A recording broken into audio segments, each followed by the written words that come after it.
The show starts from where our hero is reincarnated. After being reincarnated, he flies under a tree, looks at himself, and says, "What is this? I am still alive. But how did this happen? How am I alive?" He goes to the top of the side, where there is a river. He drinks water from it, and as he does, he sees his reflection. Suddenly, he vomits and exclaims, "What is this? Who is this? This is not my body. This is someone else's body." He is shocked and says, "I need to calm down. I have to calm down." Then he starts thinking, yes. But what happened? He recalls that when he had a beast, his great coon, a massive mudfish, he had cultivated it to become incredibly powerful. At the same time, he had taught his coon-chan master a nirvana skill, a special ability that ensured, whenever his beast master dies, coon-chan sacrifices itself. By doing so, it revives its master in a new body after a full year. Realizing this, he says, "That means I have been reborn in this boy's body after a year. A full year has passed." He becomes overjoyed but then suddenly turns sad. "Wait. That means I died a year ago." Confused, he wonders, "How is this possible? How could I have died a year ago? Back then, I was on the verge of evolution. I was about to take my Kun-chan to the ultimate level." But before he could complete the breakthrough, someone backstabbed him. Realization strikes him. Someone betrayed me. That's why I died. My great beast, my mudfish, had reached such an insane level that it could do anything. But the chances of failure were minimal. So who did this to me? Who betrayed me? He then shifts his focus. First, I need to figure out whose body this is. Who was the original owner? And why is he here? At that moment, he hears footsteps approaching from the top of the side. Soon, several figures emerge from the bushes, many guards appear. They shout, "We found him. We got him." At the same time, they glance at our hero and mutter, "His clothes look familiar. It seems he came from the White Palace." The hero thinks, "Maybe I can ask them for directions, or get information about this body from them." With a respectful tone, he speaks, "Honorable guardians of the White Palace, please help me. I believe you are searching for something important. Could you assist me here?" However, the captain of the White Palace guards unsheathes his sword and yells, "Stop your nonsense, you great pervert. Tell us immediately, where is our young miss?" Hearing this, our hero is shocked. What? What kind of nonsense is this? I just reincarnated in this body, and now I'm finding out that the original owner was a massive pervert. And even kidnapped someone's young lady? He quickly tries to clear up the misunderstanding. "I think there's been a huge mistake here. You are thinking of someone else," but the guards interrupt. "No, we are not mistaken. You are the same pervert, Lu Wang. We know it's you." The captain swings his sword and attacks. Lu Wang quickly jumps back and thinks, "I need to escape first. There's no way I can take on all of them alone. On top of that, I don't even have my demonic beast." He glances at his body and remembers, the original owner of this body had two demonic beasts. Maybe I can use them. He takes a deep breath and declares, "Excuse me, but I'll have to summon my demonic beasts." The guards, now even more alarmed, exclaim, "He's calling his demonic beasts. Be on guard." With that, Lu Wang begins summoning his first demonic beast, as the beast starts taking shape. Then he says, looking at it, "It seems that it can be a wild beast and very powerful. Although the size is very small, I can use it because I have been a great beast master in my previous life. I have been a beast emperor, so I will be able to tame it very easily." But as soon as that beast appears, all the people start laughing because it is a small dog. Along with this, the dog runs toward Lu Bang, rubs against his leg, and starts moving back and forth. "You know what he is doing here because this dog is also a big pervert like him." Lu Wang says, "What nonsense is going on here? I thought this body was falsely accused of being a pervert, but his dog is also a pervert. His beast turns out to be a pervert just like him." On top of that, the guards also start laughing and say, "See, we knew it. He is the pervert who kidnapped our lady. Even his beast is a pervert." With this, our hero, Lu Wang, quickly brings out his second beast and says, "There is no time to get frustrated here. I should use my second beast as soon as possible. God, please give me a good beast this time." And with that, the beast comes out. It is a wine beast. He exclaims, "This is a spiritual winewood-based beast. It seems it can be useful." So he commands the beast, attack quickly.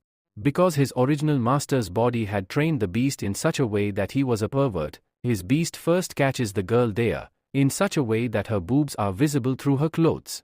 Due to this, blood starts flowing from the noses of her companions. Seeing this, even Lu Bang is shocked. He says, "This bastard is really a pervert. I was thinking the same. Both his beasts are just like him. He has trained both these beasts in the same way."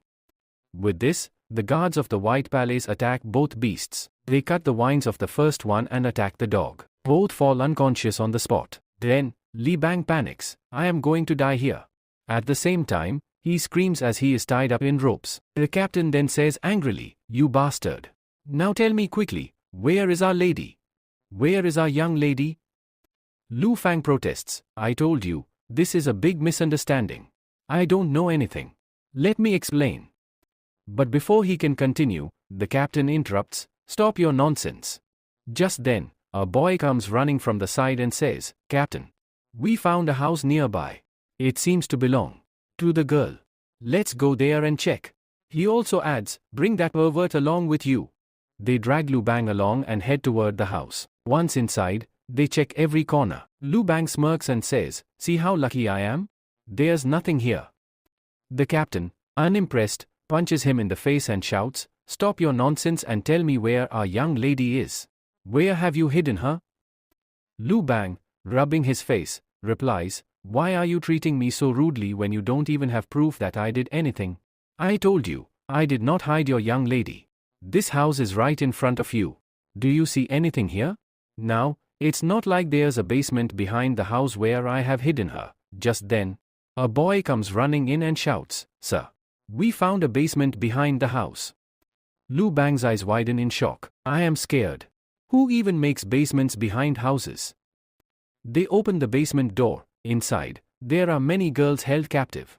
One of the guards rushes down and rescues all the girls, especially their young lady. Everyone bows before her and asks, "Young lady, are you okay?"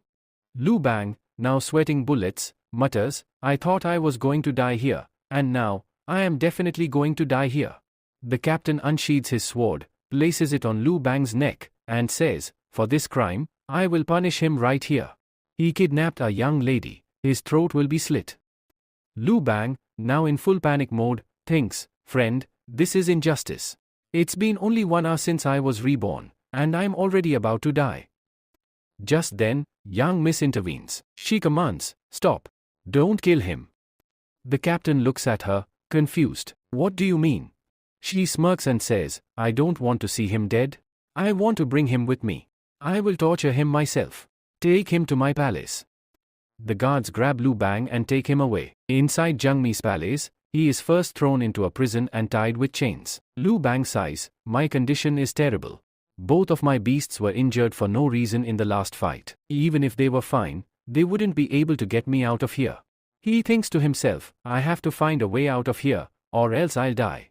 Just then, the door opens, and a guard enters. The captain says, "Our master has called you." With that, they take him toward the palace room. Lu Bang asks, "Where are you taking me?" "At least tell me which way you are going to kill me." The guard snaps, "Shut your mouth and walk." Soon, they stop outside a large room. The guard says, "Wait here. Go inside when the lady calls you." After a few moments, he is ordered to enter. As he steps in, the room is dark. Suddenly, a soft light flickers on, revealing a young lady sitting in front of him. She lights a lamp and smirks, "You pervert. How are you?" Lu Bang groans, "What do you want now? Are you going to torture me?" She replies, "Do you know why I didn't kill you? I could have had you executed on the spot." Lu Bang, desperate, says, "I think you are a very kind lady, and you will forgive me for this small mistake and let me go, right?" She laughs coldly, "No, Lu Bang, not at all. You tried to poison my drink. If I hadn't fainted because of your poison, you would never have been able to touch me." Lu Bang, flustered, shouts, "You are mistaken. There's nothing like that." The young lady's eyes burn with rage. "No one has ever treated me like this before, hero. No one has ever touched me. If I simply kill you, it won't be enough to calm my anger." She leans forward and smirks. "That's why. I want to keep you here, forever. From today onward, you will stay in this palace as my slave." At the same time, She releases her beast, a massive white snake. The young lady smirks and commands, "Quietly become my slave. This will be good for you." However, Lu Wang shakes his head and replies, "I am not at all fit to be your servant. I don't know how to cook food, I don't know how to wash clothes. Because all my life, my job has been to make others do those things for me. That's why I am not suitable to be your servant. So please, let me go." Saying this, he turns around to leave, but the young lady's expression darkens. "Who told you that you could leave?" she says coldly. With a sharp glare, she orders her white snake, Bai Chan, "Go and teach him a lesson." Immediately, Bai Chan slithers forward, opening its huge mouth, attempting to swallow Lu Wang whole. But Lu Wang quickly jumps to the side, dodging the attack. The young lady smirks and taunts, "Are you going to fight, or will you just keep dodging? If you want to leave, first, you have to defeat Bai Chan." Hearing this, Lu Wang sighs and says, "So I have no choice. I have to fight." He quickly takes out both of his demonic beasts. But when they appear, they are both sleeping. Frustrated, Lu Wang yells, "You lazy bastards! Wake up! I am about to die here, and you are sleeping? Do you want to see your new master die?" Hearing this, both beasts suddenly wake up and stand at attention. Lu Wang smirks and declares, "From now on, I am your new master.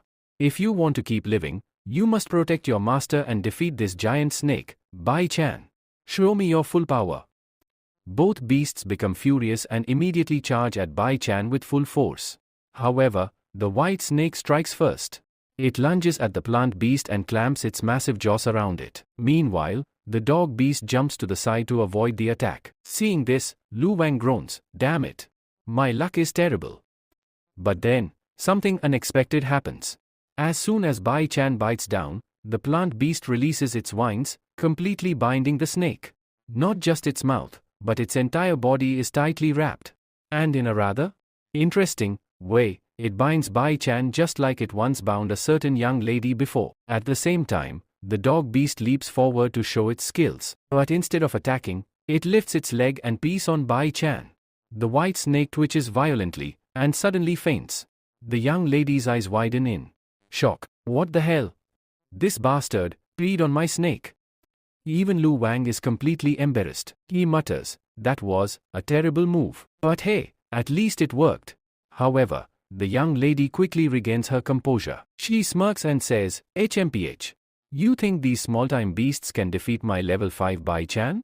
With a flick of her hand, she activates Bai Chan's special ability at that moment. Bai Chan's body ignites with burning flames, its scales glowing bright red as its temperature rises to a deadly level. The heat is so intense that the plant beast inside its mouth begins to burn.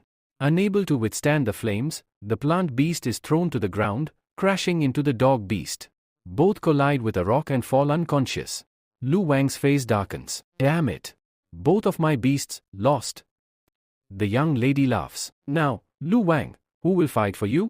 Your beasts are unconscious. Will you fight me instead?" She gives Bai Chan a signal. "Bai Chan, attack!" The massive snake charges at Lu Wang once again. In desperation, Lu Wang grabs Bai Chan's mouth, trying to hold its jaws apart. But the force is too strong. In the struggle, both Lu Wang and Bai Chan tumble into a nearby pond. As he sinks into the water, Lu Wang grits his teeth. "I can't die like this. I was once a great beast tamer. And now, I am going to be killed by a mere snake. If only Kun Chan were here."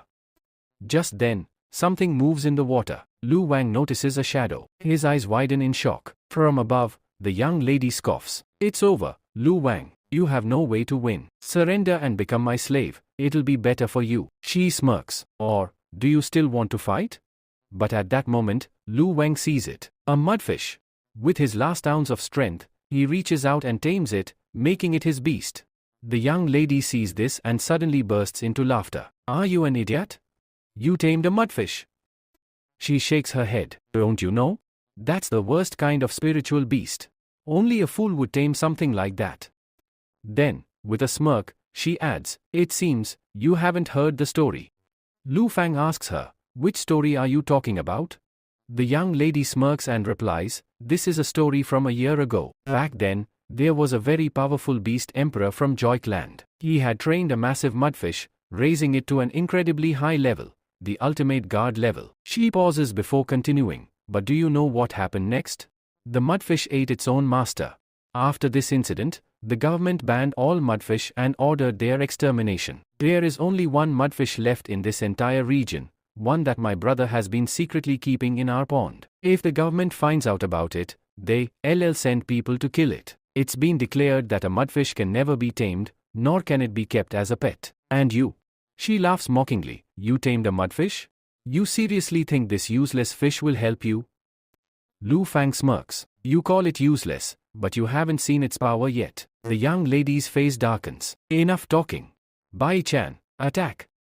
The massive white snake lunges forward at full speed.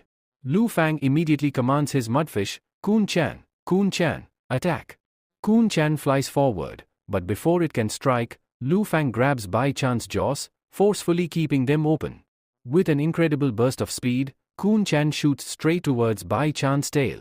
It clamps its tiny mouth around Bai Chan's tail and just stands there. The young lady watches in confusion. What is it trying to do? Is this some kind of joke? But then, her eyes widen in shock. Lu Fang grins. Kun Chan, now. Fire Diva Warring Mode, activated. Fire Kun Chan suddenly starts swallowing Bai Chan whole. The small fish is eating the enormous snake. Its tiny body stretches unnaturally as it devours Bai Chan inch by inch. The young lady collapses in disbelief. This isn't possible. How did such a small fish eat my giant Bai Chan? Lu Fang smirks. Now do you understand? You called it a useless fish, but this is no ordinary fish. With that, he leaps out of the water and dashes away. As he runs, he calls out, Forgive me, but this was all a misunderstanding. Bye-bye. The young lady's anger erupts.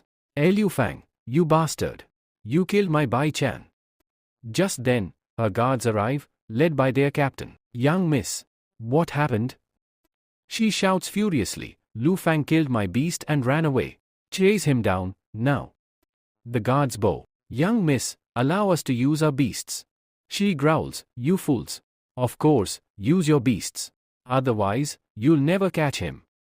Immediately, they summon their beasts and give chase. Lu Fang sprints into the dense forest, his mind racing. Damn it, with my current strength, I can't fight all of them.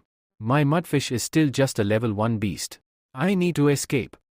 He makes a quick decision. I have to go to Bakri. The princes of the White Palace must be looking for me. If I stay in this city, I'm dead. Scene shift. Spirit Beast Express. Just like a transport station, the Spirit Beast Express is a place where people can rent beasts for travel between cities. A young man and a woman approach the counter. We need a beast to take us to another city, preferably one with comfortable seats. The vendor nods. Of course. We have the finest selection. In fact, I have one that even has cushions. He whistles, and a massive scorpion with 2 seats and glass covers appears. Here you go. Perfect for long-distance travel. The man pays, and the two hop onto the scorpion and leave. Just then, Lu Fang bursts into the station, panting heavily. Master, I need a fast ride, right now. The vendor smiles. Of course, sir. But first, you must register. I need your family background and your cultivation level before I can give you the best ride. Lu Fang grits his teeth. Damn it. I don't have time for this. 1 hour later. In the next scene, Lingjia tells him about his family and says, I am from a second-grade family, the Lingus clan. So come on, quickly give me a speed beast. The shop owner responds, okay, so you are from a noble family. Can you confirm it? First, you need to tell me the password because a password has been set. Lingjia, feeling embarrassed, hesitates but then repeats the password in front of him. However, the password requires him to perform some strange gestures, making the situation even more awkward. Seeing this, the shop owner looks surprised and asks, What are you doing? Come on, quickly confirm the password and give me a beast. The owner replies, But sir, I must first check inside the book to see if your password is correct. Meanwhile, Lynch is thinking, that damn girl said this password. This is so embarrassing.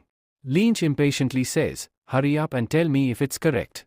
The shop owner hesitates and says, Sir, I did not find any such password here. Can you repeat it? Lynch, now frustrated, snaps, No, I won't repeat it again. Just tell me whether you found it or not. The shop owner finally gives in. Okay, I found it. Lynch, relieved, demands, Now that you've confirmed the password, Give me the dark shadow panther. I need a fast one. But the shop owner shakes his head. Sir, that beast is not for you because your family's status does not qualify for it. Lynch is shocked. What do you mean? I am from the second grade Lingus clan. Why can't you give me the panther? The shop owner sighs. Sir, the level of your family has fallen significantly. Lynch is taken aback. What? Tell me quickly, what is the current status of the Lynch clan? Has it fallen to the first level, or is it at 0 level? How could so much change in just 1 year? How could the Lynch clan fall so much that it's at the first level, or worse, 0 level? It can't go any lower than that. The shop owner, looking apologetic, says, Sir, I'm sorry, but your Lynch clan has been completely eliminated. There is nothing left of it. It's gone. Lynch is shocked beyond words. Scene shift. The White Palace. In the White Palace, a captain returns and reports, My lady, we could not find him. It seems he has escaped. His speed was greater than ours. The young lady, furious, yells, You are all absolutely useless. You couldn't even catch one boy who insulted your young lady. I want revenge. You people are of no use to me. Go and bring him to me. The captain pleads, Young miss, please forgive us, but we will find him someday. Just then, a massive bird flies above them. Everyone looks up as it lands. Sitting atop the bird is her elder brother. The young lady rushes forward. Big brother. Big brother. Finally, you have returned. Scene shift. Ling Jiao visits the shop owner and asks, What happened? How did the Ling Jiao clan's condition deteriorate so much in just 1 year? The shop owner hands him a book. Everything is written inside this book. Ling Jiao sits down and starts reading. According to the book, only a year ago, the beast emperor of the Ling Jiao clan, a powerful beast master, had evolved his mudfish to such a level that it had reached god tier. However, after reaching this stage, the mudfish turned into a berserk and devoured its own master. After the beast emperor's death, the Ling Jiao clan's downfall began. The government, fearing the Kun Chus, ordered the extermination of all mudfish. The massacre further devastated the Ling Jiao clan, forcing them to remove their name from the list of recognized clans. Since then, the Ling Jiao clan has ceased to exist. No one knows whether any members are still alive. It has been completely erased. Ling Jiao clenches his fists. This all happened because of me. He regrets his choices. I should have made my clan powerful. Instead, I focused only on myself. I pushed my mudfish to the highest level for my own fame, but I neglected my clan's strength. If only I had thought about my family first. He sighs, burdened with guilt. Scene shift. The young lady is crying in front of her elder brother. A man came here. He kidnapped me. He even touched me, and then he killed my brother. Her brother's eyes darken with rage. That bastard dared to do such a thing? The young lady, still furious, says, And you know what else? He stole your mudfish. Her brother, now even angrier, grits his teeth. He took my mudfish. The young lady scoffs. You, worried about your mudfish?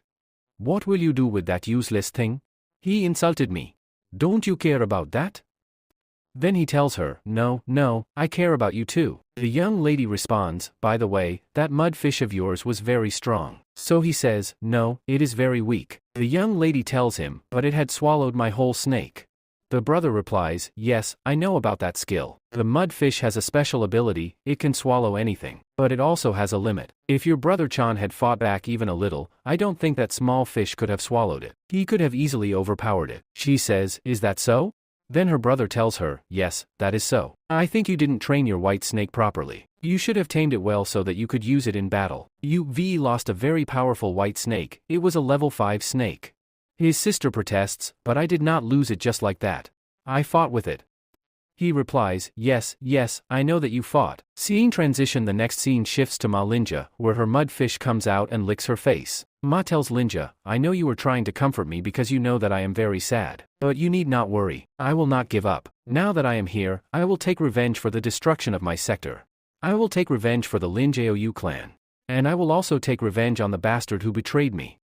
Then he says, But this is not possible for you. First, you must become stronger. Parallel scenes on one side, the young master is telling his sister, That fish is absolutely useless. The stronger you make it, the more it will go mad and eat its master. Meanwhile, Ling Jiao says, I will make you even stronger. And when I do, you will reach the ultimate guard level. On the other hand, the prince says, That fish is useless. It cannot learn any skills. With the death of that bee Templar, the way to take the mud fish to the ultimate guard level has also ended. Meanwhile, Mara Ling Sa declares, I am the ultimate beast Templar. I know the way to take my mudfish to the ultimate guard level. Lu Fan tells his mudfish, for now, you are very weak. But when I teach you a lot of skills and take you to the ultimate guard level, you will be able to divine every single thing in this world. If you want, you can even divine the entire world. You will become so powerful that no one will be able to stop you. The journey to retrieve money. Legeo says, first of all, I should go and retrieve my money. Every clan has money, and with that, they can return to the express. He goes to Atta Cape and tells the owner, I want my family's money back. The owner takes out some coins and tells him, only these coins are for you. This is the money I had left with you. Legeo says, okay. Tell me, what is the cheapest ride I can get here? The owner gives him the cheapest ride, a piggy. Ling Jao has no other option. The poor guy sits on the piggy and leaves the city, feeling extremely embarrassed. He hides his face as people watch him. Then, Ling Sa says, my little Kunjun, you do not need to worry at all. Let me reach the big city first. After that, we will go to the skill shop and buy a skill for you. Arrival in Jianlu town. After some time, they reach Jianlu town, where many beasts can be seen. This is the world of beasts, he says. Everyone tames beasts and uses them for various tasks. It's just like a fantastic continent where people control demonic beasts and other creatures. Living with beasts is common here. Even children and adults make beasts fight, just like human battles. Betting on beast fights is also common here.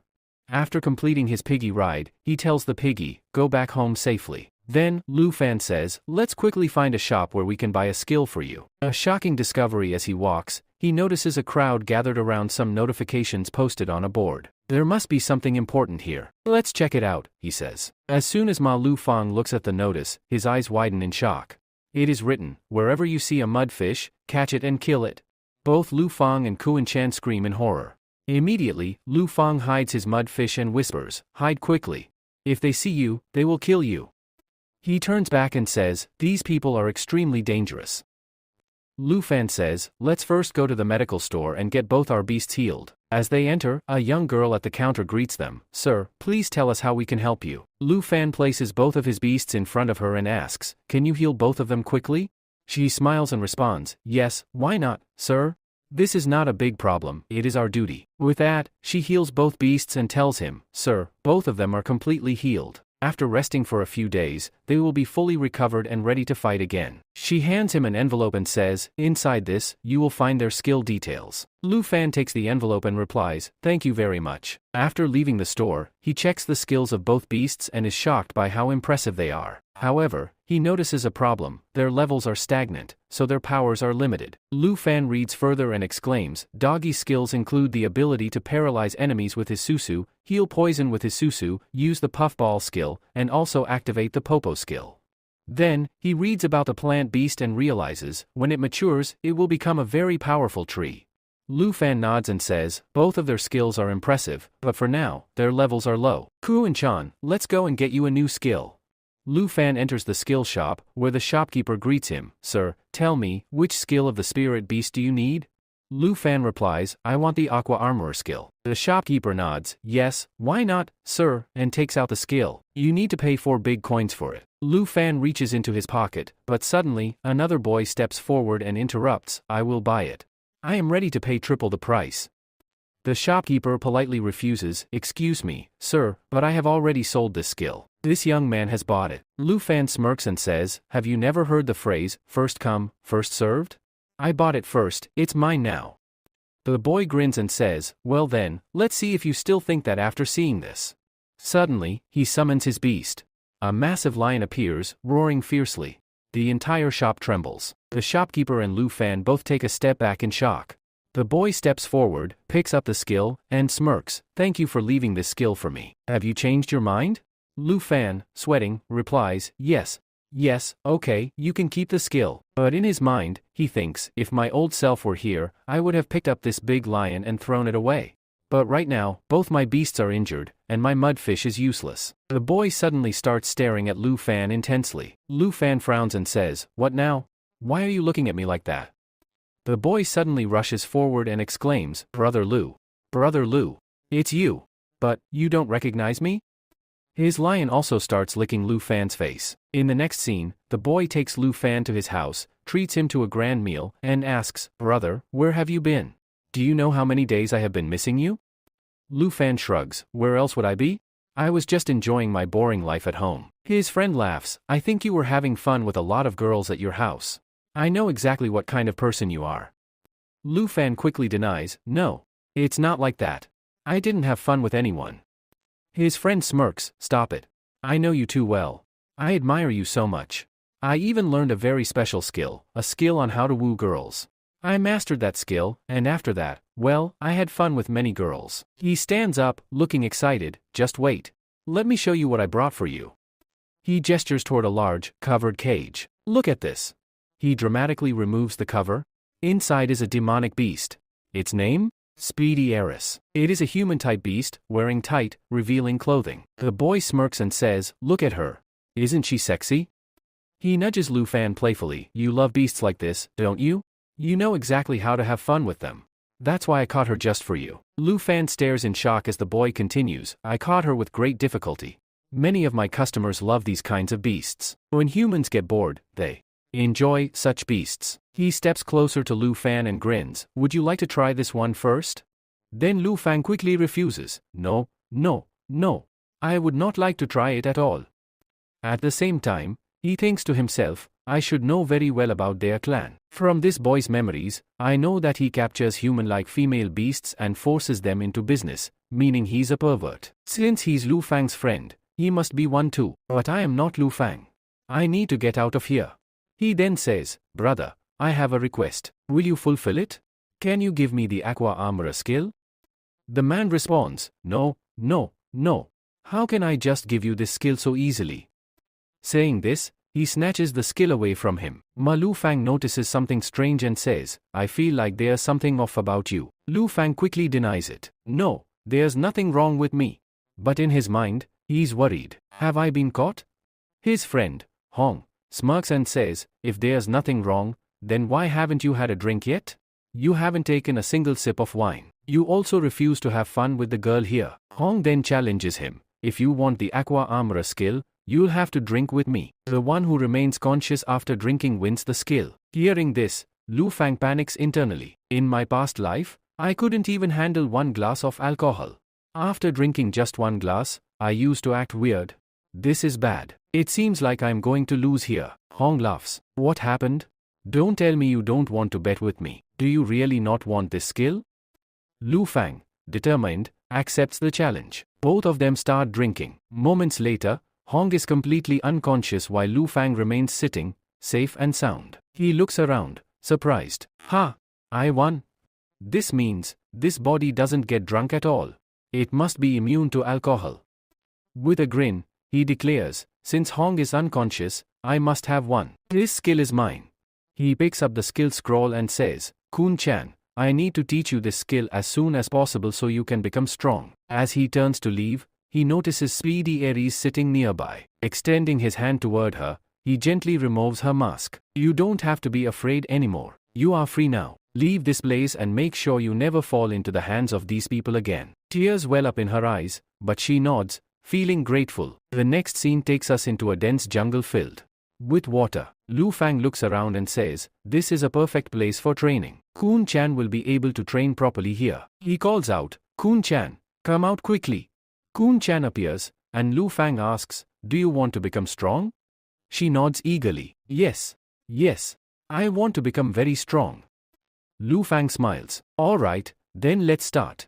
Taking out the Aqua Armorer skill scroll, he explains, "Let me teach you the new skill I just obtained." Opening the scroll, he continues, "This skill, like many others, is recorded by beast masters. Once recorded, they are stored inside these special scrolls, and new beast masters can buy them to train their beasts." He holds up the scroll. "To teach this skill, I just need to activate it." As he opens the scroll, a QR code appears on it. He presses the scroll against Kun Chan's body and instructs, "Just keep this on you like this. The skill will be absorbed into your body automatically. Once it is absorbed, the scroll will disappear on its own." Moments later, the scroll disintegrates, its knowledge now transferred into Kun Chan. Lu Fang smirks. "Kun Chan, you have now learned Aqua Armorer. He then explains the ability. This skill allows you to create a powerful water shield around yourself, and even around me, your master. It is a defensive skill, but it has another hidden ability too. You'll have to train to unlock it. He gestures toward the water surrounding them. There's plenty of water here, so let's begin. Try to form a protective shield around my body using water. Kun-chan nods and focuses. Okay, I'll do it. She raises her hands, and a massive sea air of water rises from the river. Lu Fang watches closely. Yes, good. Now slowly bring it toward me and cover my body completely. Kun-chan, feeling nervous, puts in too much force. The water sea air suddenly crashes onto Lu Fang, soaking him completely. Dripping wet, Lu Fang groans. Damn it. It looks like this is going to take a lot of work.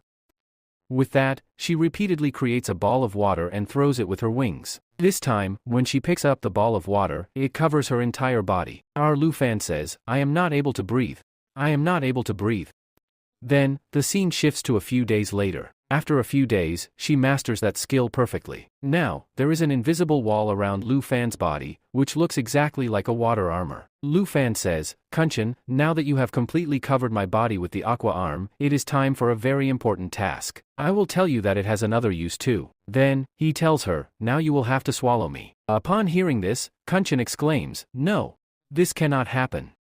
Lu Fan reassures her, I am telling you to slow me down. You just have to let me out from here. She moves forward, bumps her head against him, and says, Pop ho.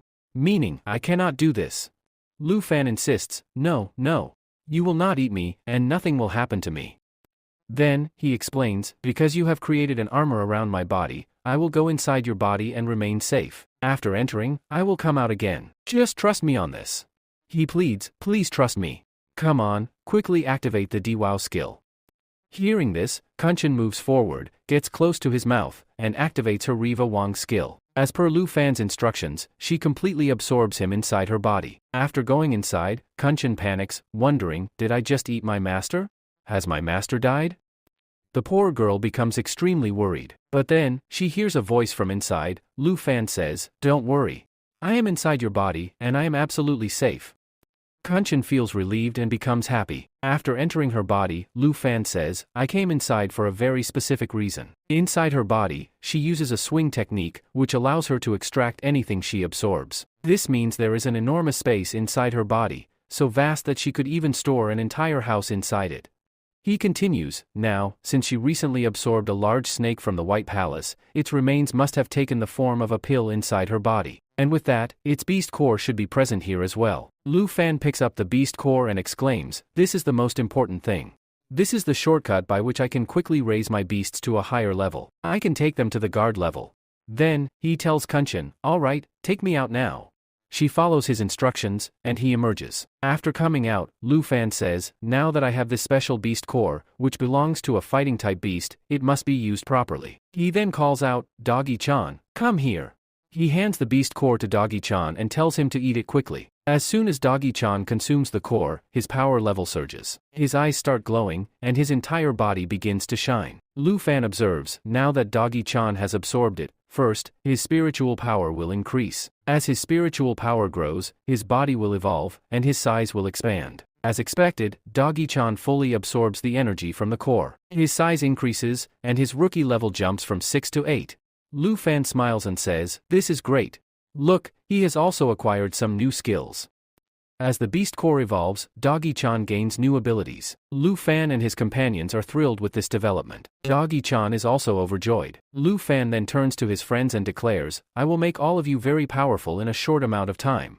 I know some secrets that no one else does. He continues, now, I just need to find some more pills for my other two beasts. As long as we stay in this forest, we will capture powerful beasts and extract their beast cores. He concludes, I will go inside Kun-chan's body, retrieve the beast pills from there, and distribute them to all three of you. This way, your power levels will rise quickly. Once that happens, you will become incredibly strong. Hearing this, all three of them cheer in excitement, looking forward to their future power-ups. Lu Fan says, now see, I will make all of you very powerful, and we will revive our lineage and clan as soon as possible. Since my lineage and clan have been destroyed, we must restore them quickly. He then tells the three of them, start the mission immediately. We have to catch the monsters here. While they are searching, they spot a small lizard. The three of them quickly rush and catch it. At that moment, Ma Lu Fang arrives and says, "You caught a lizard? It is a good monster, but unfortunately, it is very weak. Its level is much lower than yours. We will use it to make a pill, but none of you will benefit from it. So, leave it." Lu Fan responds, "A powerful beast is always needed here. If you want a powerful beast pill to increase your levels, then..." Dog reluctantly releases the lizard but feels sad about it. They then continue their journey. As they exit the wintry area, they see a giant toad inside a pond. A monster appears. It is a huge frog. Ma Lu Fan exclaims, "This is great. It is at champion level 5, just like that big snake. If we capture it, we can make a powerful pill from it. But be careful, the frog's most dangerous skill is its ability to release poison." In the next scene, a large amount of poison spreads around them. Suddenly, Kuncha absorbs the big frog into his body, but in doing so, all three of them get severely poisoned. Ma Lu Fan collapses, and his Kunchan also falls to the ground, poison dripping from his mouth. Lu Fan, struggling, says, "I never expected this to happen. That big frog released poison, and my body can't handle it." He looks at his hand, which is covered in poison, and says, "I need to get out of here as soon as possible and find an antidote." But then, suddenly, his poison disappears. Confused, Lu Fan asks, "What happened? Where did my poison go?" His Doku sits in front of him, wagging his tail, saying, "Woof, woof." Lu Fan looks at him and asks, "Did you use your poison-cancelling skill?" Doku barks again, "Woof, woof." Lu Fan, now relieved, says, "This is amazing. Let's quickly remove the poison from both your friends' bodies as well." With that, the dog runs off and pees on a plant. At that moment, a loud scream is heard. A voice yells, "Did you just pee on me?" After a while, Lu Fan enters Kunchan's body and retrieves two pills made from the toad. He announces, "Because of that toad, we now have two pills. One is the pill of water Athril, and the other is the pill of wild Athril."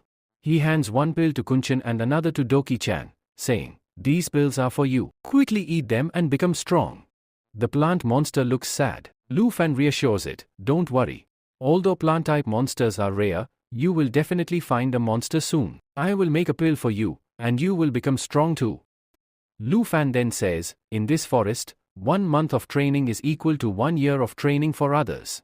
By the time you leave here, you will be so strong that you can defeat even the biggest beasts."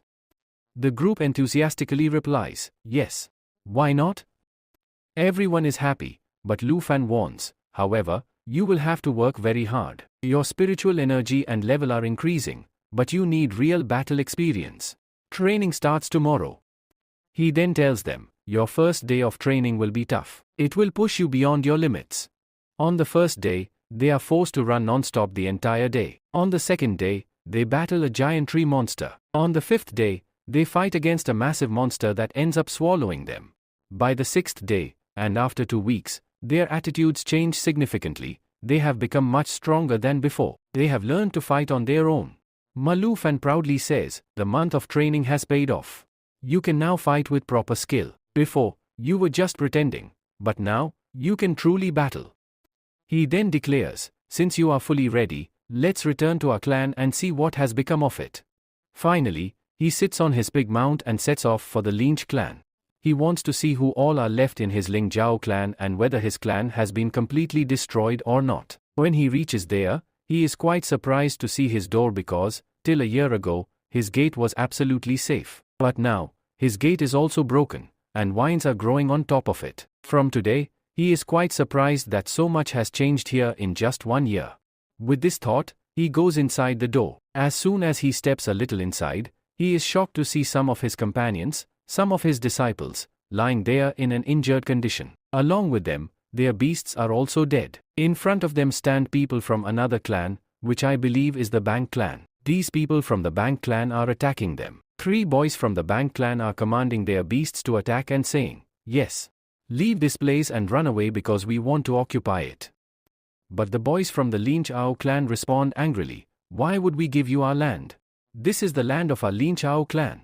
Once upon a time, our clan was so great that the status of your Bang clan wasn't even equal to the dust under our feet. And today, you dare to threaten us?" With that, one of the boys releases his shadow beast, a dark illusion beast cat. It is incredibly powerful and extremely fast. Seeing this, one of the Bang clan members exclaims, "Look! They have released the Dark Illusion Fairies. I have heard a lot about this cat from your Lingus clan. It is said to be incredibly fast. But let's see how it handles our monsters."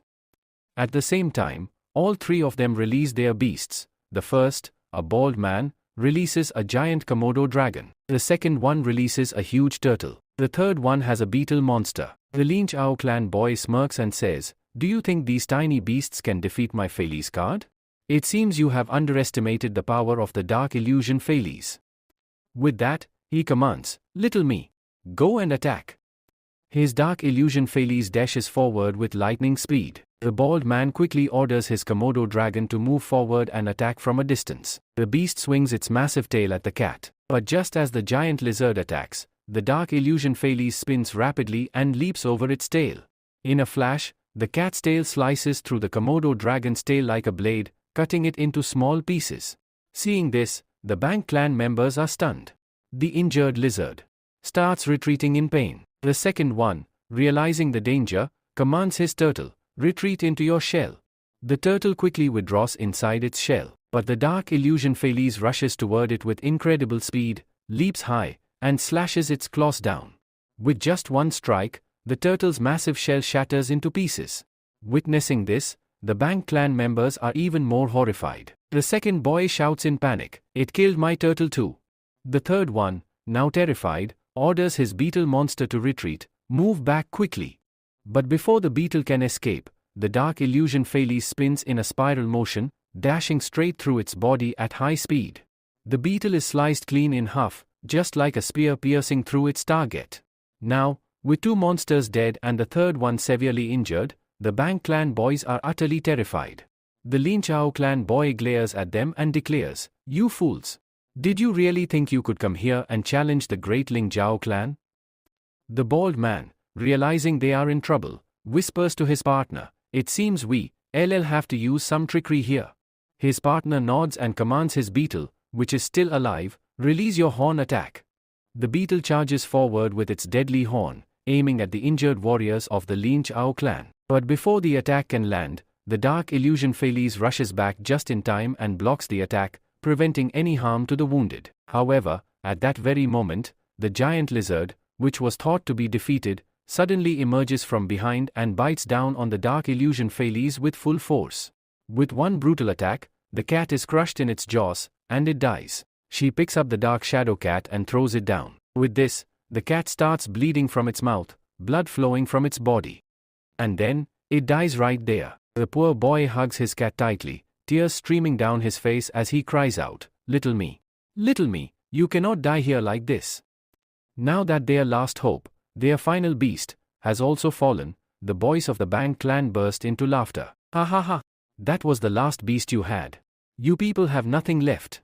You have no reason to stay here anymore." Another one mocks them, "Leave quietly, or else all of you will die here." The bald one smirks and commands his lizard, "Move forward and kill that boy first, the one who owned that cat." The giant lizard stomps forward, standing menacingly in front of the grieving boy. The bald man sneers, "From today onwards, fools like you who belong to the Lin Chao clan have no place in this world. Your clan has fallen. This place now belongs to us. Never show your face here again." As the giant lizard opens its mouth, preparing to devour the boy's head, suddenly, splash! A mysterious liquid attack splatters onto the lizard's face, stopping it in its tracks. Everyone whips their heads to the side to see who attacked. There, standing on the sidelines, is Lu Fang. Lu Fang smirks, holding his dog in his arms. The dog has just squirted urine directly onto the lizard's face. "Who are you people, trying to mess with my Lin Chao clan?"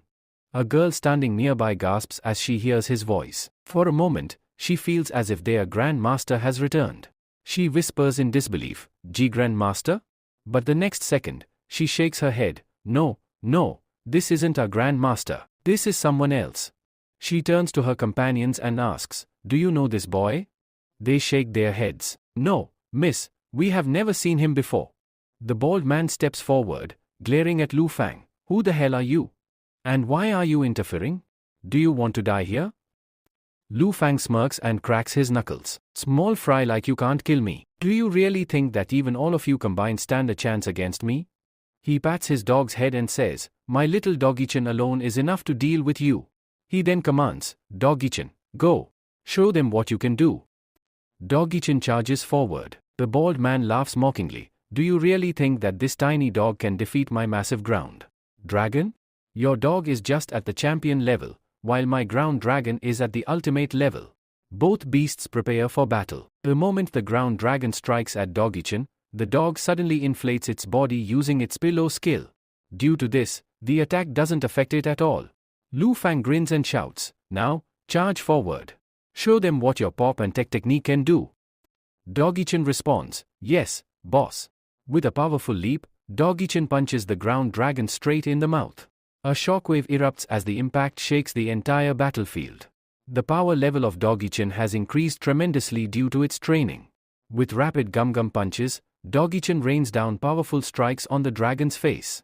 Lu Fang shouts, now, use your spiral technique.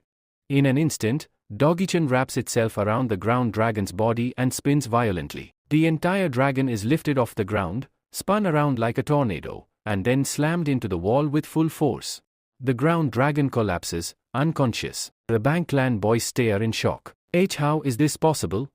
How can a small dog defeat a huge ground dragon? Lu Fang smirks. You idiots. I thought you were fools, but you are even dumber than I expected.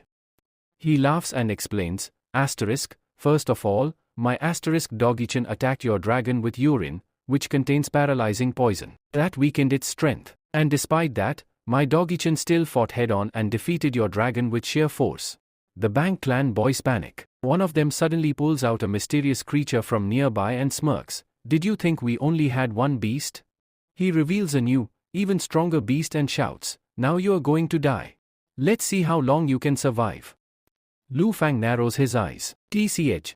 I don't have another beast right now. Realizing he's at a disadvantage, Lu Fang suddenly starts running away. The Bang clan boys laugh and give chase. Ha ha ha. Run, you coward. Don't let him escape. Lu Fang keeps running but murmurs under his breath, you fools, keep following me. As soon as they run out of the door, Lu Fang suddenly stops and leans casually against a wall. The Bang clan boys skid to a halt, confused. Why did he stop? Lu Fang smirks and says, you absolute idiots. I tricked you. He points to the surroundings. Suddenly, tentacles burst out from the ground. A massive plant beast, the plant moon, emerges and captures all of the Bang clan boys and their beasts in an instant. They scream in terror. What is this? He had another monster? One of them shouts in horror, this swine monster is even stronger than his dog. Lu Fang smirks and stretches his arms. Now then, Kun-chan, it's your turn. He commands his beast, come on, eat your food quickly. Along with this, Lu Fang tells them that now it is Kun-chan's turn. Kun-chan quickly gets everyone out. As soon as Kun-chan comes out from there, all those people are surprised. What is this? This is a mudfish. Kun-chan moves forward with great speed and swallows all the beasts at once. She swallows everyone. Yes, everyone. After seeing this, the boys in the back line fall down in shock and exclaim, how can this happen? How did a small mudfish swallow all the beasts here?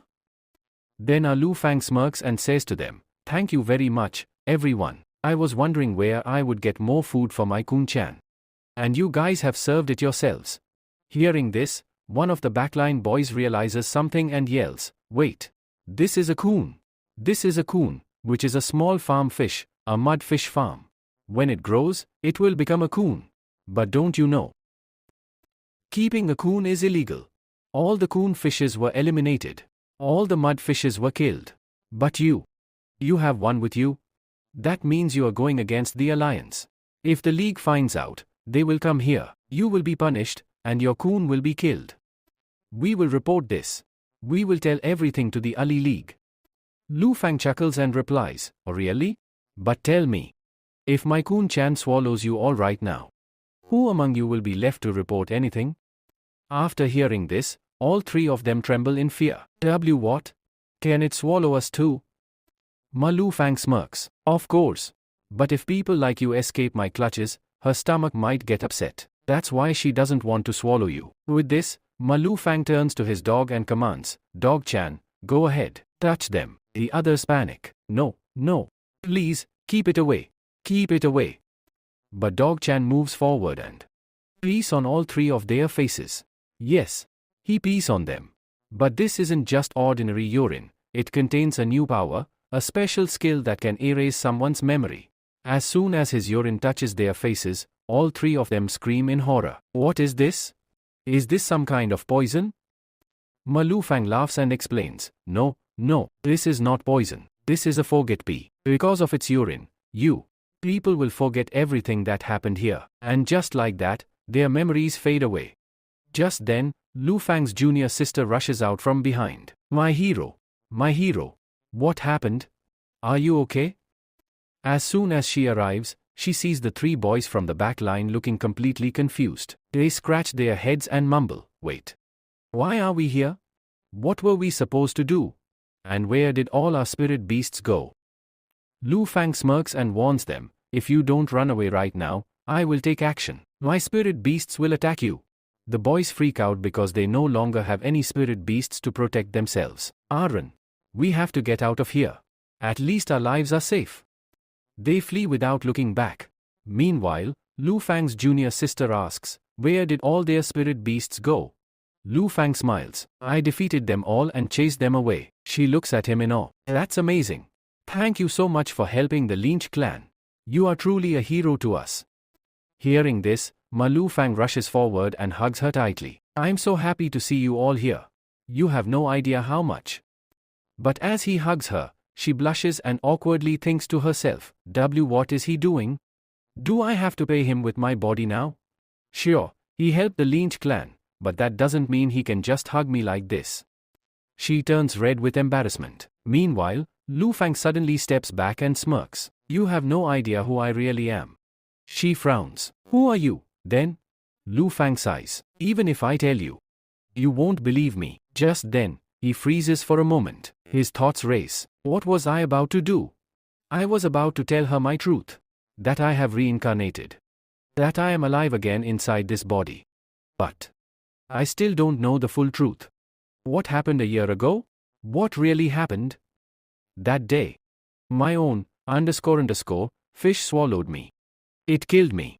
Someone must have done something to it. Someone wanted me dead. There is a traitor in either the Lynch clan or the Fan clan. Until I find them, I cannot reveal my truth to anyone. If they find out I am alive, my friends, my clan members, will all be in danger, and if that traitor realizes I survived, they will try to kill me again. Right now, I am too weak to fight back. At this moment, I am the weakest. Lu Fan tells her, I think that maybe I have seen you many times before, but unfortunately, I have not seen you anywhere before. Then he tells her about himself. My name is Lu Fangmang, and I am a gardener. His junior sister then introduces herself. My name is Ju Rongning. She thanks him. You are very kind. Thank you for helping us. With that, Hama holds his arm, pulls him inside, and says, I want to meet all the other people. They walk in together. As soon as they enter, Sister Sun tells everyone, this hero has helped us. Those three boys from the Bank clan have run away, and he has saved our lives. Everyone thanks him. Lu Fan responds, no problem. I can do at least this much for all of you. At the same time, he feels relieved knowing all his disciples are safe and still alive. His gaze falls upon his disciple, Don D, the very first disciple he recruited in his past life. Don D is crying about his cat, sobbing, how can this happen? My little me is dead. My little me is dead. Ma Ju Fan also looks at him and recalls a memory. When he first saw Little Me, he remembers catching it for the first time and giving it to Don D, saying, I finally caught it. Its speed was very high, but still, I caught it for you. From today onwards, this cat is yours. Give it a good name and take good care of it. Don D had replied enthusiastically, Grand Master, I will take good care of it. I will take very good care of it. Sister Ju looks at Lu Fang and wonders why he is so upset. She then says, this beast was specially gifted to Don D by our Grand Master. She turns to Don D and says, Senior, please don't cry. But Don D sighs, I think everything is over. Sister Ju looks at him in confusion. What do you mean, Don D? What are you saying?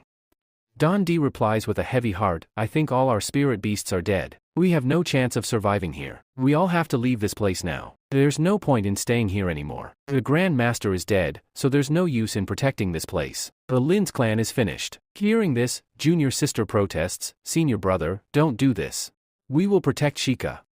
As Don D is about to leave, Lu Fang turns back, grabs his arm, and pleads, please don't go. If you leave, how will this sector be revived? I promise I will help you all rebuild this sector.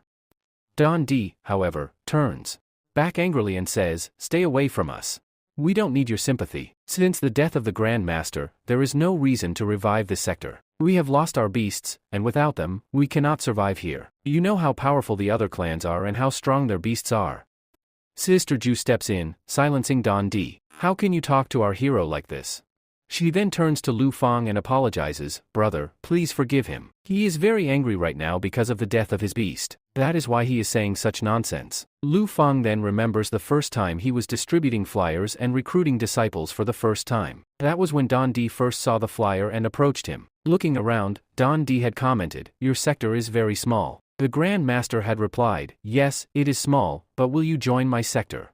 Don D scoffed, no, I won't join. There's only one Grand Master here, and you, not even older than me. A student has become a Grand Master? How many disciples do you even have here? Lu Fang had answered honestly, I am the only one. Hearing this, Don D laughed, you're alone. That means there's no one here except you. He then started pointing out flaws. First, this place is too small. Second, there's no banner above the gate. Third, I don't think you can afford it. Fourth, your uniforms are too dirty. Who would wear them? Fifth, the rooms here are in terrible condition. And on top of that, there's only one washroom, and even water is scarce. Do you think anyone would want to join this place? Lu Fang calmly replied, okay, if you don't want to join, then don't. But at least don't insult our sector. Don D then smirked, no, it's not like that. If you promise me that whatever you've written on this poster, about making this sector the greatest in the world, is truly your dream, then I am ready to join you. Lu Fang had firmly said, yes. I will make that dream come true. With that, Don D shook hands with him and declared, all right, Grand Master, I am your first disciple. Together, we will make the Lin's clan the greatest. After that, we see Don D wants to leave while he says to Sister Ju, please don't do this. If you leave, then who will protect this place of the Grand Master?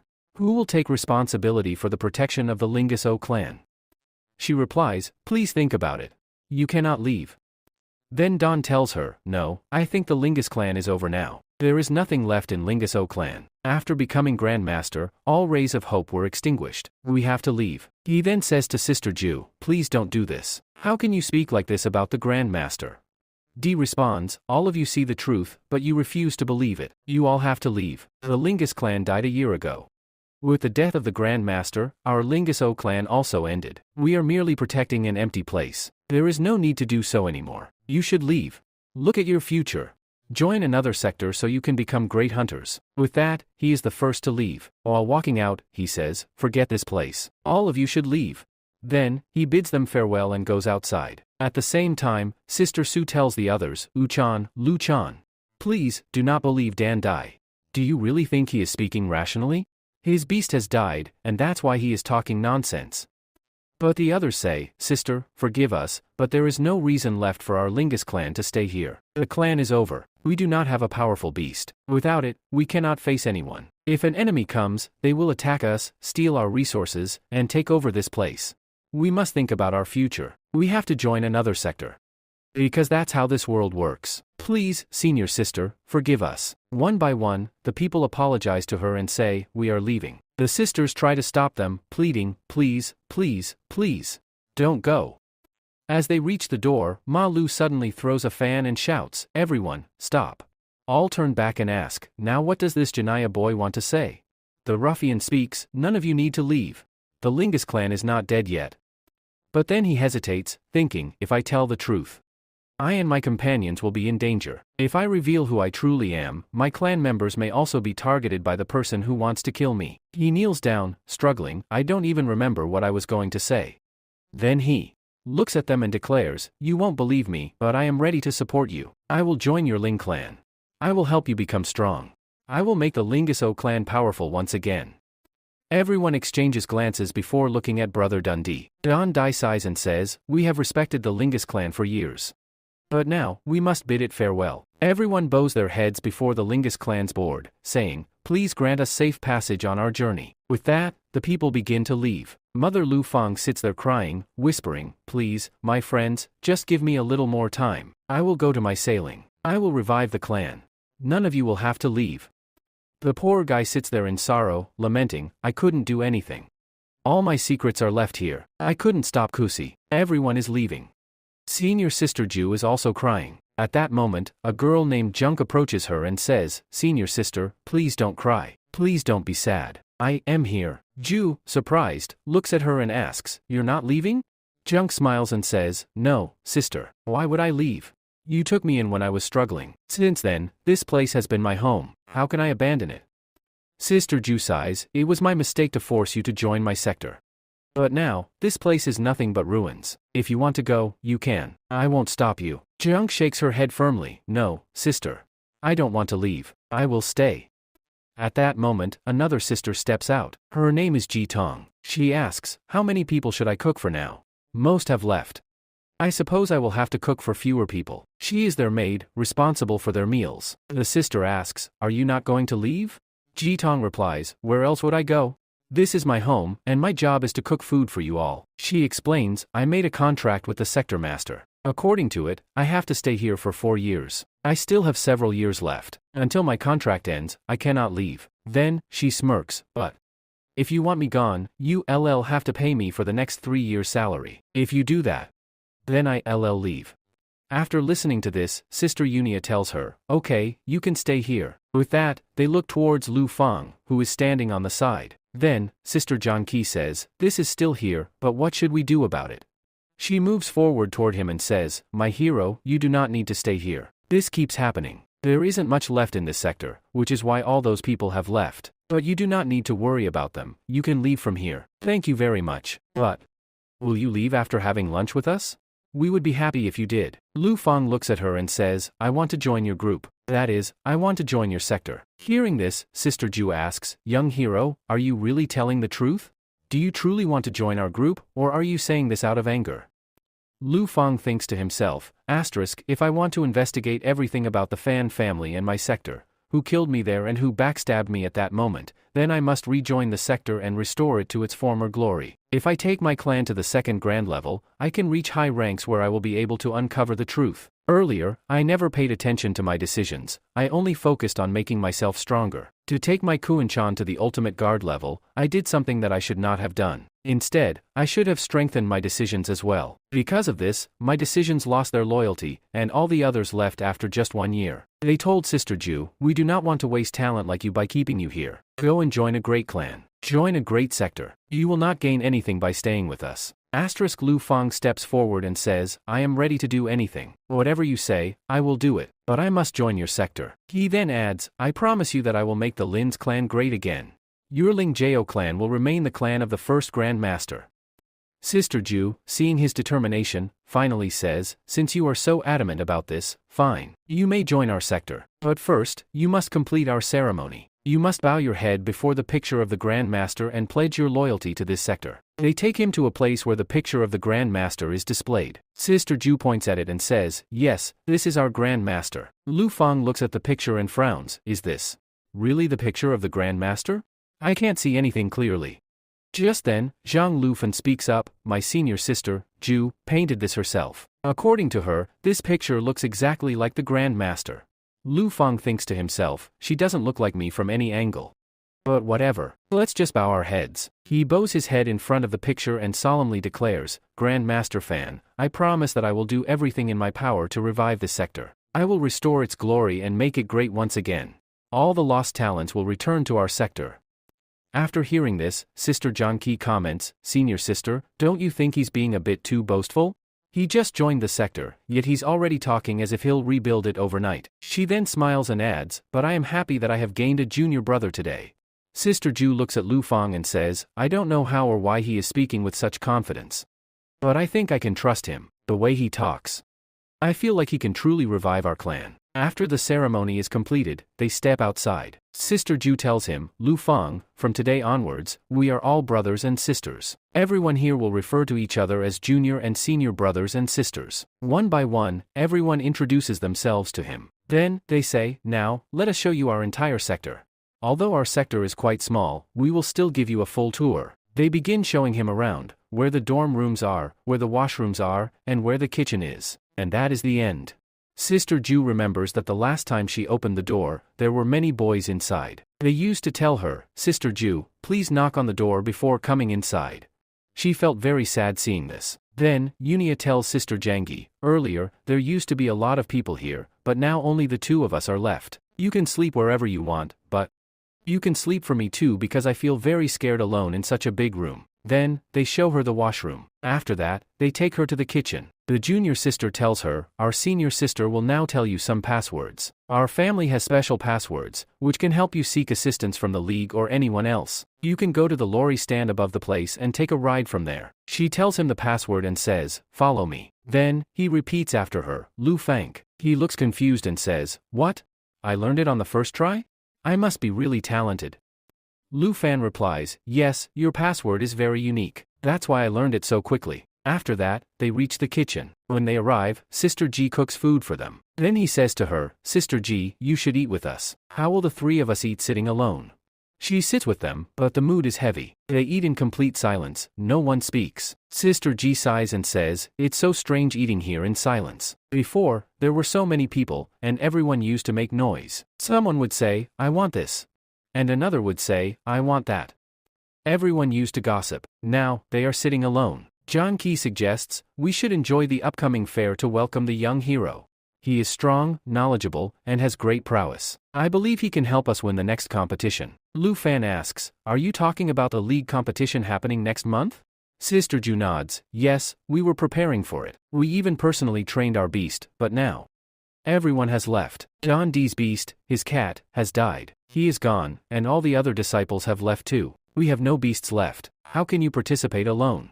The competition requires at least 4 people. We only have 3, including our junior. Ma Lu Fan suggests, Sister G can participate too. Sister G quickly waves her hands, no, no, no. That's not happening. I am just a maid. I only know how to cook, I know nothing. About beasts? Sister Ju recalls something and says, the Grand Master once said that Sister G has immense martial energy within her body, a powerful key force. With that power, she can control multiple beasts. If she wanted, she could become a beast master. But she chose to be a maid instead. Hearing this, everyone turns to Sister G. Sister G, please agree. We need you in this difficult time. She hesitates, no. That was just the Grand Master's joke. How can I do this? I should help you, but, then, after a moment of deep thought, she takes a deep breath and says, okay, but first, tell me about the beasts. I don't even have one, so how can I participate in the competition? Saki reassures her, that's not a big problem. You have strong spiritual energy. We will teach you to control them. Sister G finally gives in, alright. I'll try. Junkie smiles, then it's settled. We can do this. We can participate in the competition. Sister G smirks and says, alright then, but you have to double my salary. Ju laughs and responds, you know we don't have any money. She chuckles, I was just joking. Junkie turns to Hama Lu Fang and says, Brother Lu Fang, from now on, Sister Yi will be your junior. Sister Yi nods, now that we have decided on Sham, we are going to Kalia's competition. But we need a Grand Master. They all pause, thinking. John D was the only one eligible to become the new Grand Master, but now he is gone. Jangi finally speaks up, I know who should be the new Grand Master. Liu Fang is surprised, I am completely new here. I'm just a junior, how can I become the Grand Master? Jangi shakes her head, not you. I nominate Sister Ju. Everyone turns to her. She looks shocked. Me? The Grand Master? Jangi nods, there's no one left. You are senior to all of us. So, will you accept? Sister Ju thinks for a moment, then smiles. Alright, I'll do it. Jangi and the others cheer, happy with the decision. Jangi then claps her hands. Okay, what's the first thing we should do? Lu Fang and Sister Ju say in unison. First, we must catch a spiritual beast. Sister Ju says to Lu Fang, if you want, you can talk here. Lu Fang replies, no, you talk here. Sister Ju then says, since all our spiritual beasts have been killed due to repeated attacks by the people of the Bang clan and other clans, we will need new beasts. We especially need a beast for Sister Jui that is compatible with her. Mr. Ju asks, but where should we go to catch a beast for ourselves? All the high grounds are occupied by some big sect or clan. We do not have any such place where we can go and capture a beast. And we need a strong beast so that it can help us win this competition. Lu Fang then says, I know of such a place. He continues, many years ago, when I went to train my Kun Chan, I found a hideout, a cave inside which very powerful beasts lived. I have been going there to train my Kun-chan. Come with me, we will go there sometime. With that, they all leave. The four of them start walking towards the forest. Lu Fang tells them, I have come this way before, but no one should know about this. He instructs them, just keep moving ahead quietly and keep an eye out to make sure no one is following us. At the same time, he erases their footprints from the path. Jenk asks him, what are you doing?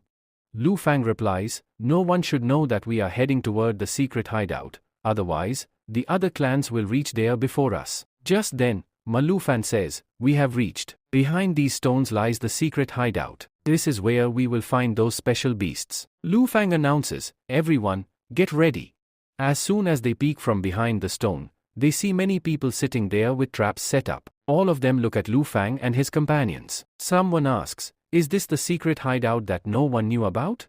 At that moment, all the boys notice a rat. They pounce on it together, shouting, this rat is mine. One says, I saw it first. Another argues, I caught it first. Jungi sarcastically remarks, Junior brother Lu Fang, is this the place you were talking about, where everyone is waiting for a rat? Sister Yui also comments, I don't think there is any secret here. Lu Fang reassures them, there's no need to worry. Follow me, but make sure no one follows us. They follow him and soon reach a cliff. Suddenly, Ma Lu Fang jumps off. Sister Jui and Sister Yui exclaim, what has he done? Were we putting too much pressure on him that he jumped off to commit suicide? Hanging from the top of the cliff, they look down to see if he has fallen and died. At that moment, Poida-chan catches them with his bailu and lowers them down safely. He tells them, come down slowly. This is where the hidden hideout is. He removes a stone, revealing a cave, and says, follow me inside. Poida-chan helps them descend into the cave. Upon entering, Lu Fang reveals, this is the true high ground I was talking about. Nobody knows about it. Ank asks, if people don't know about it, then how do you know about it? Lu Fang replies, I have been here before. But don't focus on that. Instead, focus on the fact that a Lord Beast lives here, one that is extremely powerful. Janki gets excited, if we capture the Lord Beast, it will be very easy for us to win this competition. However, Sister Jui is confused and asks, what is a Lord Beast? Someone explains, not all beasts are the same. And now, you will learn about the categories of beasts. However, Sister Yui herself was confused, thinking, I don't understand what just happened. At that moment, someone told both of them, our Beast Master, i.e., the Beast Templar, had spoken about you. Your spiritual origin is very special, and you are destined for a great purpose. Meanwhile, Ma Lu Fang heard the sound of a beast from above. He looked up and saw both Firefox and Icefox sitting there, moving back and forth in front of him. Ma Lu Fang thought, it seems like they want to tell me something. Just then, Firefox hit Icefox on the head, tied him up with a rope, and started beating him. Both foxes then began crying in front of Ma Lu Fang. Seeing this, he said, it seems they are trying to tell us that someone has tied up their master and is torturing him. Sister Ju then asked, why have these two been sold in the market? They belong to that boy, Mo Chun. Why would they be here? Jungi speculated, I think that boy must have abandoned them here as well. However, Sister Ju disagreed, saying, no, I don't think so. I believe he is not a member of the Clan of Freedom. Instead, he must have been deceived. Jungi shrugged and said, so what difference does it make to us? We should leave. We are not going to help him. But Ma Lu Fang interrupted, I don't think they killed him. If they had killed these two beasts, they would have killed the master as well. However, if they put enough pressure on that boy and force him to kill his own beasts, it would be an easy task for them. Sister Ju then asked, what should we do? Our spirit pieces are not strong enough to fight the people of the Clan of Freedom. Ma Lu Fang then said, tell me more about them. How strong are they? She replied, they are very strong. We are talking about their Tutu branch, which operates in our area. Their master's name is Master 2. The last time they attacked us, they had 3 Lord-level beasts with them. But those were just his henchmen, his left, right, and central commanders. Their master himself didn't even appear. It is possible that he has even more powerful beasts. Ma Lu Fang then said, come with me. First, we need to go back to our clan because I have something you need to see. With that, they returned to the clan. Upon arrival, Lu Fang went into his private chamber and brought out a piece of paper. He said, when I woke up this morning, I found this paper from the groundkeeper. I believe it is very important. They opened the paper. Sister Ju, while drinking, read aloud, this is a note from your Grand Master. He wrote that we need to dig under the third tree. Inside, we will find something important for our sector. Following the instructions, they dug a pit beneath the third tree and discovered a box with another piece of paper on top. Sister Ju read the note.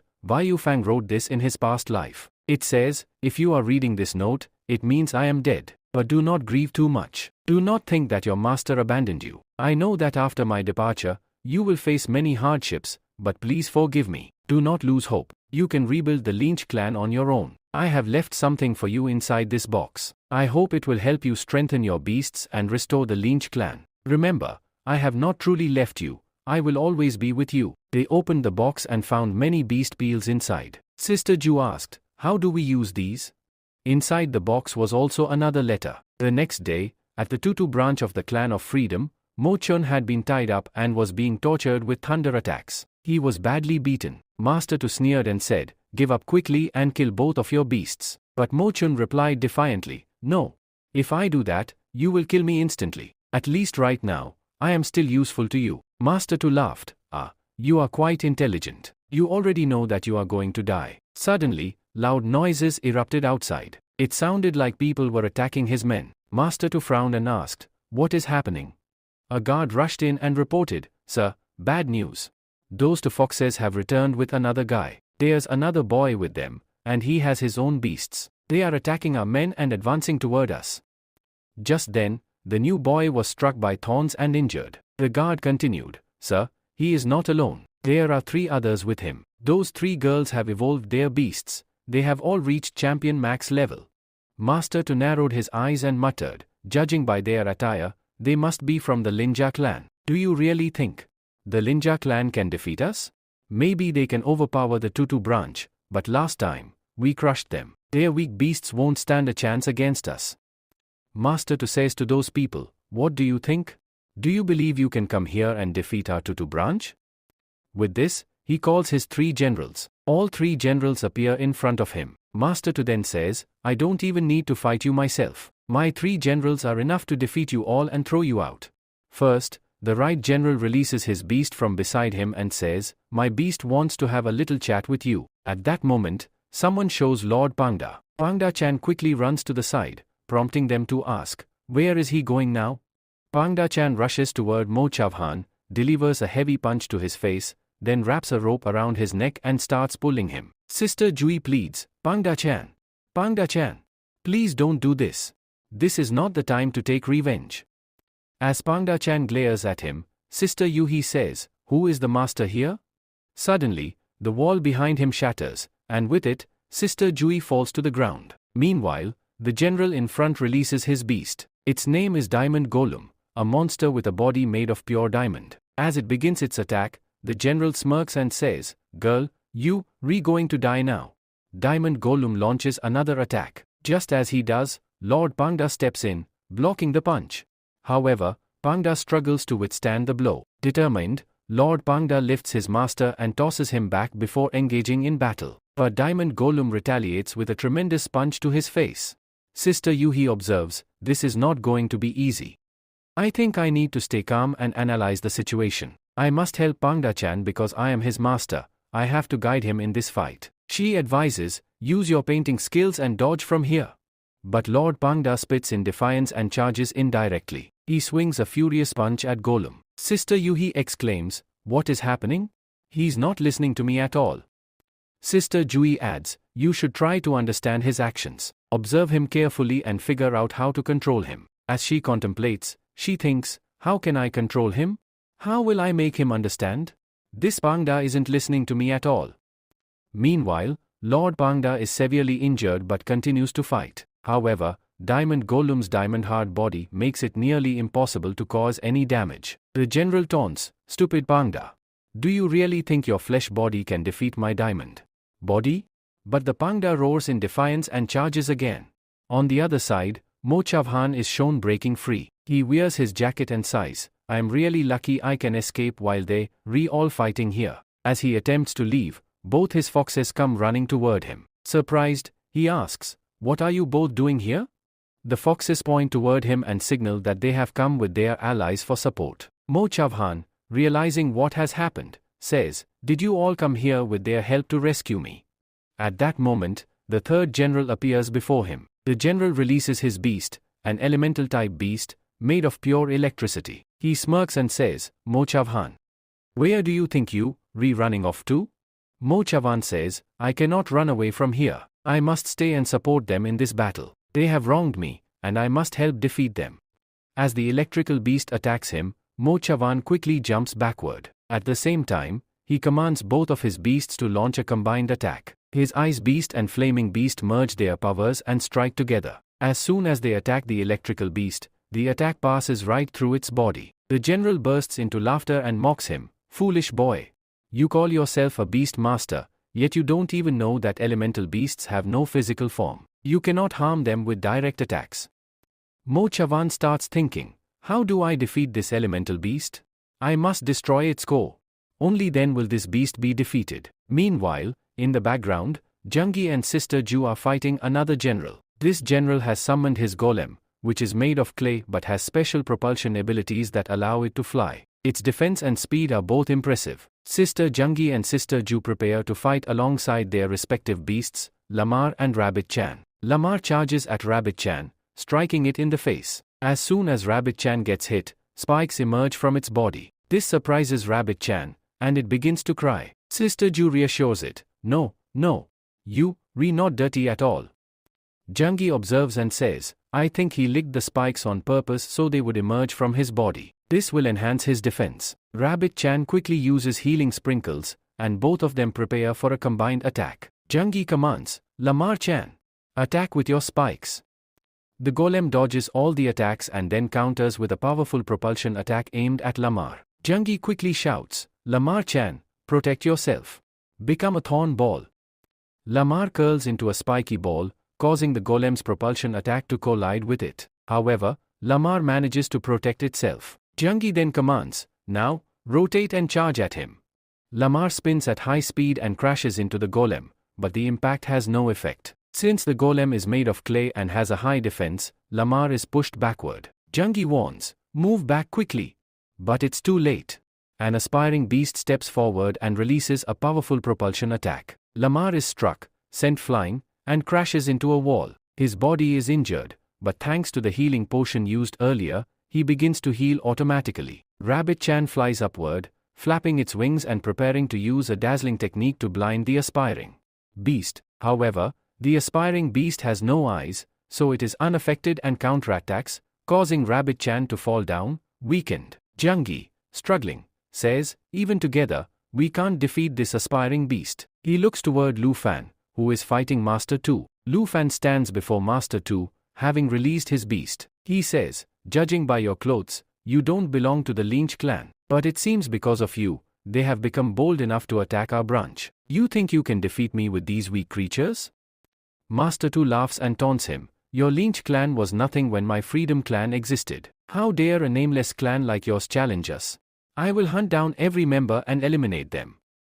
Master Tu then summons a dark phantom beast, a creature made entirely of shadow. The dark phantom beast attacks Lu Fan from behind. Lu Fan quickly jumps forward to dodge, but the beast extends its claw and slashes his back, injuring him. Blood starts pouring from the wound. Toki-chan and Pangda-chan are shocked. Master Tu smirks and says, "Do you think you can defeat an ultimate level, Lord rank beast?"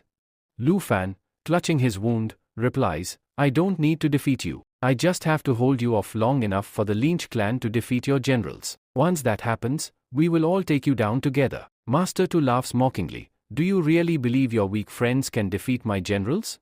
Every one of them commands a Lord-level beast. Your side stands no chance."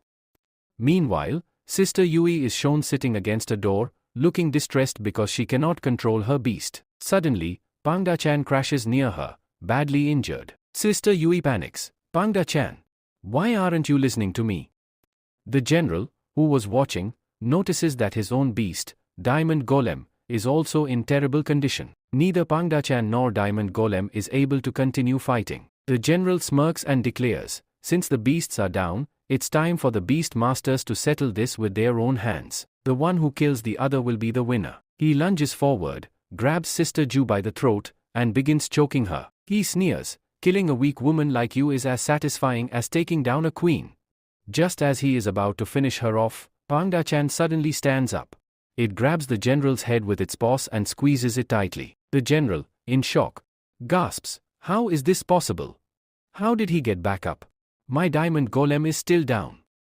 With one final powerful punch, Panda-chan obliterates the general's body. As the general dies, Panda-chan turns toward his master, his eyes burning with anger. Then, without a word, he signals Sister Yui to follow him. Then, Sister Jai says, "Yes, yes. Why not? Why not? I will follow you." At the same time, she is thinking, who is the master here, and who is the beast? I can't understand. The scene then shifts to Mach 1, who is fighting an electrical beast along with his two beasts. However, both of his beasts are in bad condition because they are unable to fight against it. They are not compatible with this opponent. At that moment, the general tells him, "Boy, what happened? You still have time. Finish off the creature with your two beasts. Hand them over to us, and you will get a much less painful death. Or do you want to take a painful death instead?" He then attacks both of them using his cold fox. As soon as he attacks the fire fox, the ice fox pulls a cage in front of it using its tail and covers it with ice, creating a shield. When the cold fox, smaller than ice, collides with the ice shield, it turns into Nanoleaf because cold fox can conduct electricity. Seeing this, Janal is shocked and exclaims, "What is this? Why haven't these two wolves died yet?" At the same time, Mach-1 notices the cold fox's eyes and gets an idea. He exclaims, "What is this ice? It can resist lightning. I have an idea." He calls his two wolves, "Come here quickly." First, the fire beast activates flames on its hand, while the ice beast covers its hand with ice. An ice cover forms on top. Mach-1 smirks, "Is it time to break your core now?" He swiftly jumps forward and thrusts his hand inside the thunder beast. Because of the ice cover acting as an insulator, the cold cannot harm him. He grabs the beast's core, but his physical strength is not enough to break it. The beast retaliates, causing him to be thrown backward. Mach-1 grits his teeth, "This is bad. I couldn't break its core. That means I lost my only chance." The general laughs menacingly, "Now you are going to die. Get ready because you are taking your last breaths. The attack is coming, and you won't be able to save yourself." But suddenly, Panda-chan emerges from the side cover. He had been hiding inside the wall using his pending skill. Swiftly, he extends his claws, grabs the core, and crushes it. As soon as the core shatters, the cold beast disappears. The general is now terrified, but before he can react, the ice beast releases ice and covers his head, freezing him in place. Mach-1 dashes forward at lightning speed and punches the general's face, blowing it off completely. With this, two generals are dead. Now, the only question remains, how will the third general, Master 2, meet his defeat? Now, it is the turn of the third general, who has his aspiring beast. Sister Ju and Junkie are both fighting alongside their lamars and the butter rabbit. The lamar throws his thorns, while the butter rabbit releases spores from its wings. However, both of them are getting beaten badly. The general tells them, "Stop wasting your time. Your beasts are hopeless, they cannot fight back." With that, the aspiring beast throws its propulsion foot toward them, stopping just near Lamar's head. But unexpectedly, Lamar pushes the propulsion foot backward, shocking the general. "What happened? How did this happen? Why is it not working?" He then questions Sister Ju, "Don't you know? A while ago, my butter rabbit attacked it with its spores. It seems they have now activated after entering its body. We assumed that, since it is an earth-type beast, there would be moisture inside, which has triggered the spores and jammed its body from within." The general, in disbelief, shouts, "This cannot be. This cannot be." He orders his aspiring beast, "Clean your body, now." As the beast starts cleaning itself, Lamar suddenly licks its foot. The moment he does, thorns begin emerging from the beast's body. Meanwhile, Butter Rabbit soars into the air at great speed and lands directly on the beast's head, slamming it into the ground. At that moment, thorns sprout from the aspiring beast's body, but because Butter Rabbit is sitting on it, those thorns get embedded into the ground, trapping the beast. The general, shocked, commands his beast, "Quickly. Use your power and escape." But it is bound. Seizing the moment, Sister Ju and Junkie instruct their beasts, "It's time for the final strike." Butter Rabbit takes Lamar with it and flies high above the battlefield. Once at a great height, Butter Rabbit releases Lamar, who then prepares to use his special attack, Falling Thunderball. Lamar descends at meteoric speed, crashing onto the aspiring beast, shattering it into pieces. Thus, they emerge victorious. Scene shift, Lu Fan vs. Shadow Phantom. The scene shifts to Lu Fan, who is struggling to fight against a phantom shadow. Damn it! This shadow can come out from anywhere. Lu Fan realizes he must target the tamer first. He commands his beasts, "Attack the tamer." As they charge toward Master 2, the opponent swiftly calls back his beast. Suddenly, the shadow emerges near him and ambushes Lu Fan's beasts, severely injuring them. They collapse backward. Lu Fan, in shock, this is bad. This shadow can appear from any nearby darkness. Before he can react, the shadow emerges from his own shadow and strikes him, causing him to fall, wounded. Master 2 smirks and says, "Boy, you can hide anywhere, but you can't escape my dark phantom. Tell me, why are you helping the Linja clan?" He continues, "Don't you know? There's a traitor within the Linja clan, someone from their own ranks. Last time, when their Grand Master was about to evolve his big Kuan fish, someone tampered with the evolution materials. Think carefully, there were only 3 Kribby saps present at that time. It is very possible that one of them is the traitor, and that very person might be here, right now, with you. They had to evolve and reach the ultimate guard level. They were tampered with, and only a Desile from within the sector could have done this work." As soon as he hears this, Ma Lufang gets convinced and thinks, "Yes, I think this could be the work of some Desile because Mary Kuan needed materials to break through to the ultimate guard level at that time. Those materials were provided to me by my own Desiles. Someone must have tampered with those materials." Then he remembers something, if I remember correctly. "I don't know anything about Sister Ju. Her entire family was destroyed. A clan attacked them, and only she was left alone. At that time, I helped her, and since then, she has been with me. To avoid making her feel bad, I never asked her again about her family background. Talking about Sister Ju, she seems to have a lot of potential. It feels like she comes from a very big family, but she chose to come here and become a maid. There might be some mystery behind this. As for Jungi, she came to us when our sector was in a terrible state. Why would anyone willingly join our sector at such a time?" Lu Fan begins to suspect all 3 of them and wonders, could any of them be a traitor? As he is lost in thought, Master 2 suddenly extends the paw of his dark phantom and catches Lu Fang. As soon as he does, both of Lu Fang's beasts leap forward to protect him, but Dark Phantom attacks them too. They slam against the wall and fall unconscious. Master 2 smirks and says, "Boy, you, such a fool. I just said a few things, and you got convinced so easily. Do you really think any of these 3 is a traitor?" Yes, it's true that there was a traitor among them. But it's not possible that any of these 3 is the one. But I am very happy that the Ling Jiao clan was destroyed because, due to its destruction, our clan of freedom gained a lot of benefits. We managed to acquire a lot of valuable materials from them. Then, he orders his Fa beast to press down harder on Lu Fan. As the pressure increases, blood begins to spill from Lu Fan's mouth. Master 2 taunts him, "You were trying to buy time for them, but unfortunately, none of them is coming to save you. Why aren't they coming? I think you're going to lose your life in vain here." Just then, Master 2 senses something. He quickly commands his base, "Come here quickly and defend me." At that moment, Rhino Pangda emerges from the ground in front of Master 2. He stays in a defensive stance, ready to strike. However, Dark Phantom blocks his attack with just one hand. At the same time, Firefox and Flame Effects launch a joint attack from both sides. Forced into a tough spot, Master 2 calls back his Dark Phantom and releases Lu Fan. Master 2 sneers, "How is it possible that you, still alive after fighting against the Clan of Freedom? Where are my 3 generals?" Mok Wal steps forward and says, "Your 3 generals? They, dead. And you, about to join them." He then commands, "Foxes, get ready. It's time to teach him a lesson." Meanwhile, Ma Lu Fan lies on the ground, badly injured. Rabbit Chan rushes to his side and uses his sprinkles to heal him. Rabbit Chan turns to Sister Ju and says, "Junior Lu, you don't need to do anything else. We'll take care of everything now. You did a great job buying us time." While healing the beasts, Ma Lu Fan thinks, "How could I doubt them? Just because of someone's words?" At that moment, Sister Ju starts crying, saying, "We have to make our sector great again. We will rebuild it." Meanwhile, Sister E speaks up, "I'm not a master here. I can't control beasts. The only thing I know is how to cook. I will cook for you all." At the same time, Jungi talks in her sleep, murmuring, "Why did everyone leave our sector? Our Ling's sector is strong, so why did they leave?"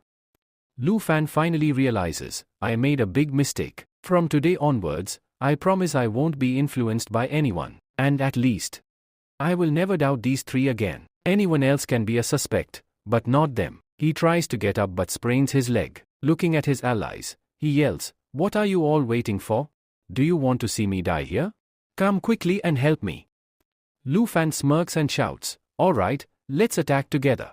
As soon as they charge forward, Master 2 takes out a fan, spins it, and throws it forward. He smirks, "Looks like I finally have to use this." The fan flies directly toward Lamar, and from its shadow, a phantom beast emerges and launches an attack.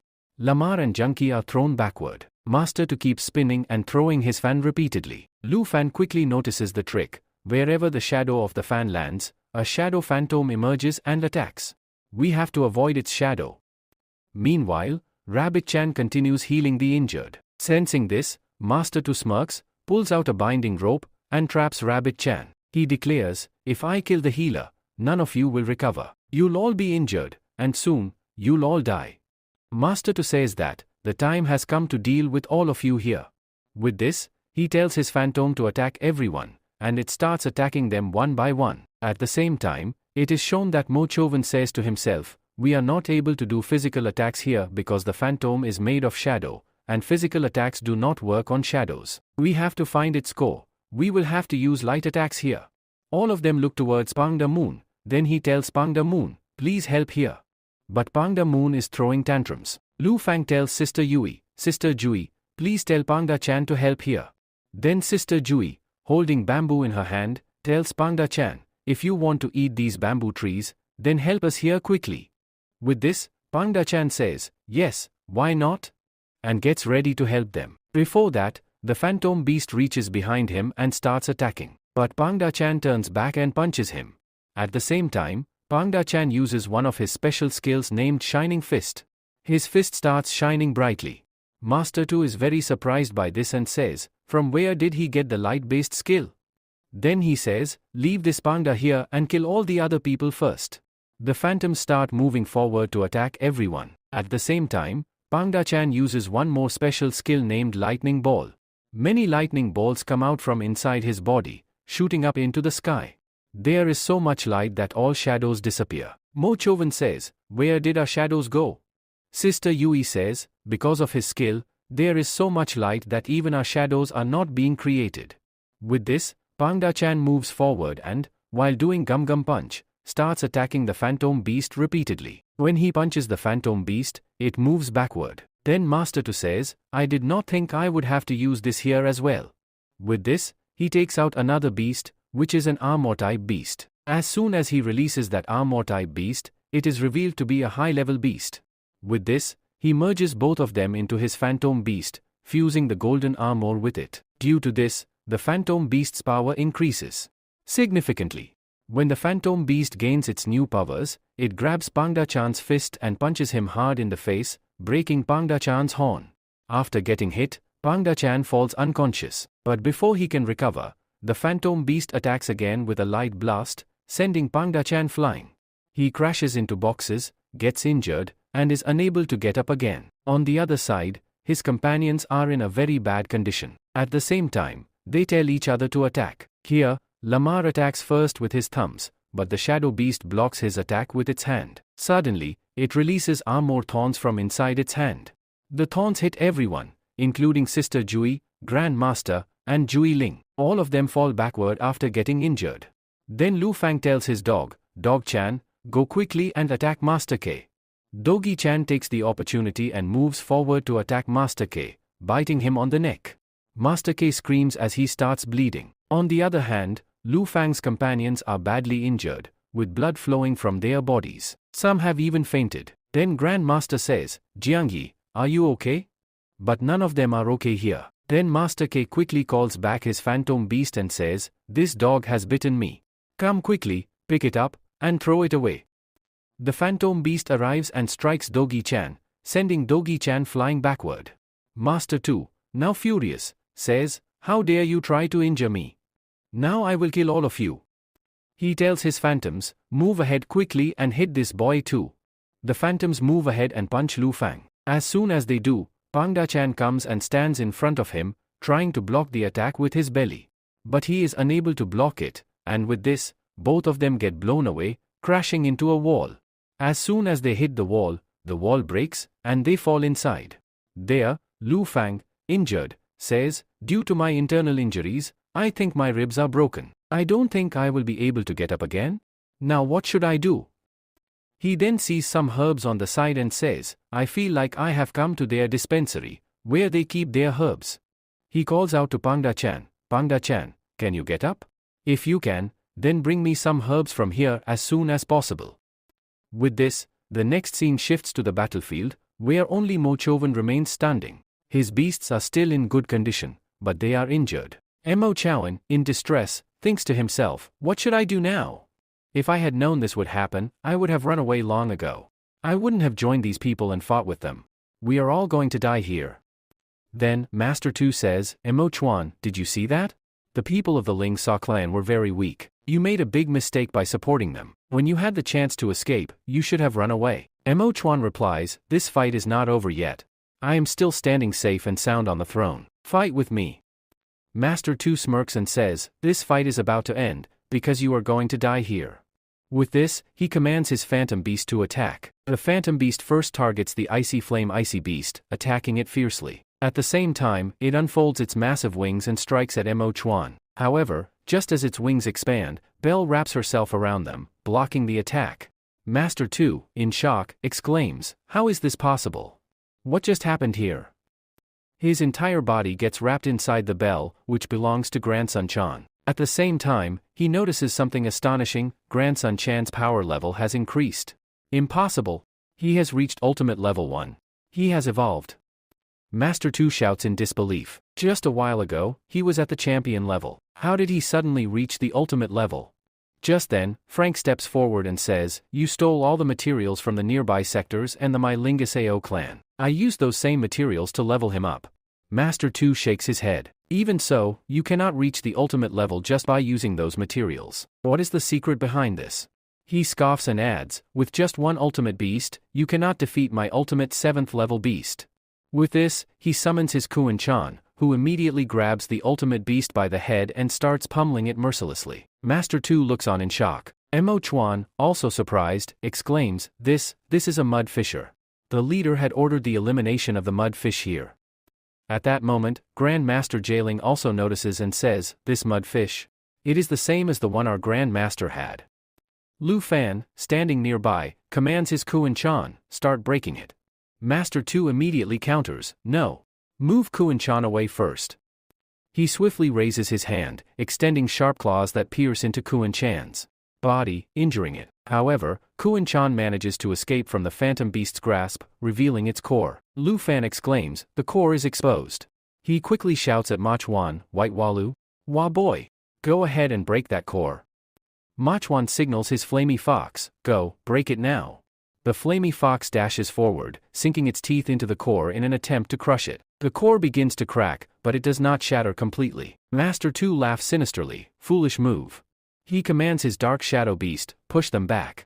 The Dark Shadow Beast unleashes a devastating punch, sending Flamey Fox flying. The fox crashes directly into Mochuan, sending both of them slamming against the wall. Mochuan is knocked unconscious. The core remains intact, though cracked. Meanwhile, all other beasts have fallen. Kuan Chan has lost, Pada Chan has lost. Master Tu smirks, this battle was not so easy, but your interference has caused great damage to our clan of freedom. I will not let a single one of you leave alive. He declares, I have won this fight. You tried to break the core, but you failed. Now, I will recreate my Shadow Beast, and all of you will die. Lu Fang shouts, no. We need just one more strike to break it. Master Tu grins wickedly, you're too late. You will be the first to die. With this, he orders his shadow to attack. A dark shadow emerges, lunging forward and grabbing Lu Fan by the neck, choking him mercilessly. And those who are with him are injured and cannot move forward to help him. Lu Fang is also unable to reach his core by moving his hand forward, due to which he thinks to himself, am I going to die here? I cannot accept this. Master Tu runs forward and shouts, all of you are going to die here. Assume that your Lingus clan will be completely finished today. With this, he summons Speedy Aries. Speedy Aries jumps down, lands gracefully, straightens up, and then strikes the core with her foot, shattering it into pieces. Lu Fang is shocked, and Master Tu exclaims, where did this monster come from? At the same time, PD Aries dashes forward and launches an attack on Master Tu. She punches him fiercely and delivers a powerful kick to his stomach, injuring him and causing him to collapse. Meanwhile, Ma Lu Fan looks at PD Aries and recalls, last time, I released you here, and my friend was about to capture you and send you away. Speedy Aries glances at him, feeling shy, and suddenly starts running away. Confused, Lu Fan mutters, what happened to her? Why is she running away? She came to help us, didn't she? Then, Lu Fan turns to his allies and asks, are you all okay? He checks on them and instructs, bring your injured here to me, especially Rabbit Chan, so I can heal him. Grand Master Jailing quickly brings Rabbit Chan. Lu Fang gathers some herbs, prepares a healing pill, and gives it to Rabbit Chan, who recovers instantly. With his restored strength, Rabbit Chan uses his powers to heal the rest of the wounded, bringing relief to everyone. At this moment, Sister Ji and Ma Chuan are shown recovering as well. Suddenly, Zhang Hejia points forward and exclaims, look! He's still alive. He is referring to Master Tu, who is barely clinging to life. Pa Chawan picks up a knife and growls, how is this bastard still alive? He should not be left alive. Without hesitation, he jumps onto Master Tu and plunges his blade into his chest, ending him for good. Jiangyi, horrified, yells, what have you done? Why did you take his life? You VE already killed someone before, and now you VE done it again. Panda-chan interjects, are you an idiot? Can't you see? He tried to kill you first, and now you feeling sorry for him? This is why your Ling Sa clan was destroyed. Your kindness is your weakness. Sister Ji, feeling guilty, murmurs, until today, I had only cut carrots and radishes. But now, I have killed a person. Panda-chan nods and says, yes, and we did it together. Ma Chuan scoffs, you all are seriously talking nonsense. Do you really think if you had spared him, he wouldn't have come back to kill you? If Master Tu had survived, he would have returned with an army and slaughtered us all. Ma Chuan then motions toward the captured beasts and says, we need to deal with the remaining enemies. If we kill them all, this story ends here. However, Ma Lu Fang firmly replies, no, we will not kill anyone. They were only following Master Tu's orders. We have Dogi-chan, who can erase their memories using his Susu ability. They won't remember anything. Ma Chuan shakes his head, you people are way too soft-hearted. That's why you'll never succeed. Changing the subject, he then asks, what should we do with all the rewards? There are a lot of beasts, gold, silver, and other valuable materials. Ma Chuan smirks and declares, since I defeated most of the enemies, I want 70%, and you guys can share the remaining 30%. Ma Lu Fang glares at him, stop talking nonsense. We will split everything equally. Ma Chuan laughs, equally? Think again. I know about your secret mudfish. If I tell Li about it, you'll be in serious trouble. Lu Fang doesn't respond. Instead, he signals Dogi-chan, who turns toward Ma Chuan and suddenly pees on his face. Ma Chuan, startled, forgets about Kuan-chan and angrily shouts, hey, what the hell? Lu Fang smirks and says, now, let's do a fair split. Ma Chuan hesitates, but then Dogi-chan pees on him again. Grumbling, Ma Chuan finally concedes, fine. 50-50 it is. But Lu Fang, not satisfied, gestures again, and Dogi-chan pees on Ma Chuan's face once more. Completely drenched, Ma Chuan finally gives up, alright. We'll do 50-50. Lu Fang then adds, we'll keep 20% of everything, and you can take 50% of the rest. Ma Chuan, now defeated, grabs his share and storms off. Grand Master Jailing turns to the group and asks, what should we do now? We have too many beasts to handle. We can only tame a few of them. Jiangyi suggests, we've won a lot of loot today. Let's establish new bases for ourselves. Meanwhile, Ma Lu Fang ponders, what should I do now? I need a powerful beast for both attack and defense. He sees an iron ball in front of him, it is an iron fireball, so he says, this fire-based iron ball is very good. Let's connect it. He then says to it, why don't you become my beast here? So that beast, i.e., the fireball, gets ready. He opens his ring, and Ma Lu Fan also opens his ring. There are many things inside his space. There is a lot of space, but at the same time, it is shown that Ma Lu Fan gets some shock there, due to which Lu Fan falls unconscious there itself. He is not able to make the siren ball his container there and falls unconscious at the same time. The next scene is shown of his sector. When he regains consciousness, the general is sitting near him and says, finally, you have regained consciousness. You had fainted there, I picked you up and brought you here. You are very heavy. I suffered more injuries than you, but despite this, you fainted first. This is very surprising. But you are still a junior, so what should I say to you here?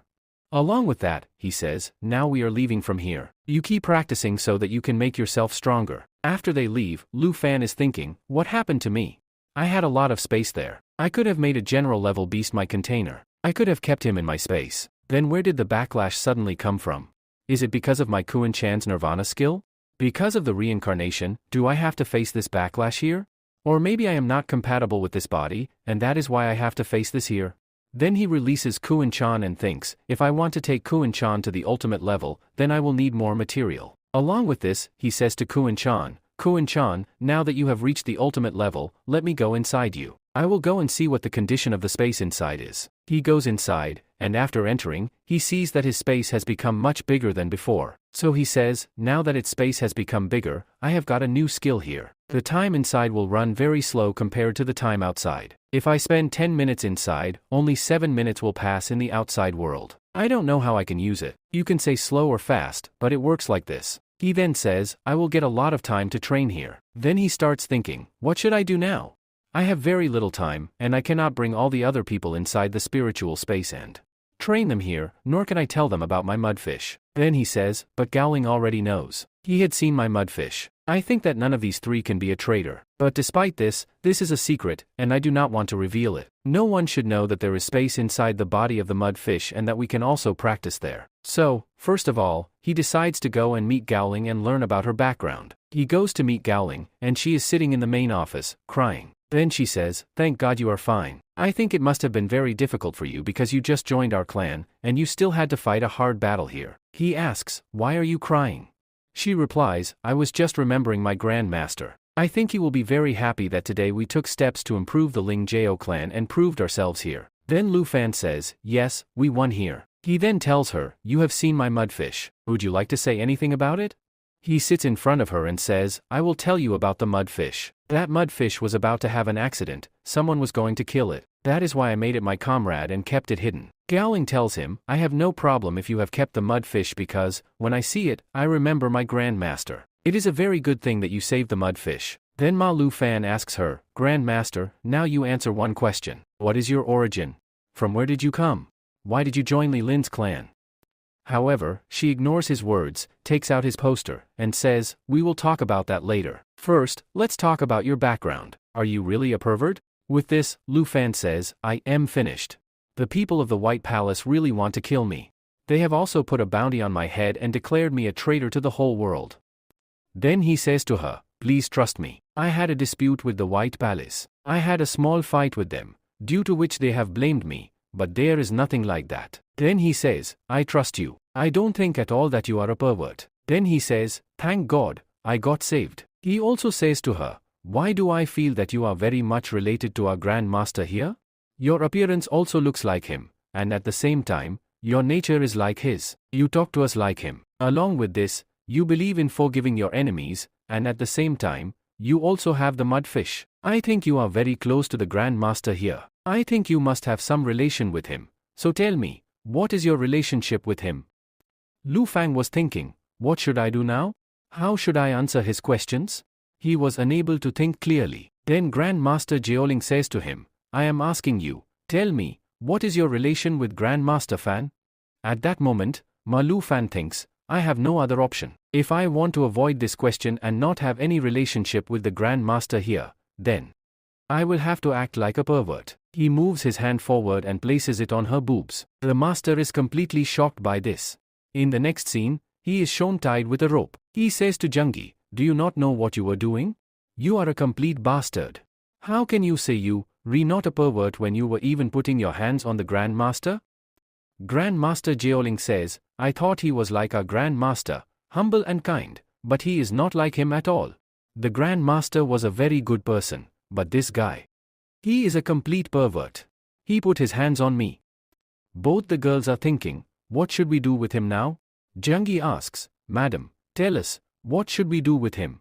What's the punishment for this?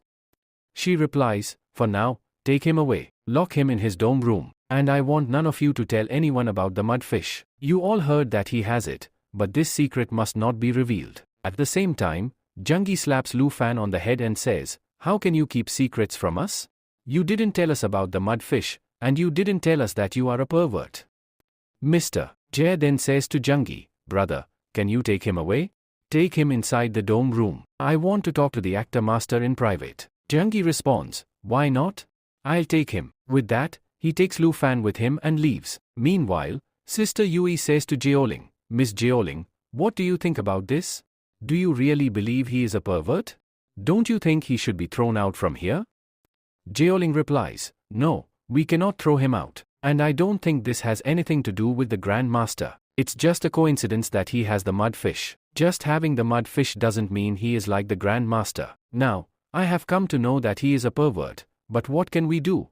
The sector competition is about to start soon. In that competition, we need a powerful subordinate, and Lu Fang is very strong and an expert fighter. So, we will have to keep him with us. Then the scene shifts outside, where Zhengyi is taking Lu Fan away. On the way, he unties his ropes and says, I think this is enough. Lu Fan is confused and asks, what are you doing, Senior Jans?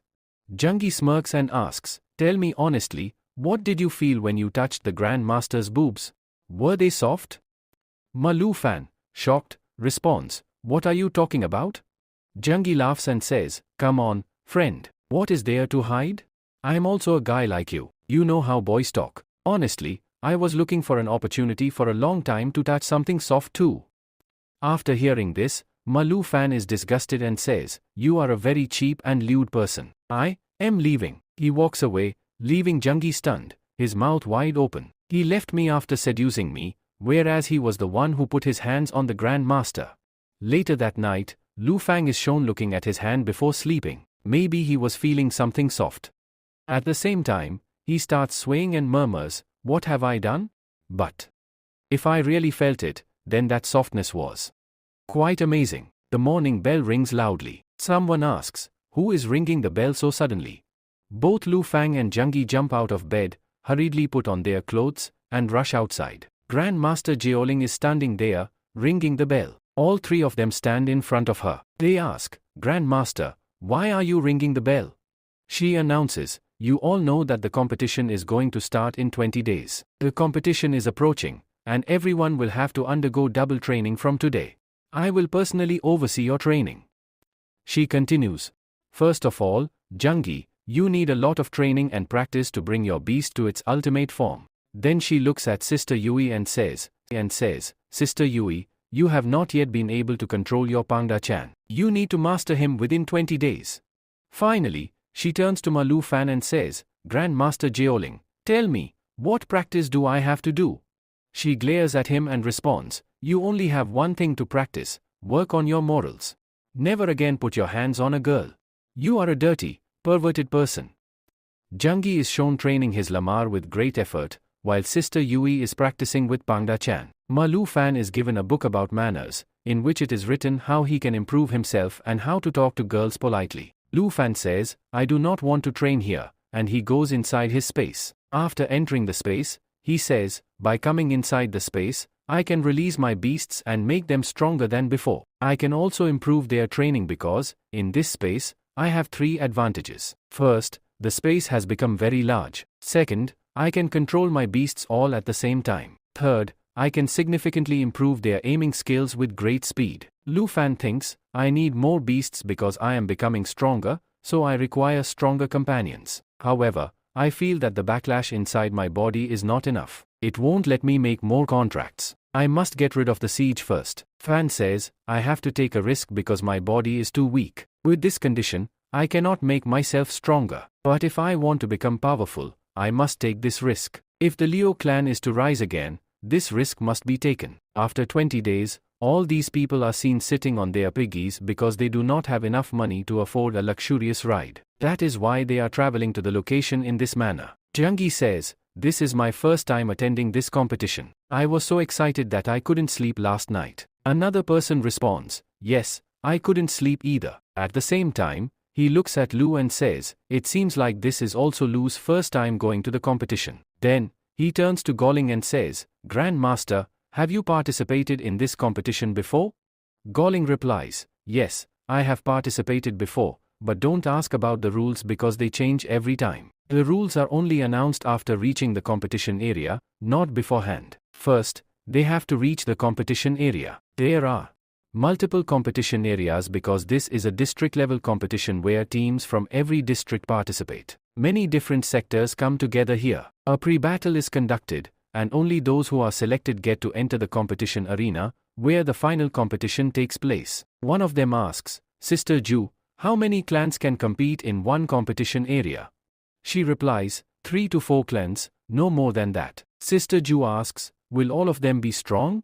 She replies, yes, they will be strong. At that moment, they notice that Speedy Aries is secretly following them, hiding behind a tree. Sister Ju says, I think that beast is following us. Yesterday, I saw her outside the door of my jet. I even called her, but she didn't come. Ma Lu Fan says, I don't know what she wants from me. Whenever I try to talk to her, she gets shy and runs away. But she is really a very cute beast. Finally, they reach the competition area, where various sectors have gathered. There are many people present. As they arrive, Janky says, why is there so much crowd here?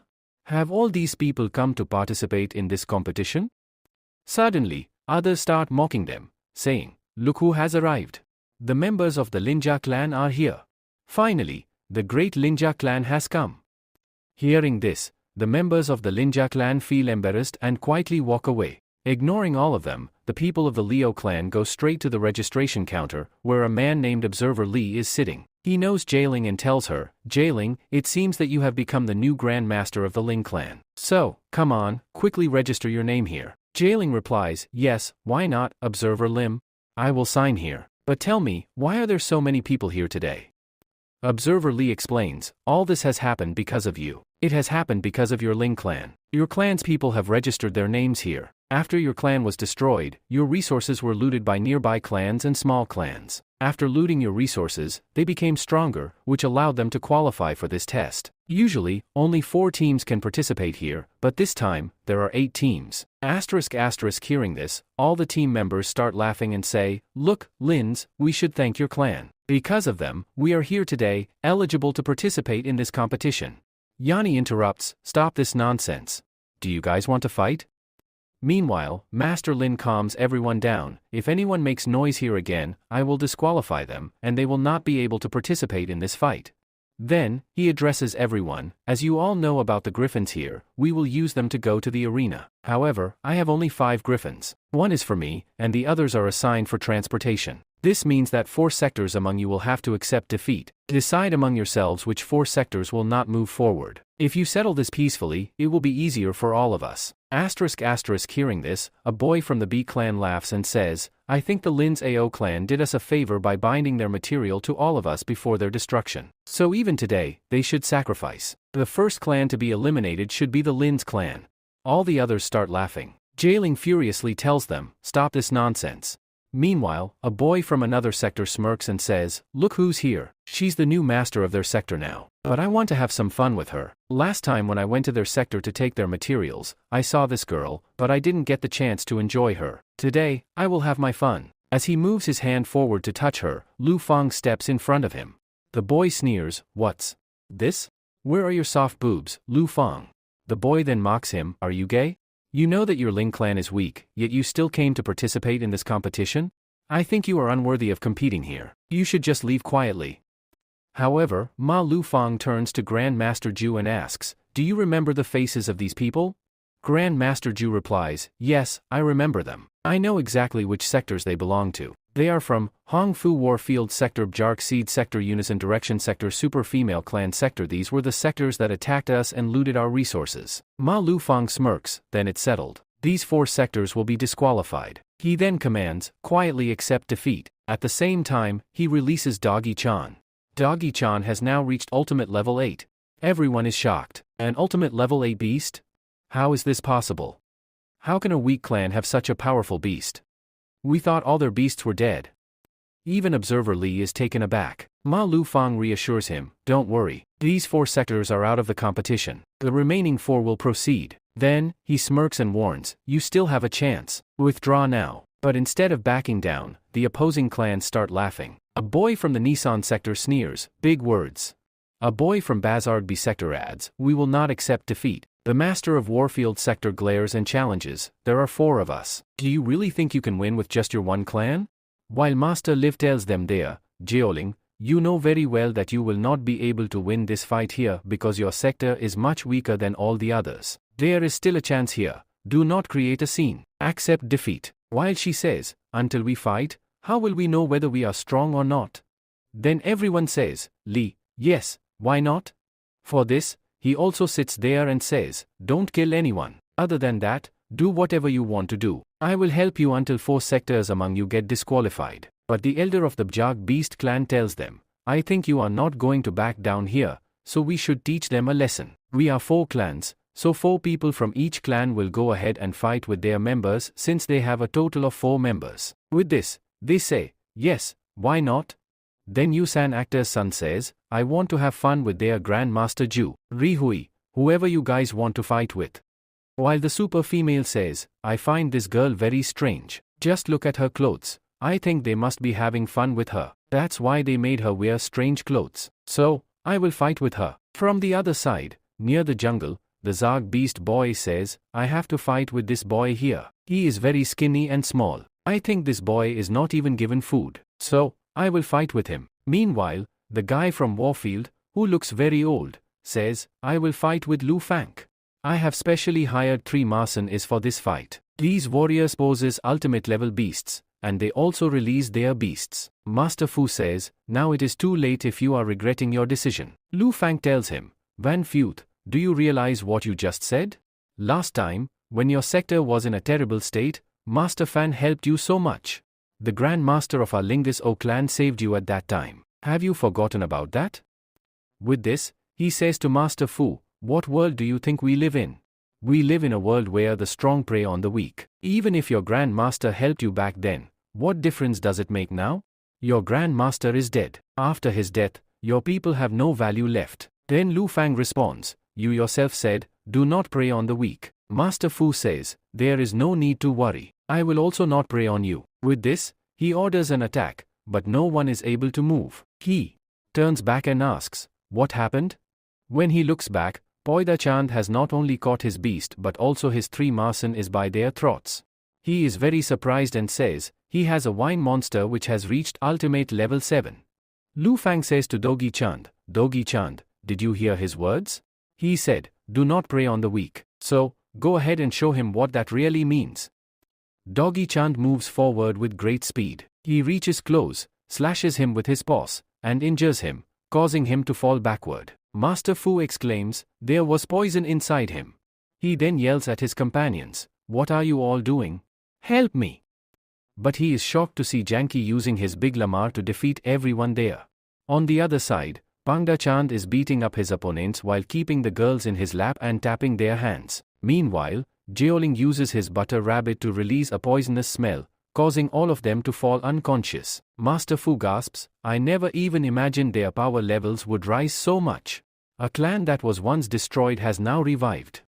Mara Lu Fang steps forward, grabs him by the collar, and declares, "Let all alphas remember, whatever your clans have taken from us, we have taken it back 3 times over. And you will return it." He then apologizes to the Grand Master of the Charu clan, saying, "Please forgive us. We will not come to this competition again. Let us go." With this, Mafuk pees on the dog moon to remove the poison from his body. He says, "Thank you very much." Then Jeoling steps forward and asks, "Master Li, only 4 clans are left now. Can we move forward?" Master Li responds, "Yes, why not? Jeoling, congratulations to you. Okay, you guys can move forward." At the same time, he reads the list of candidates and announces, ***, only 4 clans will move forward with us. They are, Lynch Clan and Beast Clan, 4 Holy Elephants Clan, White Tom Clan, ***, as the name of the White Tom Clan is mentioned, Mo Chavhan is also there. At that moment, Jungi reacts, "This is Whitehead. What is Whitehead doing here? Has he joined a sector here? But he had said that he is independent, a solo hunter. How can he join a clan?" Jungi directly asks him, to which Whitehead coldly replies, "If you call me Whitehead here again, I will kill you right here." Lu Fang steps forward and questions, "You said you are a solo tamer. Then how can you join any group here? Is this your own clan?" Whitehead smirks and responds, "What's wrong if I join a clan? Anyway, I am a very powerful person. I keep getting requests to join many clans. A strong person will join only a strong clan, right?" He then turns to Jungu and says, "So this means you are representing the White Tom clan here since you are its Grand Master?" Jungu shakes his head and replies, "It's not like that." At that moment, an old woman steps forward and says, "What are you doing here? Move ahead quickly. We have to go to Griffin Key." Whitehead responds, yes, Grand Master, I am coming. Jungi watches them closely, especially the old woman. He thinks to himself, I believe she is their Grand Master. She is the Grand Master of the White Tom clan. Although she is old, even an arrogant person like Mo Chavhan is giving her respect. The other clan members also seem to be afraid of her. They aren't just listening to her, they are following her out of fear. Meanwhile, Master Lian instructs everyone, climb onto your griffin capes. We are about to leave. They all sit on their griffins and move forward toward the competition arena. On the way, Mo Chavhan asks, we've been wondering, how did your ultimate beasts reach the ultimate level? Just 20 days ago, all your beasts were at the champion level. How did they suddenly advance to the ultimate level? My foxes. I worked so hard, but even they couldn't reach the ultimate level. Linja replies, you couldn't understand the true potential of your beast because your clan lacks the right methods. I think you should focus more on their synergy. Mo Chavhan nods and says, yes, I think I should focus more on my beast's training. Then, unexpectedly, he adds, why don't we become friends? Hearing this, the members of the Un's Beast clan and the Four Holy Elephants clan are shocked. Jungi exclaims, are you crazy? You, talking about forming an alliance even before the competition starts? What will everyone think about this? However, the master of the Ascent clan interjects, it doesn't matter. If you guys want to, you can align with us. We can all move forward together. At this, Mo Chavhan scoffs and says, stop your nonsense. Yoran's Beast clan is the weakest. The number of beasts you have is very low. Who would want to form an alliance with you? Turning to the Four Holy Elephants clan, he sneers, your name has 4 holy elephants in it, yet none of you even has an elephant-type beast. And you call yourselves a great clan? Pavan responds fiercely, none of you can match us. You won't be able to stand against our clans. You still have a chance, withdraw now. At this moment, the old woman steps in and warns Mo Chavhan, keep your mouth shut. Do you want to reveal all our secrets before the competition even begins? Mo Chavhan immediately bows his head slightly and responds, yes, Grand Master. While Ma Lu Fan was thinking, I am not able to understand how this old woman is able to control him here, the old woman suddenly says something to him, and he becomes silent from then on. Then, Master Li says, here we are. People have reached the destination, and in front of them is a small island. They move forward towards it and say, this island is going to be the arena this time. Your competition will take place here. As they land, John Key asks, is this our trial island? Is our fight going to be on Jag Island? Sister G responds, you mentioned that many clans participate in this competition, but this place is very small. Then, another person agrees, yes, I also think this place is very small. Last time, a bigger location was chosen, but this time, it seems much smaller. John Key turns to Master Li and asks, Master Li, why can't we see the other clan members here? Master Li explains, the other people are not here because there are 8 landing spots. Each clan has landed at a different spot. At that moment, 2 more observers appear. Along with them, 2 masters step forward, one named Luhan and the other Master Wang. They introduce themselves and ask, where have you all come from? Just then, their eyes land on Gao Ling. One of them exclaims, this is Gao Ling. That means the Linja clan has also arrived. Both are surprised and ask, has the Ling Jo clan really returned? Jailing smirks and says, yes, I remember. Last time, I came here as well. You treated us very well. She responds, yes, I remember. Last time, you came with your Grand Master, and you wiped out all the other sectors here. Jailing confidently declares, this time, we have come with the same mission, to achieve the best ranking. We hope to be among the top ranks. Luhan steps forward and says, I know you can do it. However, this competition is quite small. If your Grand Master were here, you would have won in an instant. Meanwhile, Ma Chuan moves forward aggressively and calls out, Observer Lucen. How can you ignore me? She looks at him and asks, who are you? He replies, I am from the White Tom clan, and I am going to be the star of this competition. You will see, by the end of this tournament, I will be the biggest star. She glares at him and snaps, stop your nonsense. Do you want to get disqualified even before the trial starts? Everyone is shocked by her words. At that moment, Master Bang steps forward and announces, your trial is about to begin.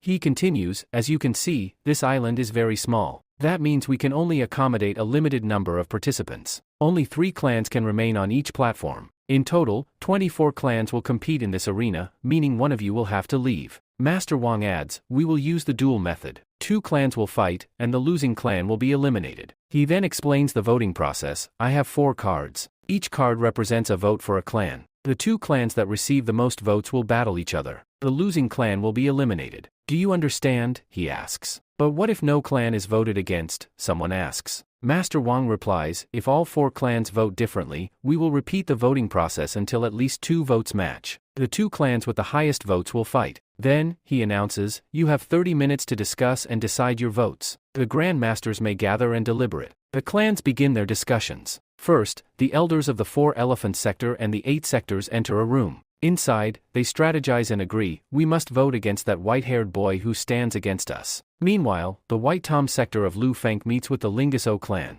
Ma Chuan tells his ally, I think we should vote against the Ansby sector. I have a personal enmity with them, and I want to see them lose. Realizing the complexity of the voting system, he simplifies it. Each sector's elders will have 30 minutes to discuss and form alliances. The Ansby sector will talk to the Lingus clan, the White Home sector, and the 4 elephants. Afterward, they will finalize their votes. Finally, the voting time arrives. The heads of the Charu clan cast their votes, 4 in total. The results are in their hands. Now, I am going to tell you which 2 clans will fight among themselves. At the same time, she is counting the votes there. When she counts the votes, the first vote that appears is for the Ass Beast clan. Janky is surprised and says, what is happening here? Did he vote for us? Lu Feng replies, I don't think so. No matter how scoundrel he is, he will not vote for us. As the votes are being counted, the Ass Beast clan receives 2 votes, and 1 vote is given to the 4 elephant clan. Everyone is shocked and says, what is going on here? All the votes should be only for Nay and Nay. Moken, who belongs to one of the clans, stands there as if this was all part of his plan. As soon as the voting is completed, a fight is set to take place between the Ass Beast clan and the 4 elephant clan, as both have received 2 votes each. They are also surprised by this, and Sister Ju asks, how did this happen? Mo Chawan smirks and replies, this was all my plan. Mr. Luhan then announces, now that the decision has been made, let's start the fight. She orders both clans to battle, and immediately, the Ass Beast clan and the 4 elephant clan release their respective beasts and begin fighting. On the other side, Jangi asks, tell me, how did you manage all this? What did you say to them in the end? Mo Chawan smirks again and replies, I told them both the same thing. At this moment, it is revealed that Mo Chawan had secretly told the Ass Beast clan, I am with you. I can't tolerate the 4 Holy Elephant clan anymore. That's why I will vote for them. Can you vote against them?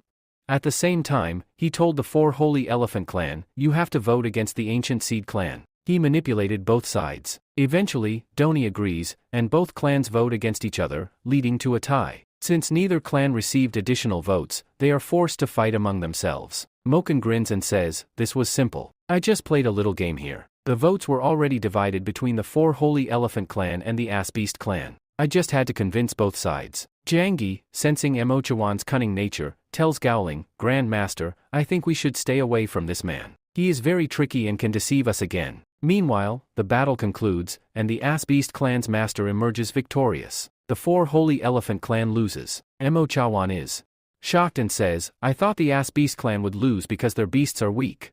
The master of the Ass Beast clan glares at him and says, Moken, you deceived us. Give us one chance, and we will take our revenge. Moken smirks and responds, oh, of course. Take your revenge. As a result, the 4 Holy Elephant clan is disqualified and sent back from the island. Jangi, deep in thought, says, they had just arrived on the island, and now they're already disqualified?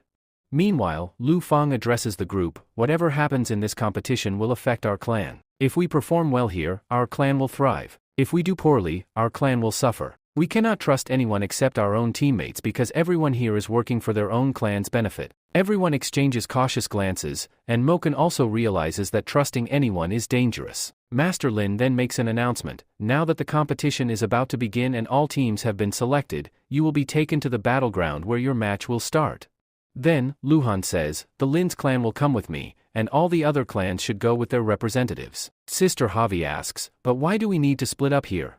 If we have to compete in the competition here, then, Sister Luhan interrupts, we will have to split up because the rules that we are going to tell you cannot be shared here. Instead, we will explain them separately. We also don't want all of you to start fighting with each other. That is why all the teams, 24 clans in total, will be sent to different locations. Along with this, each of you will have a server, or a master, who will go there and inform you about the rules. Asterisk with that, all of them go their separate ways. As they depart, Lu Jun releases 4 ghost-type beasts. These beasts have rings on their heads. Sister Yui exclaims, what kind of beasts are these?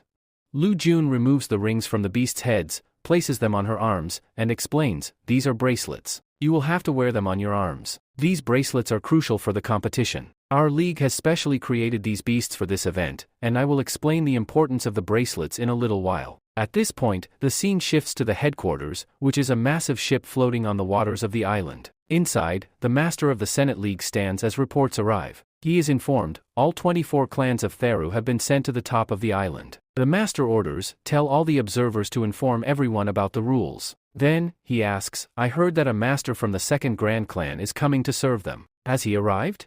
A subordinate replies, Sir, it seems he is running late. Just then, young Master Bai arrives from the White Palace. As soon as he reaches, he bows and apologizes, please forgive me. I am late. Along with him is young Miss Bai, the princess. The scene then shifts to the competition arena, where contestants wear their bracelets. Luhan tells them, these special beasts were created by our cult league. They act as transmitters. We will keep the beasts in our headquarters while you wear the bracelets. These bracelets will allow us to monitor your condition and status. The observer assigned to you will be able to track you in real time. Previously, there was no such system, but now, this ensures better supervision. Then, Luhan explains, in past competitions, clan members would fight each other, and the surviving clan would be declared the winner. However, this time, we have introduced a point system. We do not want clan members to die because this is a competition, not a death match. Instead, your power points will determine the winner. The team with the most points will be ranked accordingly. The top 4 teams will be given rankings, and the team that ranks first will get a chance to participate in the bang competition. She continues, now, about the bracelet, there are 3 crucial rules you must remember. Keycap 1, never remove the bracelet from your arm. You are only allowed to take it off for 3 minutes. If you remove it for longer, the bracelet will deactivate, and you will be eliminated. Keycap 2, do not hide in the water while wearing the bracelet. Since this is an island, anyone could hide underwater to waste time. That's why we have set a rule, if you stay underwater for more than 3 minutes, the bracelet will deactivate automatically. Keycap 3, if you place your hand on the bracelet and say, surrender, a protective barrier will activate, and you will be considered surrendered. However, if an opponent attacks or kills you during this time, their team will be disqualified. This rule ensures that no candidate's life is endangered. Luhan then says, now that I have explained how the bracelet works, you need to know how to collect points. Sister Yu interrupts, but you still haven't told us how to collect points. Where do we get them? How do they work? Luhan responds, I cannot tell you that yet. Once the competition starts, you will receive instructions through your bracelet. Each participant will be guided on how to collect points. With that, Yojna announces, the competition is about to begin. I hope the Lin's clan can rise again and make a name for itself, just like last time. The team responds with determination, of course, Sister Luhan. We will do whatever it takes.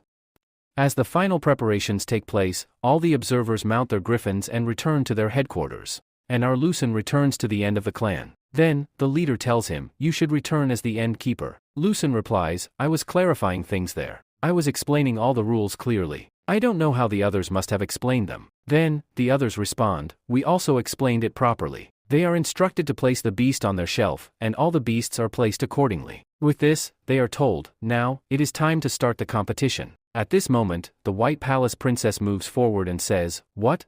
The Lingus clan is also participating this time? But they have become so weak, they don't even have 20 members left.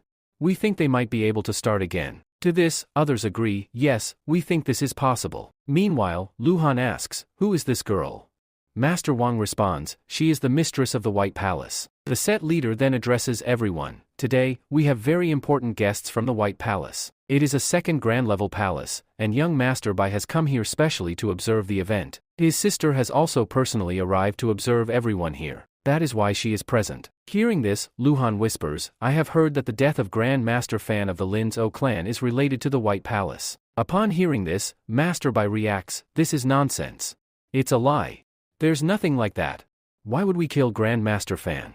Yes, I once had a fight with Grand Master Bai, and I lost to him by a huge margin. But no matter his age, I could never kill him. Despite everything, his power level was far greater than mine, and I accepted my defeat with great respect. Legion asks him, did you really fight with him? That's an incredible honor. But all I have is his signature on a piece of paper. I wish I could have fought him too. Master Bai responds, you have his signature? Can you sell it to me? I'm willing to buy it. His sister interrupts, what are you guys talking about? You're here to watch the competition, so focus on that. The center leader then says, since all the observers are back, why don't we start? He then turns to Master Bai, saying, Master Bai, let's begin. All the observers are instructed to connect with everyone, and they begin linking with all the beasts. As soon as the connection is established, the beasts start glowing green. Young Mistress Bai, puzzled, asks, what's happening? Why is everyone glowing green? The senior leader explains, Young Mistress, there are 3 possible colors. Green means the person is in perfect condition. Yellow means the owner of the beast, who wears the bracelet, is injured. Red means the master is dead. He continues, this system allows us to monitor everyone on the island. We can keep an eye on all the clan members and reduce the casualty rate significantly. Young Master Bai comments, your league has some incredible beasts. The way you've created them makes serving someone much easier. The senior leader replies, Sir, you're yet to see the biggest surprise. Now, let's quickly announce the competition. Young Master Bai nods and announces, all right, I declare the competition officially open. As soon as he says this, the ground starts shaking. The people of the Ling clan panic. What's happening? The island is suddenly shaking. Is this an earthquake? Jiangyi says, what is happening? Why is the water level going down suddenly? Then, Lu Fang tells him, idiot. The water level is not going down, our island is going up. With this, all the people are informed, none of you need to worry. All of you are on top of an island right now, an island that is actually on top of a massive antsid beast, a gigantic antsid turtle beast. You are standing on an island formed on its shell, which is why this island will keep moving. Inside the headquarters, young Miss Bai is surprised to see this and says, this seems to be a very big and powerful beast. Jiangyi then exclaims, that means we are standing on the shell of a giant turtle. Meanwhile, young Master Bai and young Miss Bai are also shocked. On the other side, an announcement is made to the crowd, everyone, listen carefully. You are all on the back of a moving turtle. This means the area you are standing on is very small, so be careful. If anyone slips and falls into the water, they will be disqualified. Now, I will tell you the rules of the first stage. Sister Jailing asks, why are there so many stages? We thought there would be only one. The Senate leader responds, first, you will be informed about what you need to do in the first level. At the same time, he commands, release the incubating beast. A beast, sitting on top of a silo, opens its massive mouth. From inside, glowing cells, small, shining orbs, are released into the air, spreading all over the island. The Senate Master then declares, your mission for Stage 1 is to collect these glowing cells. Pick up the cells and attach them to your bracelet. Once a cell touches the bracelet, it will be absorbed. The number of cells you collect will be recorded. The more cells you collect, the better your score. At the end of this stage, your total points will be calculated. Everyone gets ready. The mission is clear, collect the glowing cells. Once 300 out of the total 500 cells are collected, the second stage will be announced. Suddenly, someone shouts, Master, look there. There are many light pillars. The cells are falling. Ka Jailing smirks, this will be easy. The cells are everywhere, I just have to go and pick them up. Jiangyi points, there's one over there. Jace nods, yeah, let's get it. They rush forward to grab the cell. As they approach, a glowing cell falls from the sky. Jiangyi picks it up and runs to Grand Master Gowling, saying, Grand Master, try placing it on your bracelet. When Grand Master Gowling places the cell on his bracelet, it is immediately absorbed. A counter appears on the bracelet, 1 cell collected. Sister Yui exclaims, this is so cool.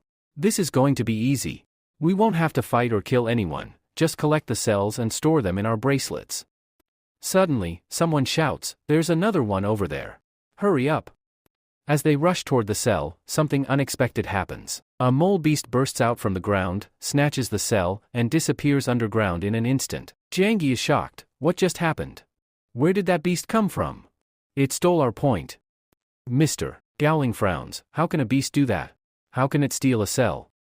Lu Fan replies, I think this beast belongs to someone. Someone deliberately sent it here to steal cells. They notice that more light pillars are disappearing. Wherever the glowing cells land, a group of people with mole-like beasts are swiftly snatching them up. Lu Fan states, that means when we complete 300 cells, the second stage will begin. But until then, we must collect as many as we can. According to the 24 clans, each participant needs 13 cells. Ling says, that means we need at least 15 cells each. Lu Fang responds, 20 would be even better. Since we are 4 people, each of us should collect 5 cells. He continues, there is no use staying together as a group. Since there's no battle happening here, it's best to split up. We'll search separately, collect 5 cells each, and then regroup at this spot. Does anyone have any doubts? Everyone shakes their head. With that, the group splits up. Each person now has a single mission: collect 5 glowing cells and return to the meeting point. Now the real challenge begins. Meanwhile, at the headquarters, young Miss Bai was surprised to see the points increasing rapidly. She exclaimed, "Look here! A team has collected a lot of points. Which team is this?" The master replied, "These are the people of Divine Curl. They have gathered an unusual number of points. It seems they are using some other means. Do you think they have cracked our policy?" she asked. The master smirked and responded, "Look at the red circles on the beasts." She observed carefully and nodded. "Yes, I can see them. What do they mean?" He explained, "It means they have removed their bracelets and put them on their beasts. Now, their beasts can directly touch the cells, absorbing them into the bracelets. This method has made it incredibly easy for them to collect cells at a rapid pace." The scene shifts to the disciples of Divine Curl. All 4 of them were sitting in one place, their bracelets attached to their rough-looking beasts. They were elated, having collected a total of 20 points in a short time. "Yes! This is working perfectly." One of them cheered. Suddenly, one of them warned, 3 minutes are almost up. We should call back our beasts as soon as possible. If we exceed the time limit, we will be disqualified." "All right." Another agreed. However, panic set in when one of them shouted, "My beast is not coming back. It's not following my commands." Another disciple echoed the concern. "Mine too. What's going on? Where did our beasts go?" Just then, a boy stepped forward. He was from Clan Freedom. Holding their beasts, he smirked and said, "Are you guys looking for Shapin? Don't you think cheating in this game is unfair?" The Divine Curl disciples were enraged. "Who the hell are you, kid?" one of them shouted. "Release our beasts right now and return our bracelets. Do you want to die?" Among them, one boy had no arm, but suddenly, a strange artifact emerged from his missing limb. It was a sub-artifact named Demon Tooth Arm. His arm transformed as sharp fangs protruded from within, resembling a monstrous jaw. The boy from Clan Freedom smirked and introduced himself. "I am Shag Lu from God's Palace, a branch of Clan Freedom. Since you don't have your bracelets, it means you cannot surrender. Which makes it very easy for me to kill you." He then turned to his Tu Tam and said, "Tu Tam, you've been served a meal." The scene darkened as crosses appeared over the 4 disciples of Divine Curl. At headquarters, young Miss Bai was alarmed. What happened here? Why have their markers turned red? The Senate Master grimly explained, "I believe they were killed. They kept their bracelets off for more than 3 minutes, resulting in disqualification from the game." Young Miss Bai was in disbelief. How is that possible? Are they so stupid that they would keep their bracelets off for more than 3 minutes? I don't think so at all. I expected them to become champions, but they lost so easily. Her elder brother interrupted, "I don't think it was stupidity. Their strategy was actually quite clever. However, once others discovered it, they turned it against them. If they were caught, their bracelets would also be taken." Young Miss Bai's eyes narrowed. "You mean to say that all these clans can fight each other? Isn't the goal just to collect cells?" Her brother smirked. "Ask the Senate Master. But I think this is the true nature of the game." The Senate Master confirmed, "It's not just about collecting cells. The clan members will fight each other for them. Only through battle will they be able to obtain the required number of cells." Master Lu says, "You are absolutely right, young Master Bai. Your thinking is very good, and you have understood it very well." At the same time, he tells his companions, "Quickly observe that area where the connection with the people of Divine Curd has broken. Go and check what has happened there." Lu Fang is shown working hard to find the cells. However, at that moment, his bracelet lights up with a message. Suddenly, a message appears on everyone's bracelet: "The entire team of Divine Curd has been disqualified. Those people are out. Now, only 23 clans remain." Upon hearing this, Lu Fang is shocked and says, "It seems that the fight has started. The fight for each cell has begun. If the number of cells decreases, the battles will become even fiercer. I must quickly complete my mission of collecting 5 cells and return to my teammates." Just then, he notices a pillar of light in the distance. His dog senses it and starts scanning the area. Meanwhile, Poida-chan extends his tentacle and, standing from a distance, picks up the cell. In this way, the team collects cells and absorbs them into their bracelets. Lu Fang smirks and says, "This makes things easier for me. I don't even need to go there myself. Poida-chan can grab the cells from afar." As soon as he picks up another cell, he mutters, "Now I have 2. Only 3 more to go. My mission will soon be complete." Suddenly, he hears a loud voice, "Who the hell stole our cell? Come out here quickly. We know you, hiding somewhere." Lu Fang reacts instantly, moving to the side and hiding behind a stone. A group of people stands nearby, angrily searching for the thief. The group shouts, "We are from the Lang group. How dare you mess with us?" Lu Fang, hiding behind the stone, thinks to himself, so these are the same guys from Lang group on whom my beast peed last time and humiliated them? These are the same people who killed Don DS Cat. Looking at them, they don't seem that strong. That's why they are roaming in a group. If they were truly powerful, they would be moving separately. Can I defeat them all here? As he is deep in thought, his dog, Doggy-chan, suddenly runs off, straight towards a girl from the Lang group. Lu Fang panics, "Doggy-chan, what are you doing? Where are you going?" Doggy-chan dashes forward and hugs the girl, licking her face. The girl laughs and exclaims, "Doggy-chan, what are you doing here?" Lu Fang is stunned. What? She knows my dog's name? The girl smirks and calls out, "Lu Fang, I know you are hiding. Come out quickly." Lu Fang sighs and steps out. "Please forgive me. Do we know each other?" The girl raises an eyebrow. "Now you, reacting all innocent? You don't remember what you did to me last time, my love?" Lu Fang is startled. "Wait, did she just call me, my love? That means, something must have happened between us. No wonder she's talking so casually." Meanwhile, Sister Ju finds a second cell and exclaims, "Now, I just need 3 more. She thinks to herself, "I am the Grand Master of my clan. Last time, the Grand Master alone won the whole competition. But as a Grand Master, how can I let everyone surpass me? I must move ahead of them." Just then, she spots another cell lying in an open area. She whispers to herself, "There's a cell, but no one is around. It seems free. Let's grab it quickly."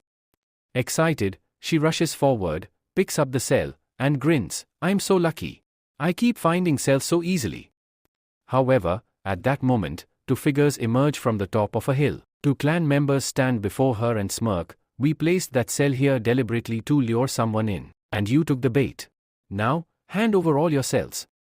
Sister Ju stands frozen, holding her head. "Damn, I'm in deep trouble. These guys, they are from the Darkness clan.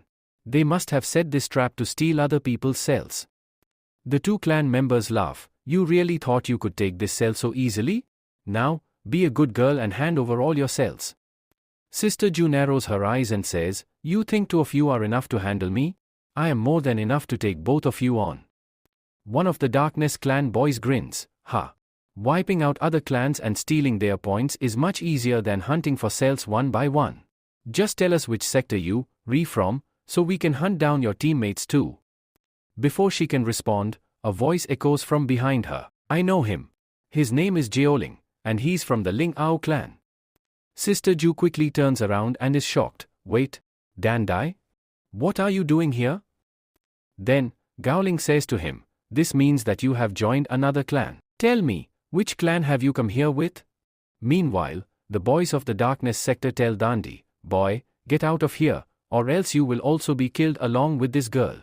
At the same time, one of them releases his beast, Kanshwa monster, and his wine monster also seems to be very powerful. He then says, "Now you want to become my target? If not, then get out of here." Dandy, however, completely ignores him. While disregarding his words, he turns to Gowling and says, "Gowling, I think you have now become the master of this sector." On the other hand, the Darkness sector boys shout, "Stop your nonsense. What are you two chatting about over there while I am your opponent?" With that, one of them releases his beast and commands, "Go quickly and attack him." As the wine monster starts moving forward to attack, its body suddenly breaks into pieces, cut apart completely. The boy from the Darkness sector is utterly shocked. At that moment, they see Little Me, a fairy cat, standing there. Seeing this, Gowling is astonished and exclaims, "This is Little Me. That means, Little Me is alive."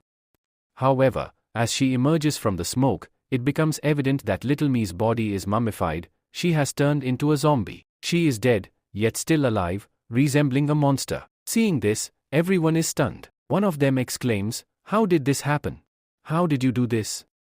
Even the 2 boys from the Darkness sector are bewildered. "What's going on? We don't understand." One of them then turns to the other and says, "We have to win this fight. Let's release our beasts now." Both of them summon their beasts and infuse them with special talismans. Their beasts include a bull monster and a slug monster. Both monsters charge towards Gowling. As they move forward, Gowling quickly leaps into the air with her butter rabbit, using butterflies to fly and dodge the attack. Meanwhile, the beasts now turn their focus toward Dandi. Growling, alarmed, yells, "Dandi, save yourself." But Dandi remains completely unfazed. He doesn't even move, as he is utterly confident that Little Me will handle the situation. With incredible speed, Little Me dashes past the two beasts, rotating her claws. In an instant, both beasts are sliced in half, their bodies breaking into countless pieces. Little Me effortlessly eliminates them and then advances towards the two remaining enemies. As soon as she gets close, the two remaining beasts raise their hands and surrender. Due to this, Dandi has to call back Little Me. The Darkness Sector boys breathe a sigh of relief. Thankfully, our lives were spared. Gowling then descends and immediately asks, "What happened to Little Me?" Little Me stares at him blankly, as if she does not recognize him. Then, to everyone's horror, she begins eating the remains of the fallen beasts. Gowling, shocked, turns to Dandi and demands, "Tell me, Dandi, what have you done to Little Me? What happened to her? How did she become like this? Why doesn't she recognize me anymore?" Dandi smirks and replies, "What do you think is happening here? Can't you see how strong she has become? She is much stronger than before. I have joined a very powerful clan." But then, he adds, "However, our Jali clan is also about to become incredibly strong. We will rise again in this competition." Gowling shakes his head. "Why don't you understand? Your clan is finished. It has no value anymore. Do you really think you can revive a dead clan?" Dandi looks at him and says, "Listen, I advise you to leave your clan now. Join us, the Demon Slang clan. It is the most powerful clan, and by winning this competition, we will rise to the top." Just as he says this, Gowling interrupts, "No, Senior Don D. I think you should come back to our sector. Ever since junior brother Lu joined us, our beasts have been growing at an unprecedented rate. We have taken our beasts to the ultimate level." Then he tells her, "You are talking about the same boy who tried to mess with me that day and tried to stop me. You people let that boy join your clan?" Hearing this, Gowling replies, "I will not lie to you. That boy has certain methods that helped us make our beasts grow very fast. Since he came back, we have been rising, and we will win this competition too." Don scoffs and says to Dee, "Stupid girl, I don't think your clan can rise again, especially with the help of that boy, Lu Fak. You think you can rebuild your clan with his help? You will not be able to do it." At the same time, his Little Me glares at Butter Rabbit before turning back and saying, "I told you about the Demon Slang clan. If you want to leave the Lingjao clan, come to me. That is, come and join the Demon Slang clan." He then tells Little Me, "Come with me." Gowling intervenes, "Don't do this, Dandi. You should not leave our clan. Our clan needs you." Dandi firmly replies, "No, I am neither your senior nor a member of your clan. I am not coming back to you. And remember one thing, do not let your brother, Lu Fang, come in front of me. I am very angry with him, and if he does, I will kill him." With that, he leaves, while Gowling stands there in shock. Next scene, Jangi is hiding with his companion, Lamar, watching the scene unfold. In front of them, they see a cell lying on the ground. They pick it up and say, "Yes. But we will need the fourth cell. If we absorb this one, we will have 4. Then Jangi turns to Lamar and asks, "Lamar, I know you are evolving, but why is your shape not changing?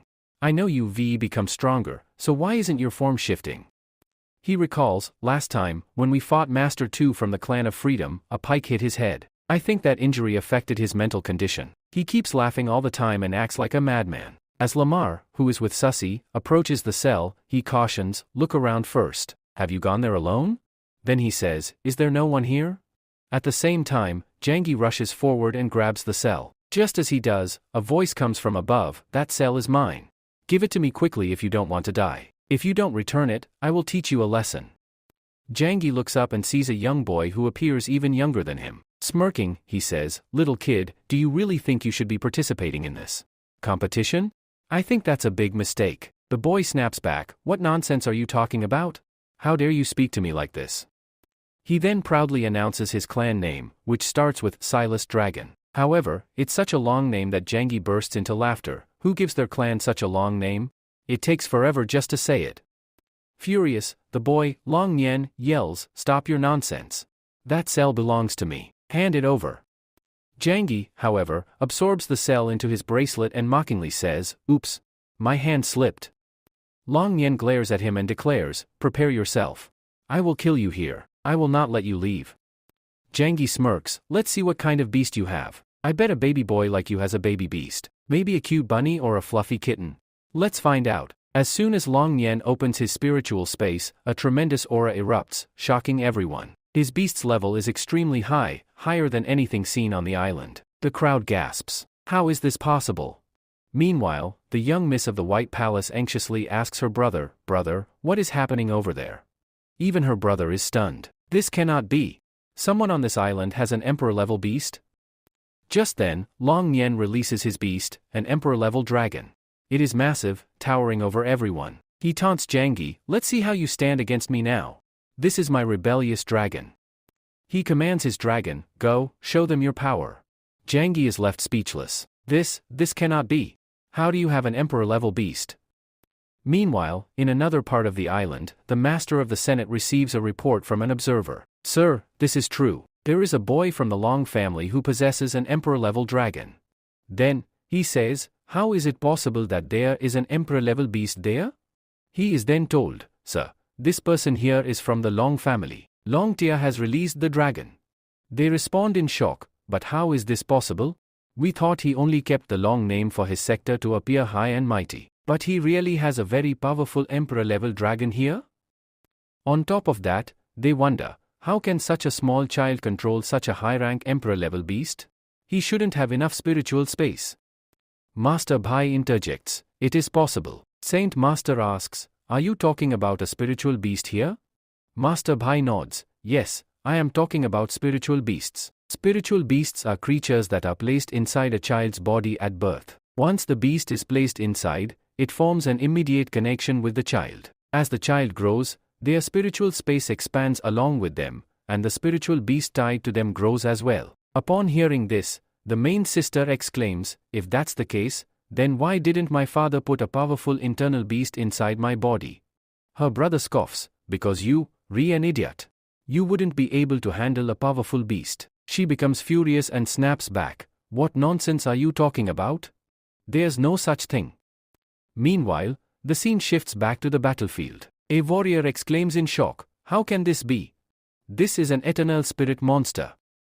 On the other side, Long is equally surprised and asks, "How do you know about this?"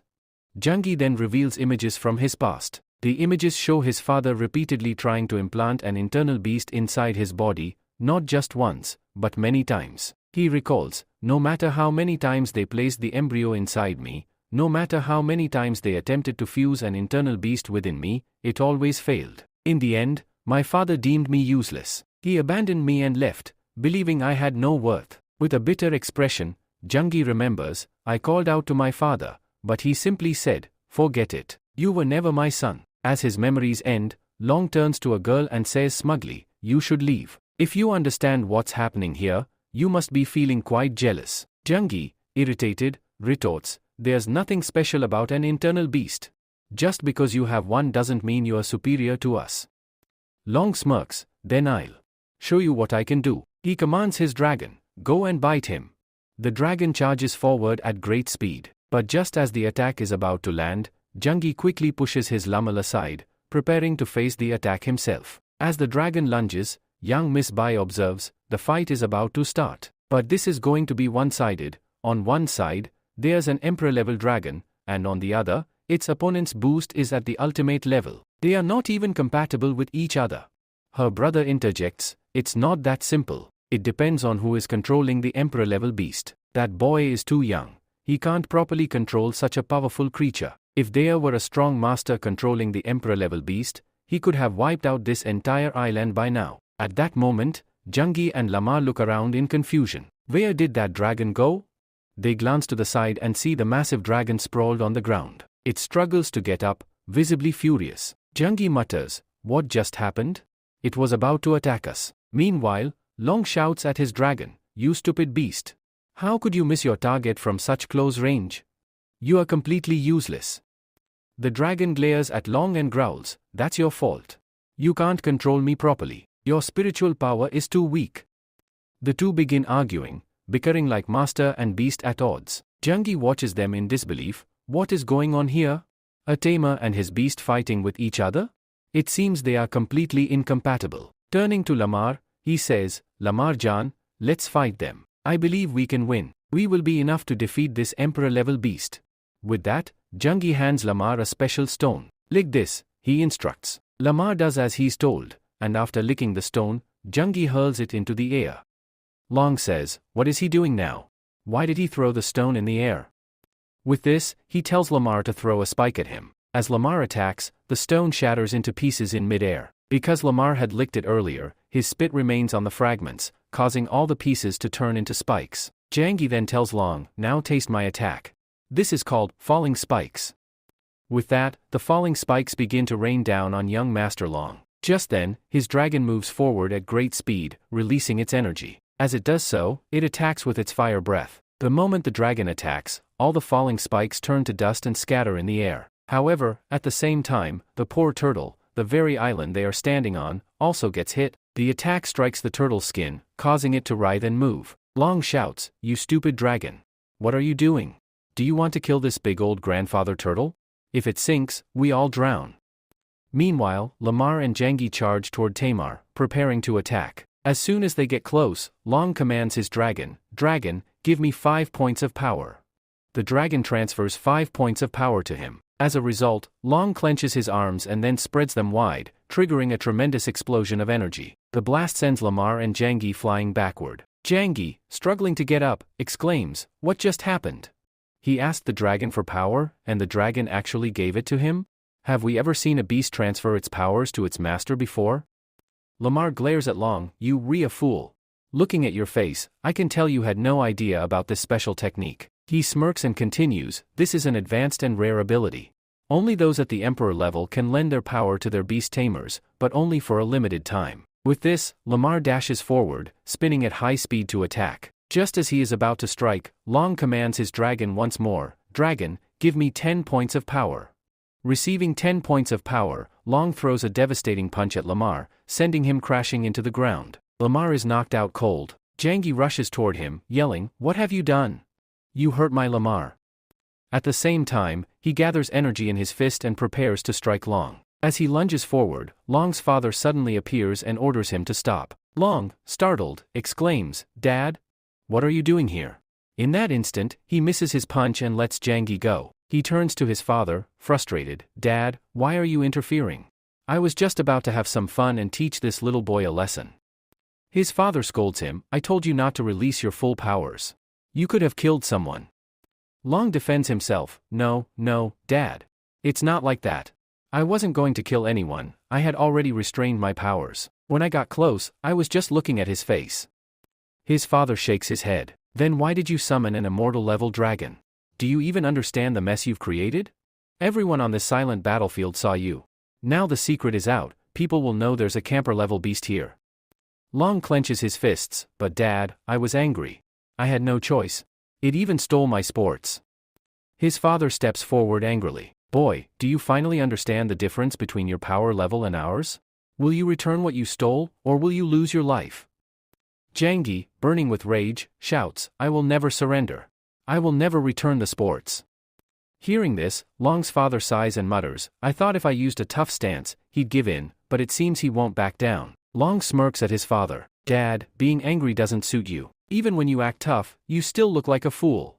He turns away. "Let's go. We'll find the sports elsewhere." There's no use wasting time on him. Both father and son turn back, walking away. Long's father, however, is secretly pleased. "My son has finally learned to release the dragon. That's a great achievement."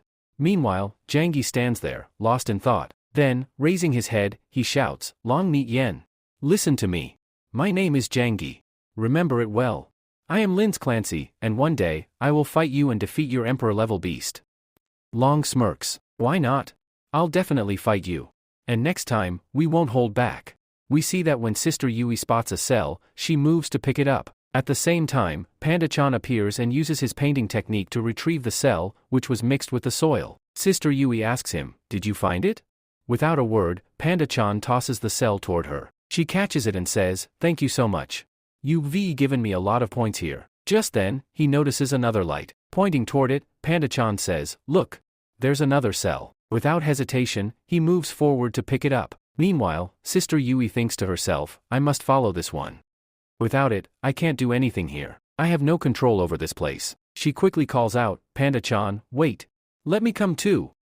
At the same time, Sister Yui is calculating her progress. Once I get this cell, I'll have 3 points. After that, I'll need just 2 more, and then I can return. My mission will be complete. But as she moves forward, the light suddenly vanishes. She stops in her tracks. Where did it go? She mutters. Turning to Panda-chan, she urgently says, hide.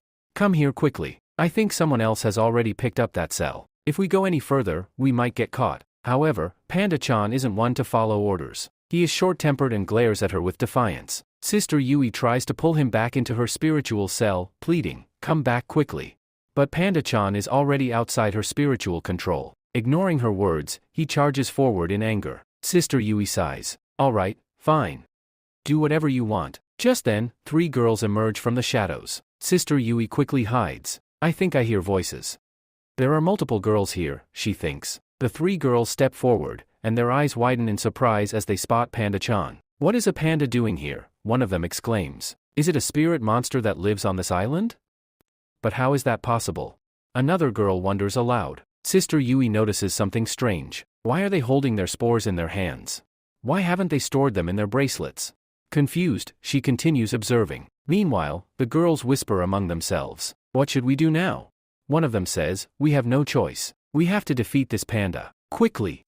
Bring out our beasts. Another girl commands. We'll use them to fight and scare it away.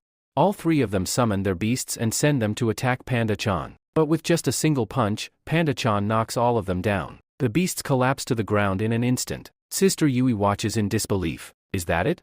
The fight is already over?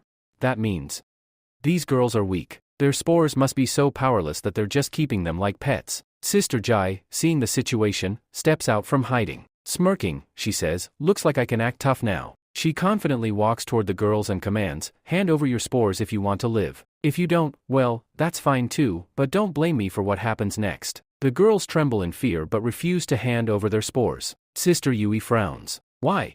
What's stopping you? Are you not worried about your lives? One of the girls hesitates before speaking. Something terrible has happened to us. She pleads, please don't take our spores. If we give them up, our sister will be killed. Sister Yui narrows her eyes. What do you mean? Explain everything. The girls begin their story. We were part of a modeling show where we performed alongside our beasts. Our commercial manager told us that if we participated in this competition and ranked well, it would boost our publicity and increase our show's ratings. So we fell for his trap and registered. But we had no idea how dangerous this place was. At first, we thought we only had to collect spores. But then, a group from the Bastard clan appeared. They attacked us and kidnapped our sister, Lan Mei. They're holding her captive and threaten to kill her unless we collect spores for them. That's why we're carrying our spores with us. We need to deliver them as soon as possible to keep our sister safe. We're terrified. Please, big sister, help us. One of the girls looks at Panda-chan and says, your panda seems really strong. Won't you help us? Sister Yui clenches her fists. This is horrible. Who could be so cruel? Holding someone hostage and forcing them to collect spores? The girls fall to their knees and beg. Sister Yui, please, help us. After a moment of silence, Sister Yui finally speaks. Fine, tell me where that man is. The girls immediately get up and say, come with us. As they lead her forward, Sister Yui thinks to herself, why am I suddenly feeling so responsible? Why am I even doing this? Soon, they arrive at the location. A boy is sitting there, watching over Lan Mei. A parasite monster hovers near her body. He smirks and says, back so soon? Did you bring all the spores I asked for? The girls tremble. Sir, we could only find 3 spores? Please, let our sister go. The boy scoffs. You think you can bargain with me?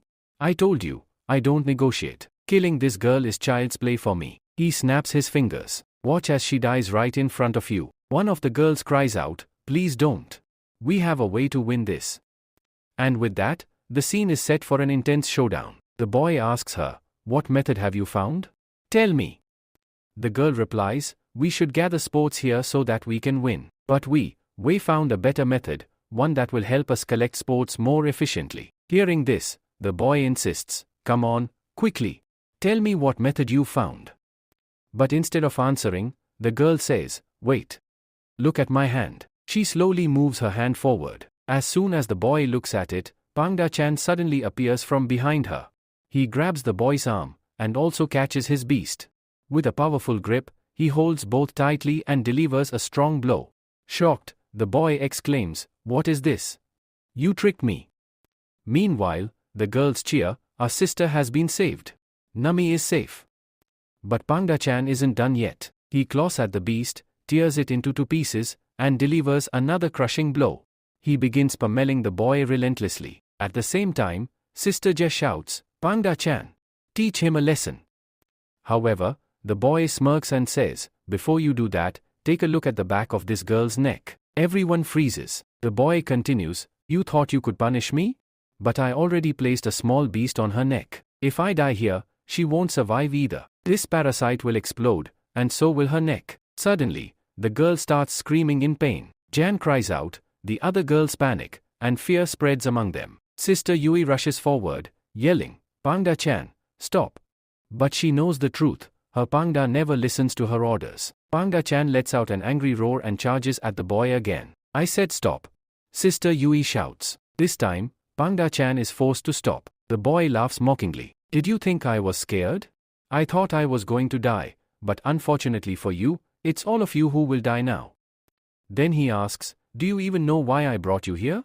Why have you come to help them? With a sinister grin, he pulls out another parasite and says, now, you have 2 choices, either die together, or become my slaves.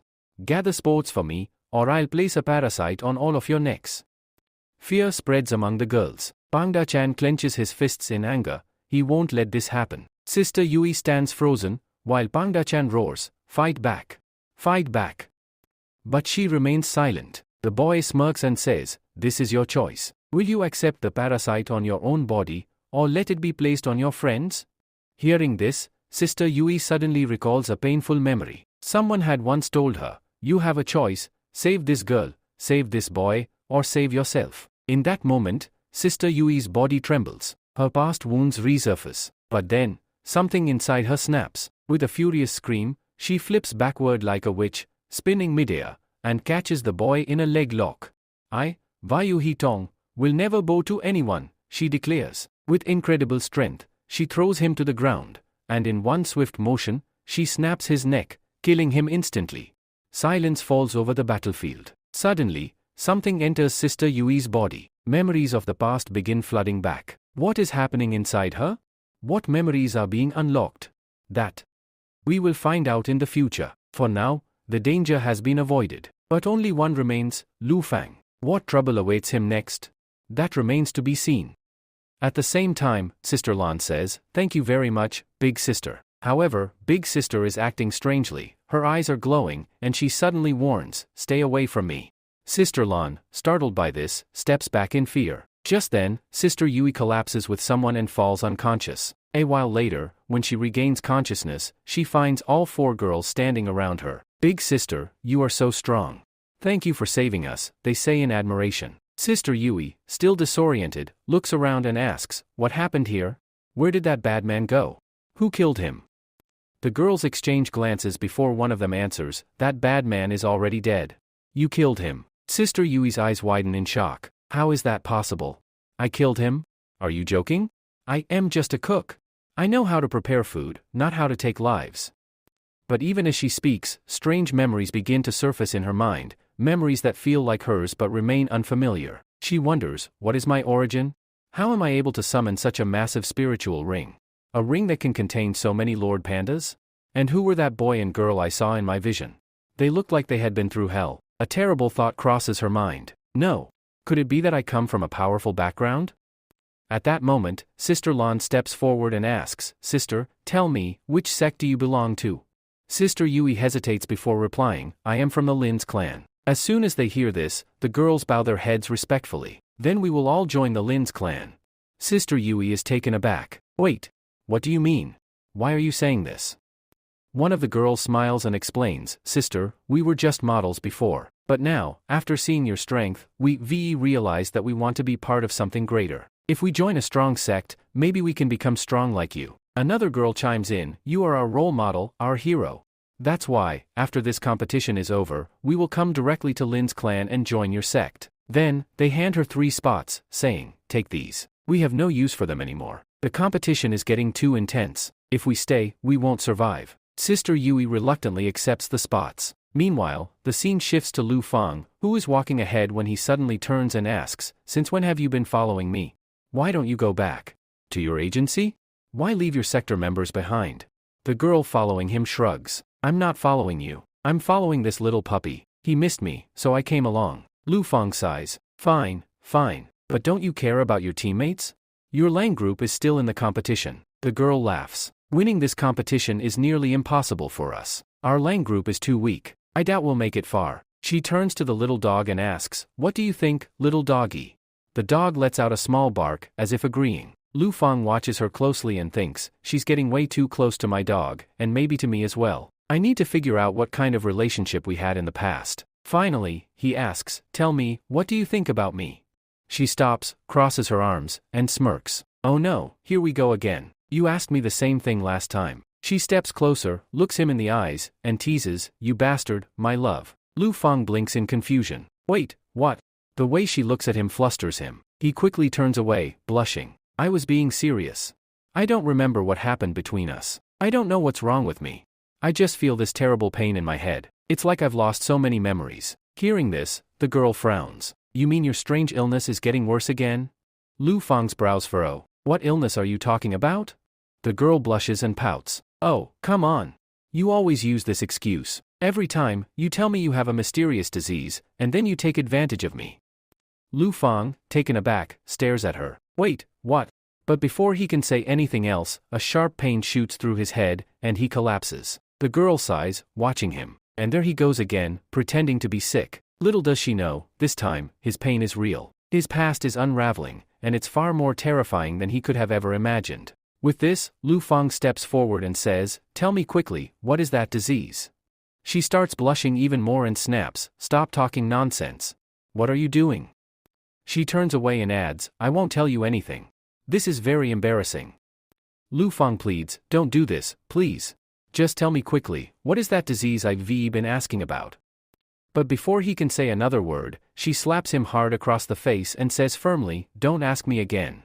At the headquarters, a young man rushes to the chief and reports, "Chief, I have come to give the latest report. So far, a total of 278 spores have been collected." He continues, "The current rankings stand as follows. First place belongs to the Clan of Freedom, with a total of 42 points. Following them is the Demon Slayer group, while our team, Ling's Auckland, is in 7th place. Hearing this, Miss Bai remarks, "Ling's Auckland has climbed to 7th place?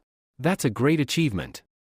She then adds, "But the competition is about to get even more intense, only 18 teams remain now." At that moment, another report is handed over. It reveals that 2 scouts were sent to investigate the first eliminated team. The report states, "Sir, your suspicions were correct. Someone massacred these people mercilessly. They didn't even get a chance to surrender." The chief, deep in thought, responds, "It seems certain factions have once again infiltrated this competition just to cause a bloodbath. This has happened before. Some groups don't care about the competition itself, they only focus on eliminating opponents." Miss Bai, visibly frustrated, exclaims, "Why aren't you doing anything about this? Why don't you stop them?"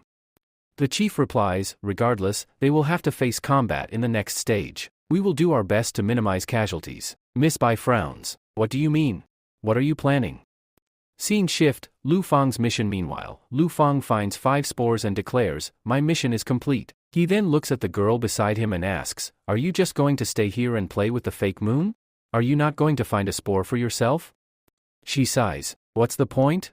It's not like I'll be promoted anyway." At that moment, Foxy suddenly dashes out from behind her, shouting, "Watch out. You're about to be attacked." Lu Fang swiftly turns around, only to see Firefox pouncing on him. But instead of attacking, she jumps onto him and starts licking his face. Almost immediately, Ice Fox appears, followed by Moken, who sighs and grumbles, "These 2 idiots aren't listening to me. I ordered them to attack, but they ran up and started licking you instead." Lu Fang, confused, looks at him and asks, "What are you doing here?" Moken grins. "It must be fate, we've crossed paths again." Just then, Ma Chuan's companions arrive. One of them, an old lady, eyes Lu Fang suspiciously and asks, "Ma Chuan, is this man an enemy?" Ma Chuan shakes his head. No, he's not an enemy. You don't have to be wary of him, he's one of us." Lu Fang frowns and questions him, "Ma Chuan, what's going on? Why are the 4 of you roaming around in a group? Don't you think this will make it harder to find spores?" A young man from the group responds, "Yes, I know. But these are the leader's orders. He instructed us to stick together, so we're moving as a team. Then he asks, do you need my help collecting spores? Lu Feng shakes his head. No, I don't need any help. The young man insists, but we're friends. We can share our spores, so don't talk like that. At that moment, they sense another presence. A figure in a wheelchair appears at the top of a hill. Seeing his robes, someone gasps, wait, he's from the Clan of Freedom. Qiu Fang is visibly shocked, while Ma Chuan mutters, no need to panic. I doubt they know we were the ones who wiped out their Master 2 and their 2-2 branch. I'll try negotiating with them. Standing opposite them, an old lady, the master of Ma Chuan, steps forward and asks, who are you?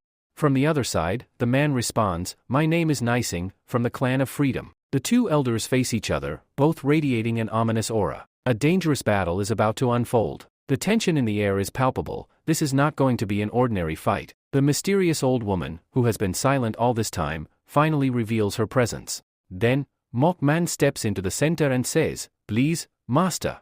Do not attack here. Let me negotiate with him. I'll talk to him and resolve the issue. He moves forward and addresses Senior Nai. Senior Nai, I have heard that you are from the Plane of Freedom. I have heard about you many times before, but this is the first time I am seeing you in person. I am truly honored.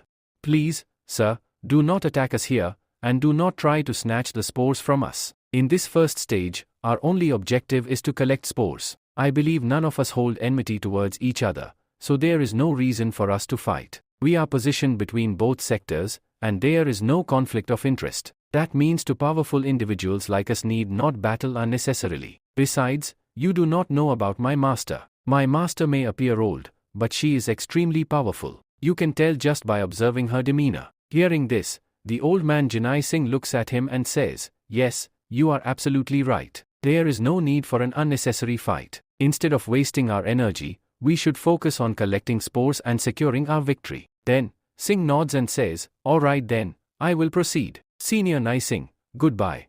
We will go our separate ways and collect spores. At that moment, an announcement is made, 300 spores have been collected. The chief immediately orders, quickly announce the second stage. With that, a message is broadcasted to everyone. The second stage has been activated. In this stage, you must fight each other. There are now fewer than 200 spores left, and to obtain them, you must snatch each other's bracelets. By touching another person's bracelet with your own, you can claim all their points. Hearing this, chaos erupts. Mok Wen looks shocked and exclaims, where did this sudden announcement come from? Snatching each other's bracelets? This is bad. We in trouble now. At that moment, Nising returns and smirks, it seems we now have a conflict of interest. Because now, I'm going to take your bracelet. Previously, Nising had no reason to target them, but now, everything had changed. He quickly activates his abilities. The Clan of Freedom had used parasite-type beasts, and Nising possessed a terrifying ability, the Spine of Terror. He had implanted the spine of a beast within his own body.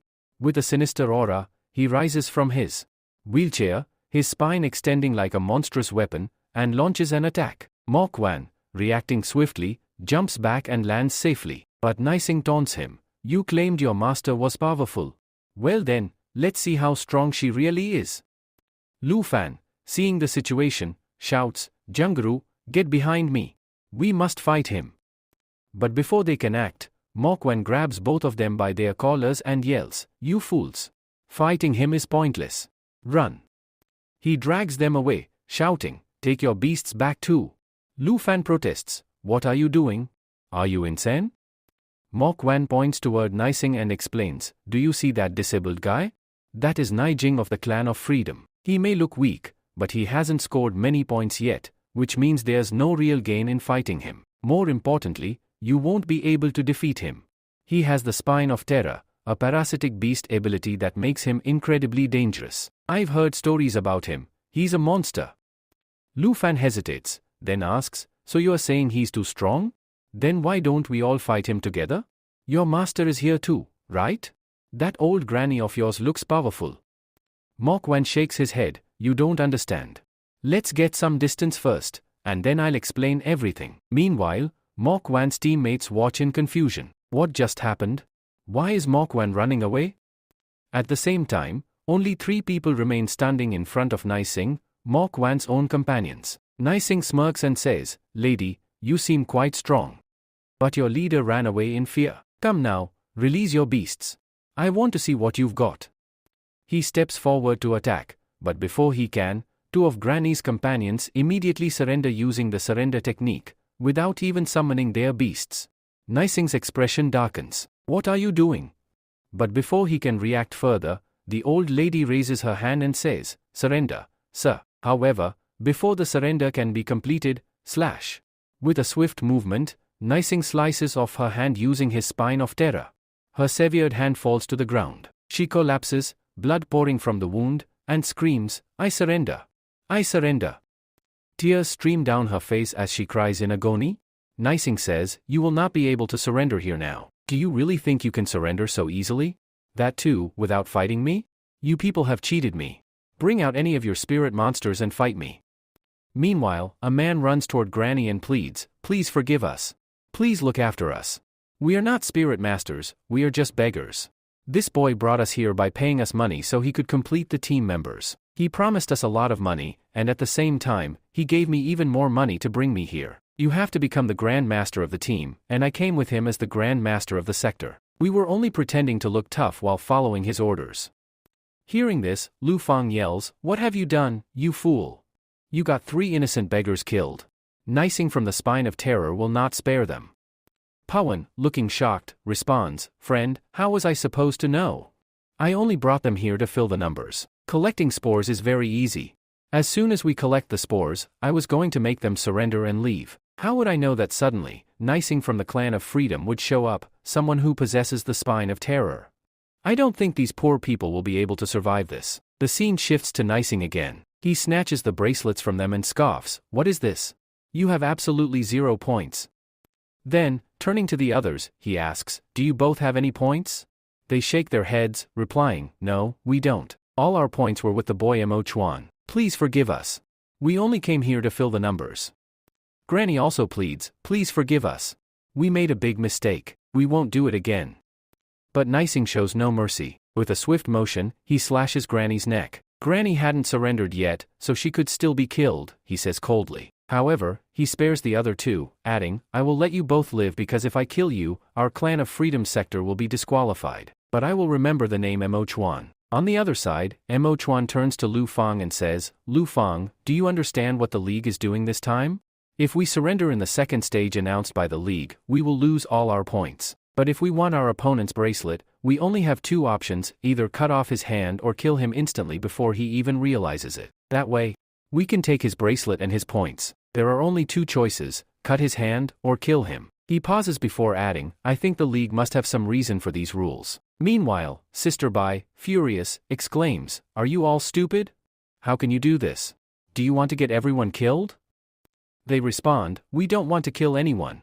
The first spore collection phase already showed everyone how strong their teams are. The weak ones got eliminated in that stage. Now, the second stage has begun, and it's designed to force weaker players to disqualify themselves instead of surrendering outright. The League wants everyone to see their true strength. And when the third stage starts, the option to surrender will be completely removed. At that point, everyone will have to fight to the end." Master Bai nods in agreement, saying, "You absolutely right. This method is effective. Now, we will see who is truly strong. Each team will understand their own power, and the weakest ones will be the first to surrender." Just then, a message echoes across the island: "All members of the Tempest House have surrendered. Only 15 teams remain." Realizing the situation, one of them says, "Right now, the Alliance is putting immense pressure on all the candidates. Everyone must make a choice, either join another team or surrender immediately. Should we fight, or surrender now?" Fax speaks up, "Let's move quickly. We need to find our Lin's clan members and regroup with them. After that, we will decide what to do next." After coming back, his friends were already present. Sister Yui and Jangi were both there. Seeing him, Jangi said, "Junior brother, you've returned." As he arrived, Jangi immediately asked, "Junior brother, tell me, how many points have you got?" With a confident smile, he replied, "I've returned with a full 5 points." Hearing this, Sangi said, "Junior sister Jai and I have also secured 5 points each. That means we now have 15 points in total." But then, noticing someone unfamiliar, Jangi frowned and asked, "Why have you brought this Ma Chuan along with you? Why is he with us?" Ma Chuan, not one to stay silent, retorted, "Boy, stop your nonsense. I was your friend before, and I still am. That's why I came back with him. Meanwhile, Jangi turned to Sister Yui and warned, Sister Yui, quickly hide your bracelet, or he'll steal all your points. That guy is a real troublemaker. Sister Yui nodded, all right, I'll hide it. Then, curiously, she turned to Lu Fang and asked, Junior brother, tell me, who is this girl? Before he could respond, the girl introduced herself, my name is Jan Ru, and I am his girlfriend. Everyone was stunned. What? She's your girlfriend? Lu Fang immediately denied it. No. It's nothing like that. She's just talking nonsense. Don't listen to her. Jangi smirked, oh, we know very well. We know your background. We already understand what kind of person you are. If you've made a girlfriend during the competition, we don't mind, it makes perfect sense. Lu Fang groaned, friends, stop it. Why are you making fun of me? Trying to change the topic, he asked, what about Jailing? Has she returned yet? Jangi shook his head. No, she hasn't. I don't know where she is or if she's okay. Just then, they spotted Jailing in the distance, walking toward them. Jangi's eyes widened. The sector master is back. The sector master is coming. As she approached, her face was clouded with sadness. Jangi asked, Leader, what happened? Why do you look so down? Did you fail to get points? Were you unable to complete the mission? She shook her head. No. I saw Dan D. Hearing this, Lu Fang's expression darkened. You saw Dan D? What was he doing here? Which group did he come with? Jailing sighed. He joined another sector, the Demon Slayer group. And I also saw Shadow Katmi. Lu Fang's eyes widened in shock. Shadow Katmi is still alive? She nodded. Yes, she's alive, but something is wrong. I think she has lost all her memories. She's alive, yet dead at the same time, she's become a zombie. Her body is decaying, but somehow, she still moves. Jailing continued, Dan D has joined a sector called the Demon Slayer sector. They have the ability to bring dead creatures back to life. Jangi was in disbelief. How is that even possible? You should have convinced him to come back with us. Jailing shook her head. No, he refused. He said he has joined a stronger sector. Lu Fang, lost in thought, recalled something from his past life. When I died before, someone turned my giant whale into a zombie. After becoming a zombie, it lost its memories, and killed its own master, me. His fists clenched. So this is all connected to Dan D. Seeing his anger, Mazwan asked, what's wrong? Why do you suddenly look so furious? Sister Jai also noticed his change in demeanor. Senior brother, what happened? Why are you so angry all of a sudden? Jangi narrowed his eyes. Don brother, do you have some kind of enmity with Dan D? Is that why you're asking about him so intensely? Lu Fang took a deep breath. I need to calm down. I need to focus on winning this sector competition first. We can't get distracted right now. If we win, I'll personally question Dan D later. Or who knows, maybe we'll face him during the competition itself. Just then, their bracelets buzzed with a message, only 15 teams remain. All teams now have access to the leaderboard and can see each team's remaining members and points. The rankings were displayed. First place, Clan of Freedom, 44 points. Second place, Demon Slayer Group, Dan D's group, 35 points. Sixth place, Lingus Clan, their team. Seeing the rankings, the group frowned. Why are they revealing all the clan standings like this? Meanwhile, Janru gasped. What? All my clan members have been disqualified? I'm the only one left? Lu Fang turned to her and said, if you're the only one left, then why don't you just surrender and leave? Janru glared at him. Stop it, you heartbreaker. You re-breaking my heart again. Jangi sighed. So what do we do now? Even that white sand guy is alone now. Just a while ago, he was boasting about being the star of the competition, but now he's sitting at the bottom with only 4 points. Machwan scoffed. Stupid boy. All my points were with my teammates. They surrendered, which means all those points were wasted. That's why I only have 4 left. Their Grandmaster then addressed the group. We are currently in 6th place. If we come up with a solid strategy and secure 2nd place, it will be a huge advantage for us. Then, Ma Lu Feng tells them, I think there must be about 200 spores left. In all of Thailand, only 200 remain, and finding them all will be extremely difficult. We must move forward with our first option, searching for the remaining spores. But now, new rules have been introduced. According to them, we can snatch others' bracelets and make their points our own. If we only focus on finding spores, it will be a huge challenge. Everyone will now follow the same strategy, defeating weaker teams and taking their bracelets. Finding spores one by one is just not practical. At this, Machwan nods and says, You absolutely right. I think we should go with the second option. We should always be on the lookout for weak teams, defeat them, and take their bracelets. But before they can all agree, Junkie speaks up, I disagree with this. I don't think we should take that white guy with us. Ma Chuan frowns. What do you mean? He's our friend now. Zhang Yi interrupts, his voice firm. No. He has betrayed us before. He fooled us once, and he'll do it again if we give him the chance. Mo Juan scolds him, stop talking nonsense. There's nothing like that. Zhang Yi doesn't back down. Our king's clan follows one principle, we don't kill anyone. But according to the new rule, we either have to cut off someone's hand or kill them outright to take their bracelet before they surrender. At this, Sister Yui steps in, shaking her head. No, I won't kill anyone. I'm not that cruel. Mo Juan scoffs. Then I don't think your Lingus clan will be able to reach the top. You all too weak. If you're unwilling to kill, you'll never move forward, because here, points can't be gained without bloodshed. Lu Fan thinks for a moment before responding, we need more practice. A little strategy, a little planning, I believe we can gain points without killing anyone. Ma Chuan sighs. Alright, if that's what you want, I'll support you. Just then, they notice members of the Totem clan. Only 2 of them remain, and together, they have just 9 points. The 2 Totem clan members search for spores when they suddenly spot something. Look! There are 3 spores over there. One of them exclaims. They glance around. Cautiously, no one is in sight. If we get all 3 spores, we'll have 12 points, the other one says excitedly. Eagerly, they release their beast, a giant lizard. The lizard scurries towards the spores, picks them up in its mouth, and brings them back. The Totem clan members can't contain their excitement. You did a great job, one of them praises their beast. Let's divide the points quickly and add them to our bracelets. As soon as they transfer the points, something strange happens. The white glow around the spores vanishes, revealing nothing but ordinary rocks. Both of them freeze in shock. What just happened? Someone tricked us. From above, they suddenly hear a voice. Standing on a ledge are Mo Chuan, Lu Fang, and Zhang Yi. Zhang Yi smirks. I knew they'd fall for it. Panda Chan used his light technique to make those rocks look like spores. They never even realized it was a trap. Realizing they've been tricked, the 2 Totem clan members quickly release their own beasts to fight back. But will they be able to survive this battle?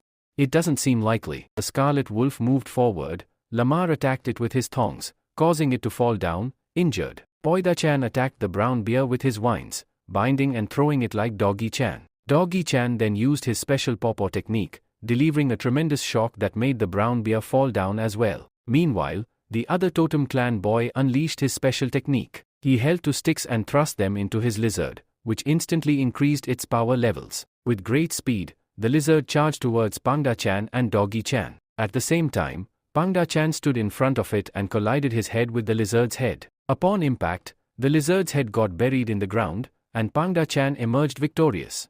However, blood started flowing from Pangda Chan's nose. Sister Ye scolded him. Pangda Chan, how many times have I told you not to fight uselessly? Listen to your master too. Meanwhile, the Totem clan boys were in shock. What just happened?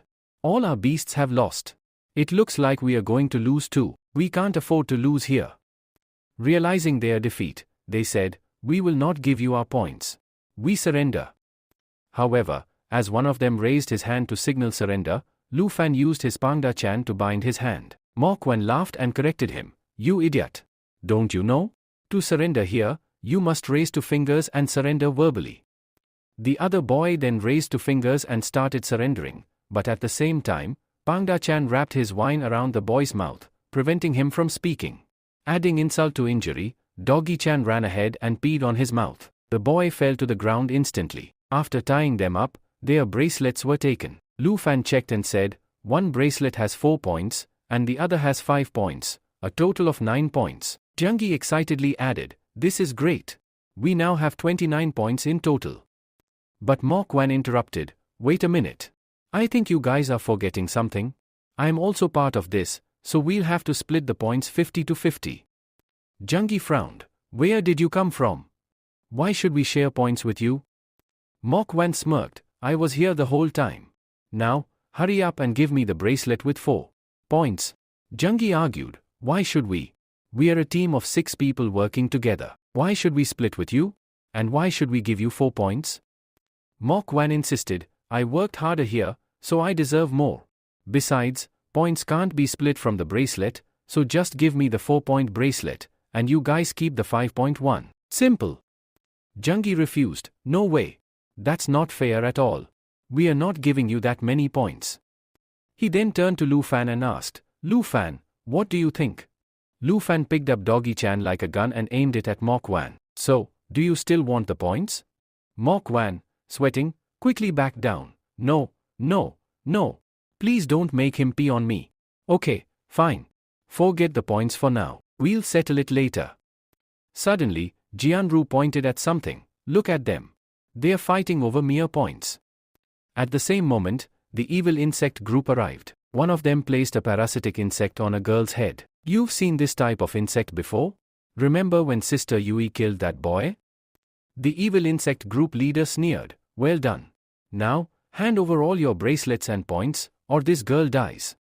Mister. He clenched his fists. These scumbags. They are heartless. They even kidnapped a girl from another modeling group before. But Mok Wan smirked and said, Are you stupid? Do you really think you can take our points just by using a hostage? The evil insect group leader smirked back. Do you think I took this hostage for no reason? I've been watching from the shadows. I know you care about her. Then, one of them asked their master, Gowling, Master, what should we do? Will we give up our bracelets for this girl?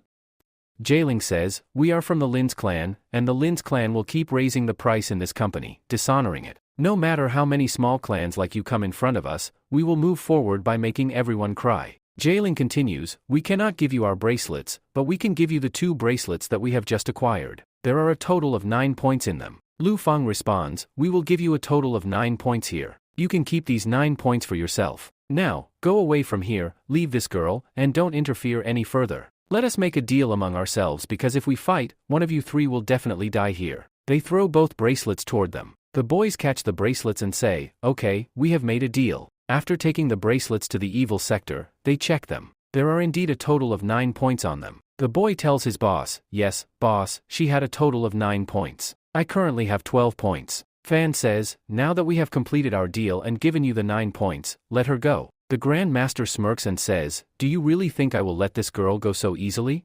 We have made a deal, and I will honor it, but I will not release the girl just yet. There's only one way to settle this. Lu Fang asks, What do you mean? The Grand Master explains, As soon as I let go of this girl, all of you will attack us and snatch our bracelets. That is why I will take this girl with me. None of you will follow me until I am far away. Once I reach a safe distance, I will release her. Jiang Yi exclaims, Why should we trust the people of the evil sector? Who's to say that once you far away, you won't just kill Janru? Lu Fan adds, Yes. Let this girl go right now.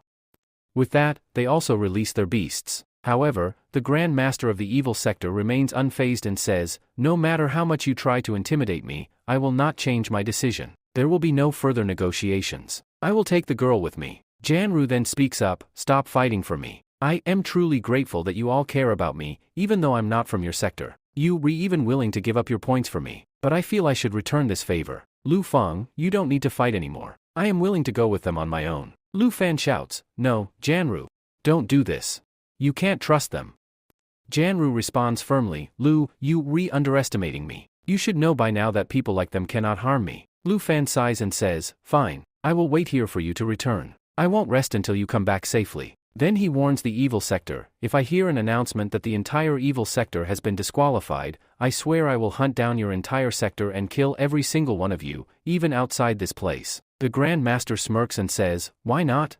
Let's keep this deal fair and square. My 2 companions will stay here so that none of you follows me. Once I am far away and have released the girl, they will return. The 2 boys nod and say, None of you will move forward. With that, the Grand Master takes Janru and disappears into the distance. John Qi asks, Brother Lu, do you think Janru will be okay?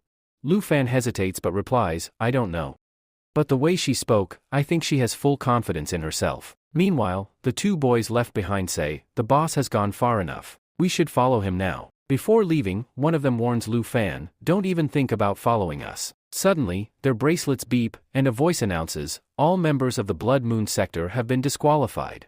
Only 14 teams remain. Lu Fan is shocked. Everyone around reacts in panic. Someone shouts, What just happened? The Grand Master of the evil sector killed that girl. Lu Fan clenches his fists in rage. I should never have trusted that bastard. He glares at the remaining evil sector members and growls, Now, I will kill every last one of you. And I will start with you too. Now, both of you will die at my hands. The 2 boys get very scared and say, What has the boss done? The boss should have waited here. At least we would have reached him first. If he wanted to kill the girl, he could have done it later. But how can he kill that girl when both of us are here? They plead with him, please, please, please, sir. We have no fault in this. All of this was done by your boss. Just then, his bracelet gives a message again. Now, only 13 teams are left. All the people of the evil sector have been disqualified. The two boys are shocked. How can this happen?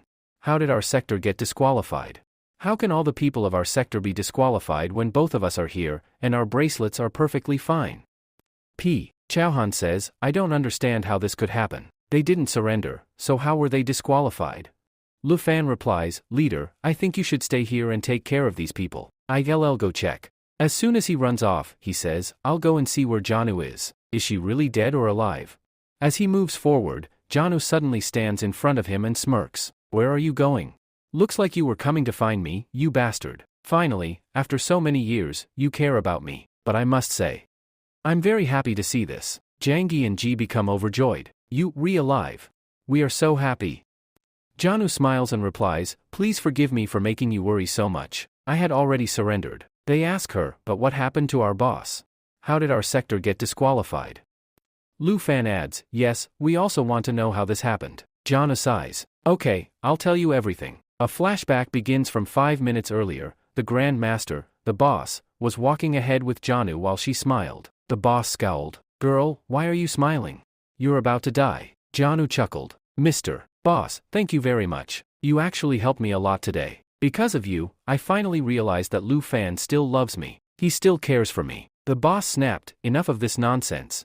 Go tell your love story to someone else. She smirked. You've made a big mistake bringing me here. You should never have made me your prisoner. The boss frowned. What do you mean by that? Before he could react, Janu released her spirit monster, a seductive humanoid fox beast. The boss's eyes widened in shock. Do you think I'll be distracted by this? But before he could finish, the fox lady activated her magic, paralyzing him completely. His own beast also collapsed. Janu leaned closer and whispered, Listen carefully. I'm going to surrender now. But after I surrender, if you attack me, your entire team will be disqualified. The boss, now hypnotized, nodded blankly. Janu smiled. But attack me gently, okay? And don't hit me in the face. She then raised her hand and officially surrendered. However, because the boss was under hypnosis, he instinctively attacked her. According to the rules, attacking a surrendered opponent results in instant disqualification for the entire sector. As a result, all the points from the evil sector were now available to be taken from their bracelets. Back in the present, Lu Fan mutters, We never even thought such a trick could be used. Janu removes her bracelet and smirks. Thank you very much. I don't need this bracelet anymore. You can have it, along with all the points inside. Jangi grins. This is great. Now we can take all the bracelets from the evil sector's disqualified players. Machwan smirks. Now that they're disqualified, we can beat them as much as we want, and our team won't get disqualified. The two boys tremble in fear. Please, don't do this. Take these. You can have our bracelets?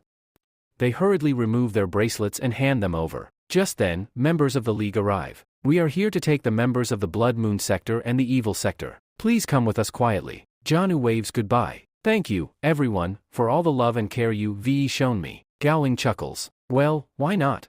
You're Lu Fan's girlfriend, after all. Once the competition is over, why don't you come visit us in my link line? Janu hesitates. I'd love to, but I think someone won't be too happy about me coming there. Someone might get mad. Jangi laughs. Who would stop you? If anyone does, I'll personally bring you inside myself. Janu looks at Lu Fan. Lu Fan, I think you're going to have a tough time soon. She then boards a flying beast and takes off. She tells Lu Fang, Rascal will say that today was a very good day. So, won't you say thank you to me then? Lu Fang replies, Yes, why not? I will say thank you to you. Thank you very much. Then she also tells him, The look on your face is very disgusting. Do you want a sweet kiss here? Lu Fang immediately responds, No, I don't want anything. Just go from here. She smirks and says, Okay, I am leaving. I just hope you come out alive from here because once you do, you won't be able to escape from my hands. After they leave, Lu Fang says, Now we have 3 bracelets. One has 7 points, the other also has 7 points, and one has 12 points. If we divide these points among ourselves. He then tells them, there are a total of 26 points in this. If we add our 20 points, we will have 46 points, which means we will reach second place. Mo Chavhan interrupts, Are you guys ignoring me here? You have to give me points too. Previously, you guys didn't share points with me because you didn't have equal ones to divide, but now I think I should get at least 5 points. Lu Fang hesitates, but we don't have any bracelet with 5 points. One has 7, the other also has 7, and the third has 12. Mo Chavhan steps forward, grabs Lu Fang by the collar, and says, "There are 5 points inside your bracelet. I can clearly see that. Come on, quickly give me those points." With no choice left, Lu Fang hands over his points, leaving him with 0. Lu Fang then says, "Now, how should we allocate these points among ourselves?" Jiaoling suggests, "We cannot distribute points randomly. I think the strongest among us should get more points, and the weaker ones should receive the least. This way, our points will be safe." After a discussion, they decide that 17 points will go to La Fang, while the others will get between 5 to 6 points each. Meanwhile, at the main headquarters, Sister Bai notices something unusual. She observes, the sectors are getting disqualified very fast. Bai asks, "How did 2 sectors get disqualified together?" The chief explains, "Are you seeing this small mark here?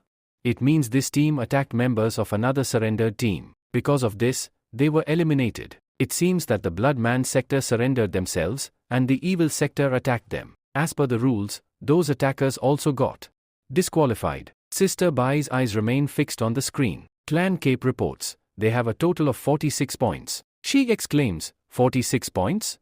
And one of the boys has 17 points.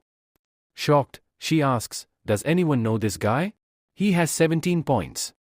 Lu Fang had registered under a fake name, Jun Junji, to participate in the competition. If he had used his real name, Lu Fang, the White Palace would have put a bounty on his head, making it impossible for him to compete. His brother, puzzled, says, "I do not know any Jun Junji at all. I don't know which master he is, but he has 17 points. That means he must be very strong." Sister Bai's expression darkens as she realizes, this is the same pervert who kidnapped me. It is possible that both of them will fight soon, especially since her brother is also here.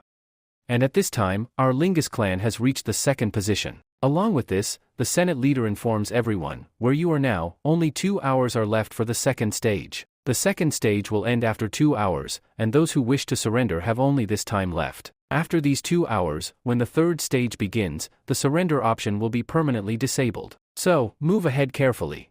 At that time, you will have only one chance to fight, either kill or be killed." Upon hearing this order, Lu Fan says to White Hair, "Mo Jawan, don't you think you should surrender now? You're all alone." To this, he replies, "Who surrenders here? I have come to get promoted, not to surrender." Gao Ling then encourages the group, "We are very close to victory. If we push for 1st place, we can reclaim the former glory of our Linzhou clan." Everyone cheers and shouts in unison, "We will make the Lin's clan great again." Li Fang then declares, "We have a lot of points now. We just need to defeat one more team, and we will reach 1st place." Meanwhile, in the Demon Slayer group they receive a message from Dan Dai, and he is shocked. "The Lin's AO clan reached 2nd place while we are stuck in 3rd?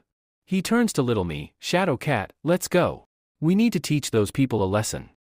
Elsewhere, in the Ultimate Divine Dragon group, Long Ning Dian is attacking a boy from another group, but the boy surrenders before the fight can escalate. Frustrated, Long Ning yells, "You bastard! Why did you surrender? You could have at least given me your points first." His father, Tia, calms him down, "Leave it. We need to move ahead quickly and find another team." In the Lawn of Freedom clan, a girl with a bat-like weapon lands and reports to her master, "Chief, I have found 5 more teams, but I had to eliminate 3 people to do so." Her master responds, "It doesn't matter now. The 2nd stage is ending and the 3rd stage is starting. I want you to recall Nizing and Shag Lu immediately. We are preparing for a major move. We need to defeat a strong team and grab as many points as possible at once." 1 hour later, Lu Fan receives a new message stating, "Only 10 teams remain. The teams that wish to withdraw have been eliminated. The 3rd stage has now begun." At the same time, the chief announces, "Since the 3rd stage has begun, the surrender option is now disabled. Look! The massive turtle and the island are moving." The warriors exclaim, "What is happening to the stage? Why is the arena shaking?" Mo Jawan adds, "I don't understand. Why is the island suddenly shaking again?" Then, Sister Johi points downward and warns, "Look! The water level is rising. That turtle is diving into the water." As the turtle submerges, the chief continues, "Since the 3rd stage has begun, let me explain the new rules. The turtle is sinking into the water. You have only 2 hours to reach the top of the mountain. Once you reach the summit, you must defend your position. After 2 hours, when the third stage ends, rankings will be based on who stands at the top. If you are defeated by another team or drown in the water, your team will be disqualified.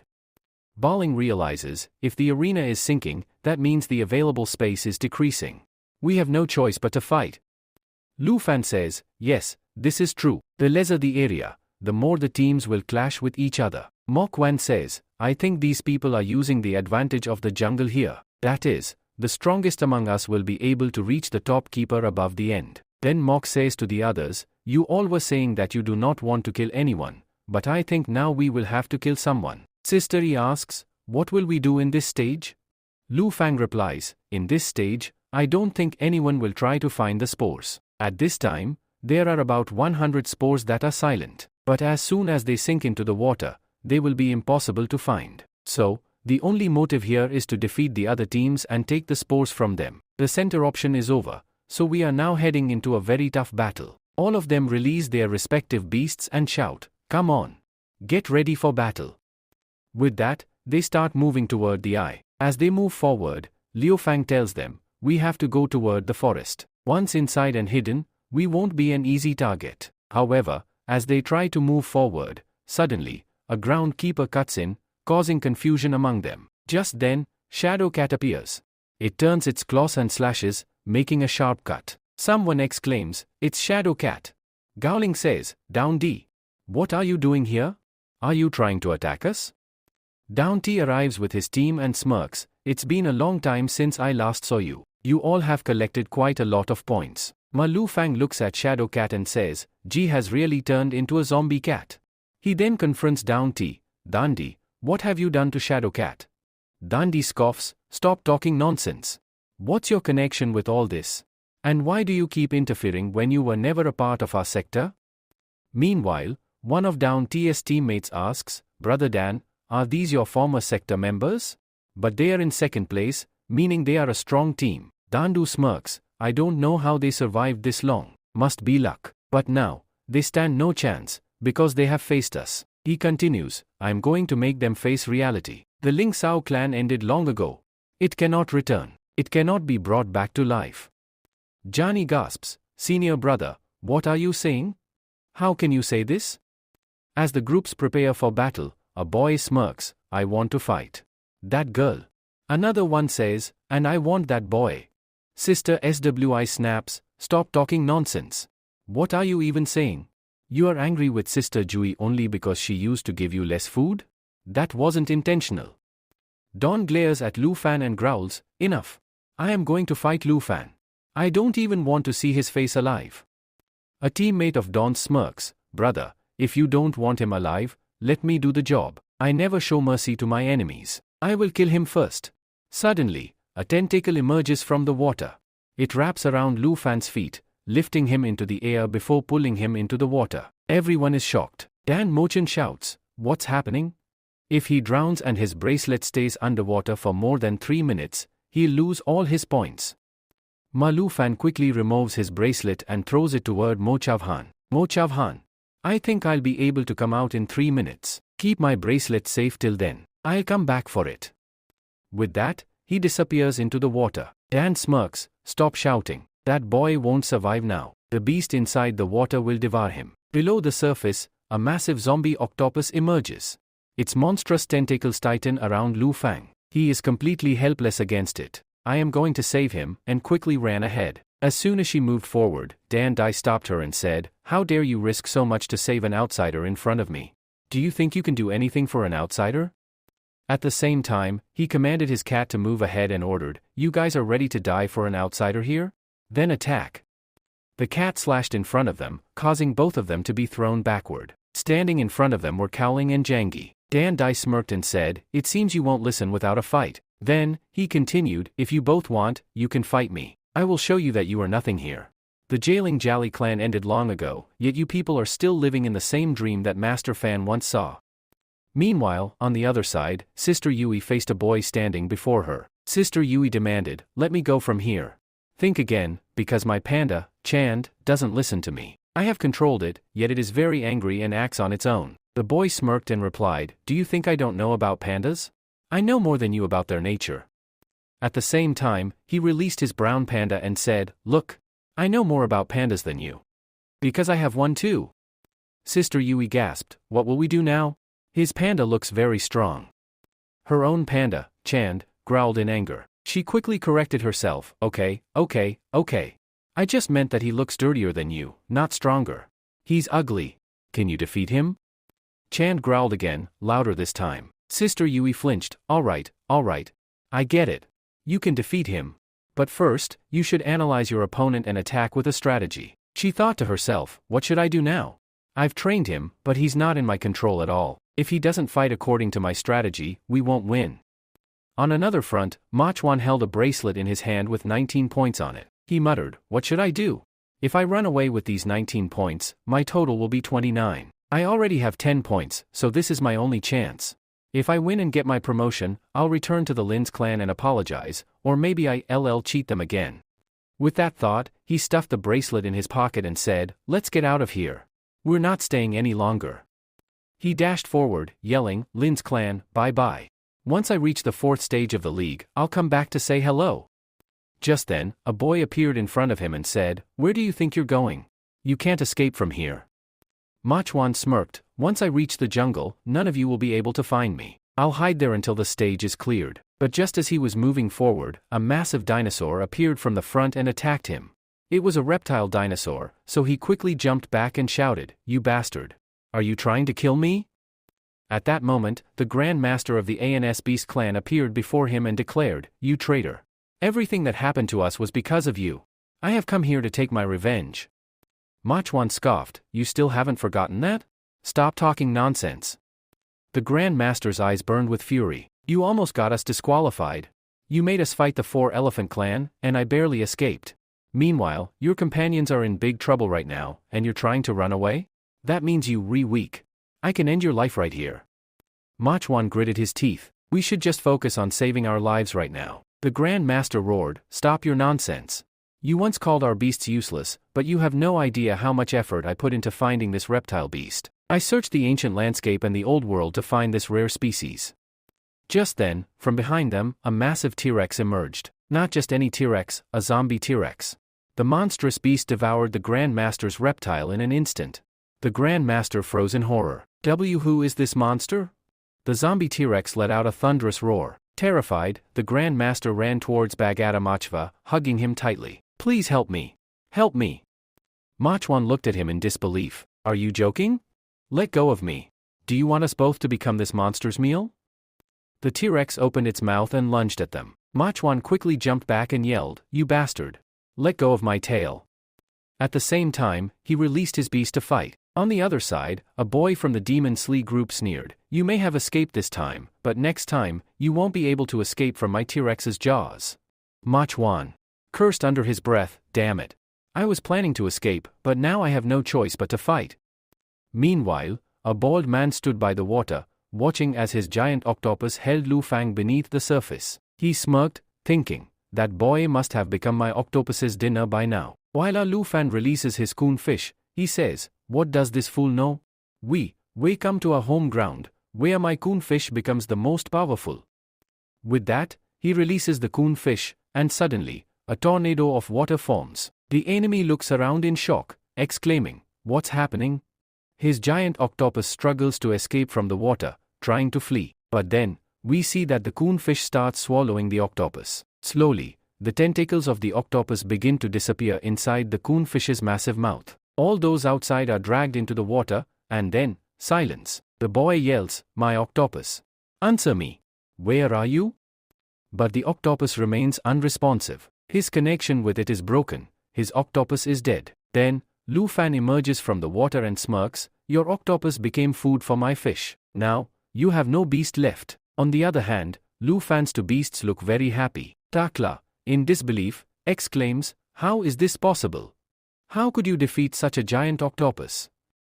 At that moment, Poida-chan suddenly attacks him, defeating him with a single blow. Meanwhile, Jungi looks around and shouts, look, brother. Lu has won his fight. Seeing this, Gowling also becomes very happy, but Dan Dai scoffs and tells everyone, that useless man only defeated an octopus. That doesn't mean he'll be able to defeat me. He then turns to Jungi and says, Brother Dan D, please stop boosting. How much longer will you keep talking? We have the strength. Our Lingus clan will rise to the top again. Come back to us.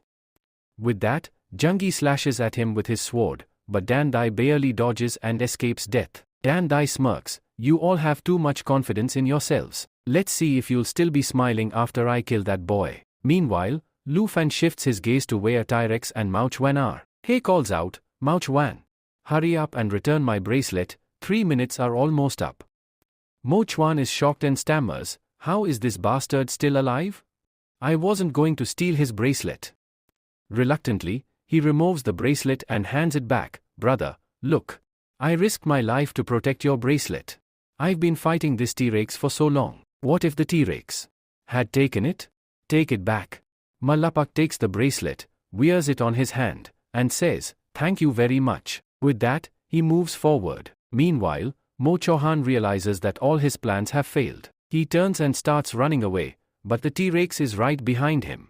To make things worse, the master of Ascent B sector clings onto his pants, shouting, don't leave me.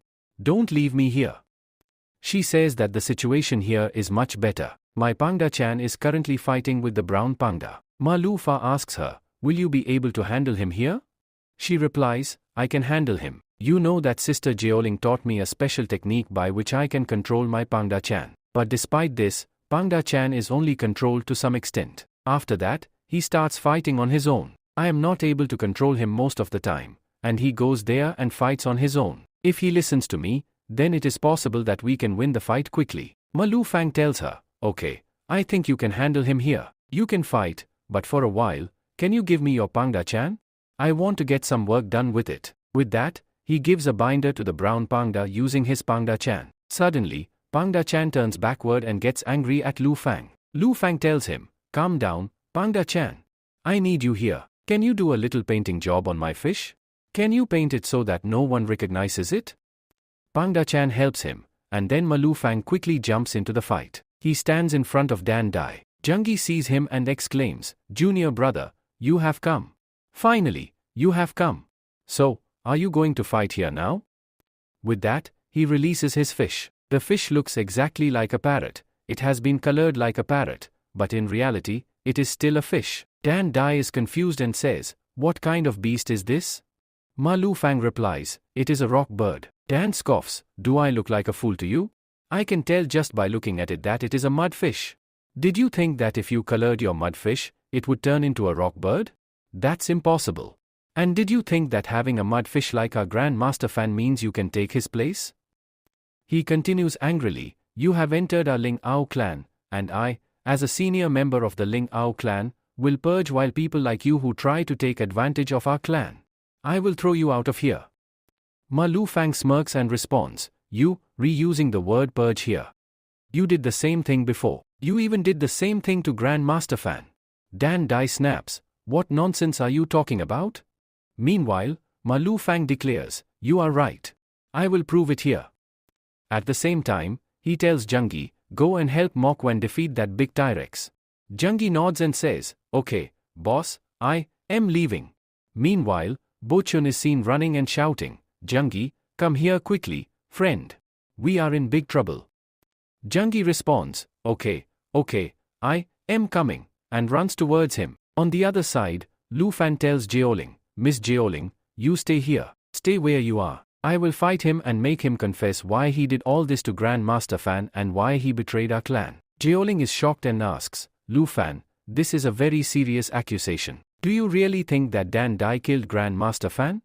Dan Dai also gets furious and shouts, stop your nonsense. I would never do such a thing. Ma Lu Fan smirks and says, we will find out soon when I defeat you. Do you think you are stronger than me?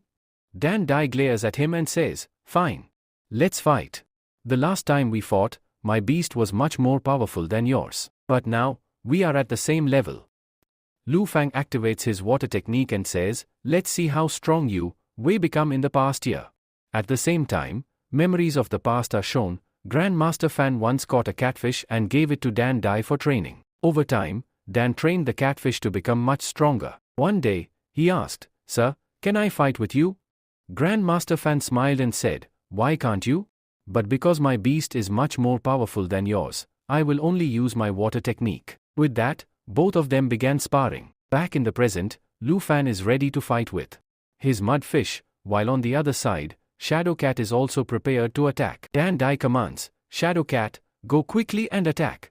The Shadow Cat moves forward at high speed, spinning its claws as it launches an attack. But Lu Fan quickly orders, Mudfish, create a water barrier.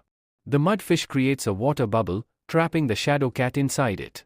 Lu Fan then effortlessly lifts the water bubble and throws it far away, making the Shadow Cat crash down. Dan Dai is shocked. He remembers the first time Grandmaster Fan used this move on his cat. Regaining his composure, he says, now I will show you my second move. He activates Shadow Cut, making his cat move at incredible speed, circling Lu Fang and his mudfish rapidly. The Shadow Cat closes in, aiming to strike. Lu Fang and his mudfish are both now caught within its radius. So, Lu Fang asks him, are you talking about this here?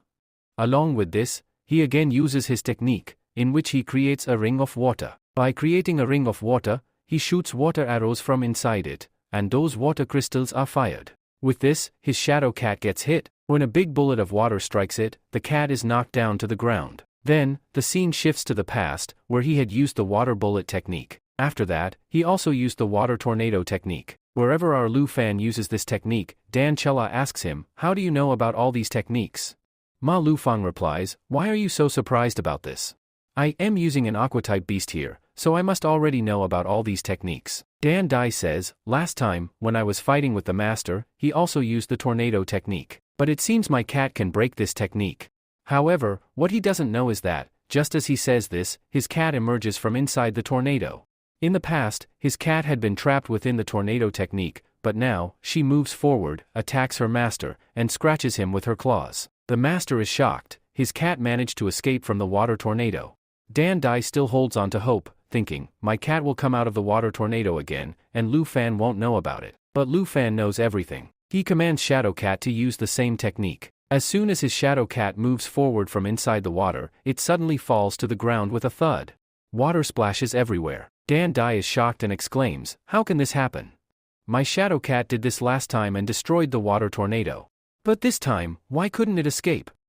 At that moment, a memory resurfaces. He remembers what his Grandmaster had once told him, Shadow Cats are very special. They have a unique ability to sense water currents through their paws. They can feel from which direction the water is coming, and that's how it was able to escape the water tornado and attack me. You have to train its skills further because this beast fights on its instincts. It doesn't rely only on its master. At the present, Dan Dai questions, Shadow Cat, why couldn't you use that technique here?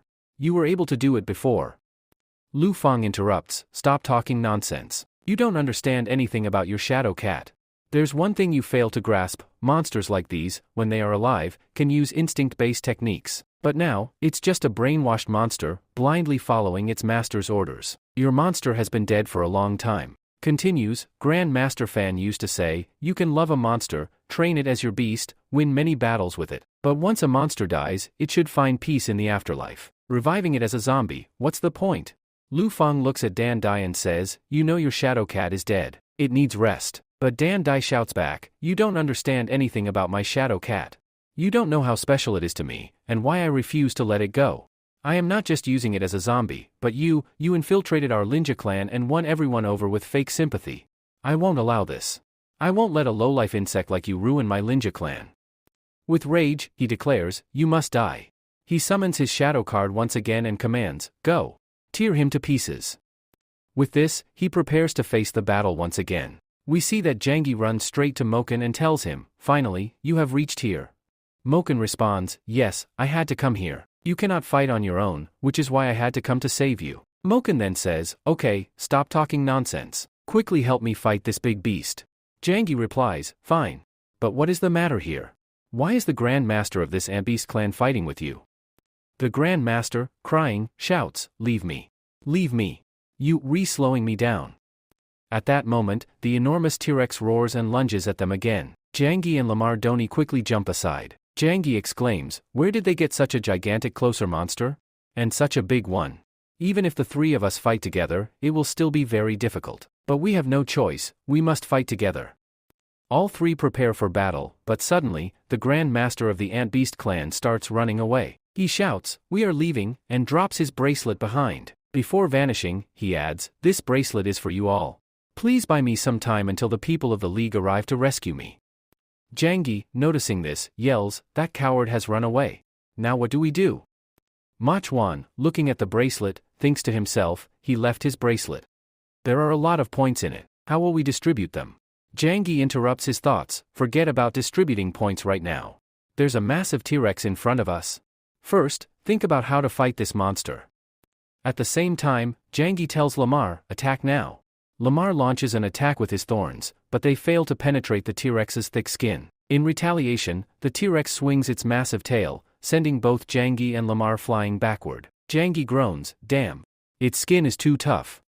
Machwan explains, "That's because this is an ancient spirit monster, and on top of that, it has been turned into a zombie. That means it neither feels pain nor can we pierce its skin.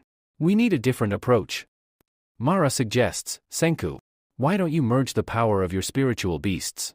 If we combine their abilities and attack together, we might stand a chance." Senku agrees, "Yes. Let's try it." He commands his Fire Tail and Ice Tail, "Release your fire and ice attacks now." Meanwhile, Jangi instructs Lamar, "Channel your thorns through their fire and ice." Lamar follows suit, and his thorns absorb the elements. Now, half of them are covered in flames, while the other half are encased in ice. As they launch their attack, the T-Rex is struck, fire and ice collide with its body. The T-Rex recoils in shock. Jangi exclaims, "It's working." Machvan, surprised, says, "Even I didn't expect this to work. But look. Something's happening." Jangi observes closely, the ice isn't affecting it much, but the fire is.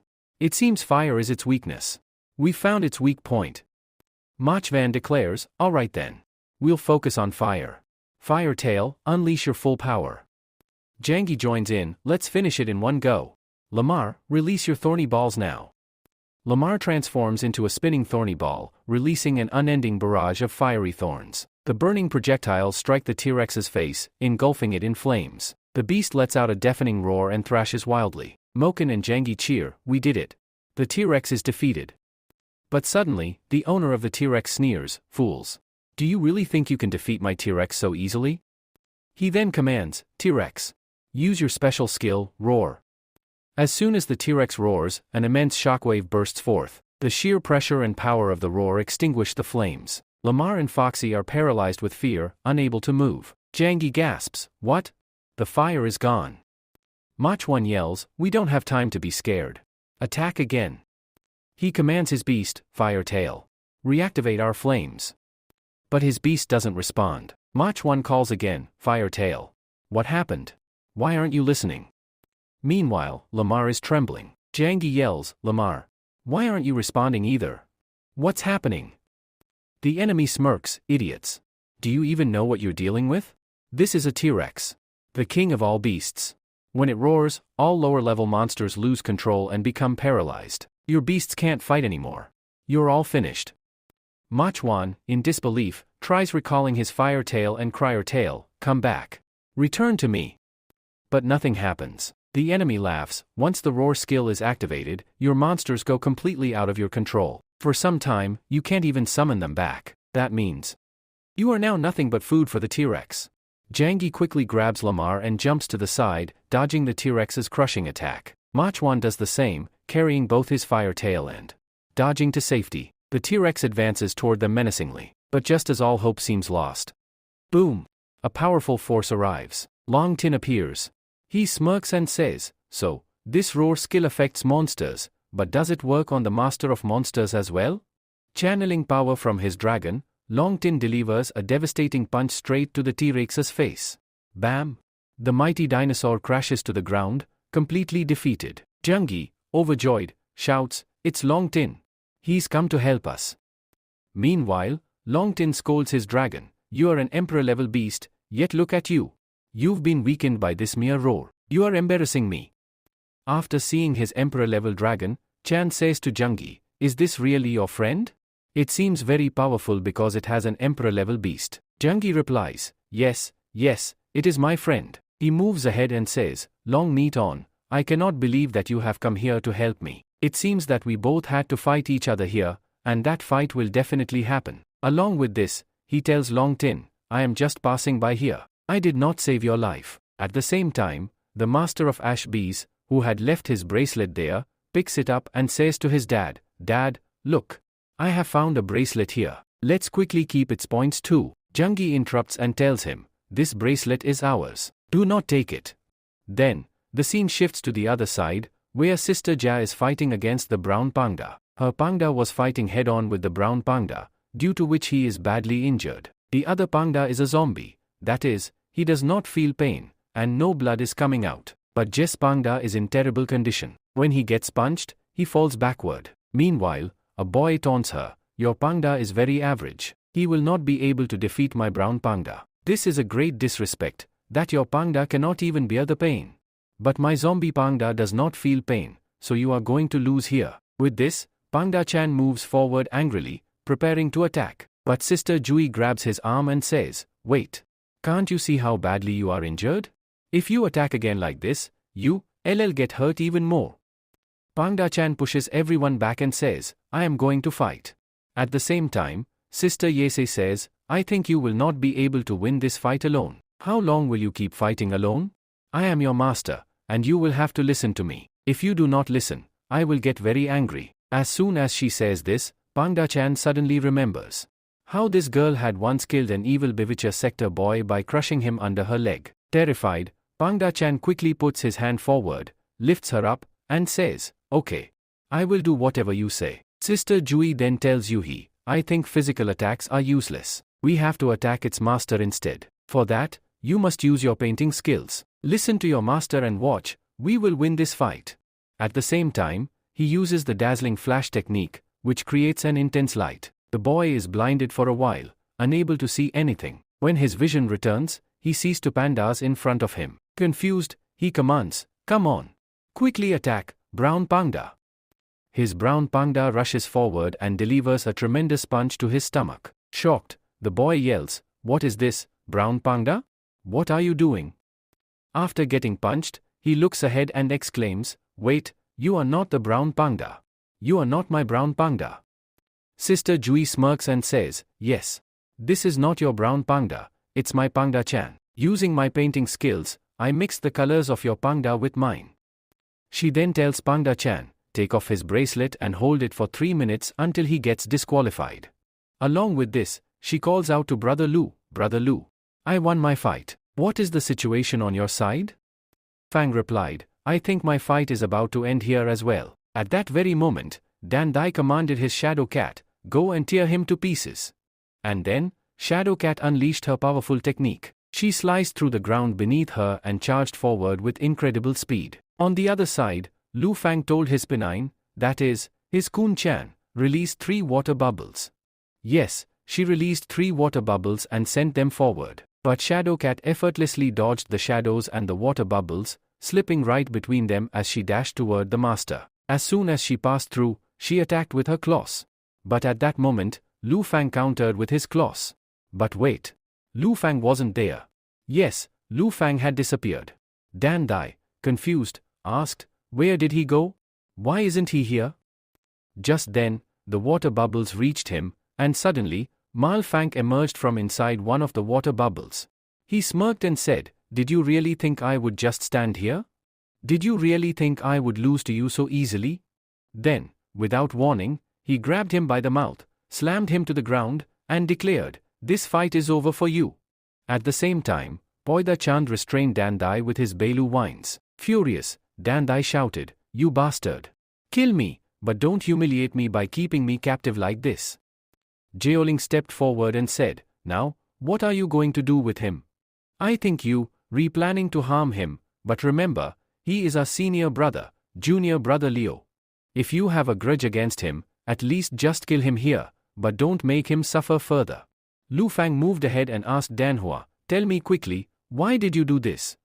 Danhua, frustrated, snapped back, what nonsense are you talking about? You, falsely accusing me again. Lu Fang stared at him and said, don't you remember what happened to Master Fan's great whale?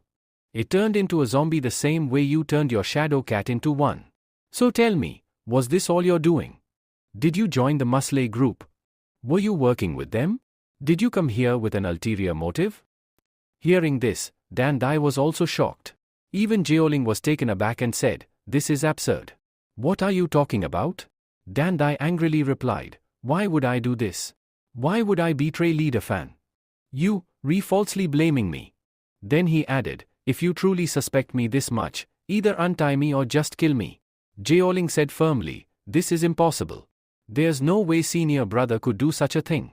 Dan Dai then explained, "When I left here, I was alone. After leaving the Lin Toyu clan, everyone else split up, and I ended up moving forward with just my shadow cat. I was devastated. I had locked my shadow cat inside a box, but its condition kept getting worse. Its body was rotting, and soon, it would have completely decayed. But it was a gift from the Grand Master, and I didn't want to abandon it. One day, I heard about a group, the Demon Slayer sector. It was said that they could bring any creature back to life.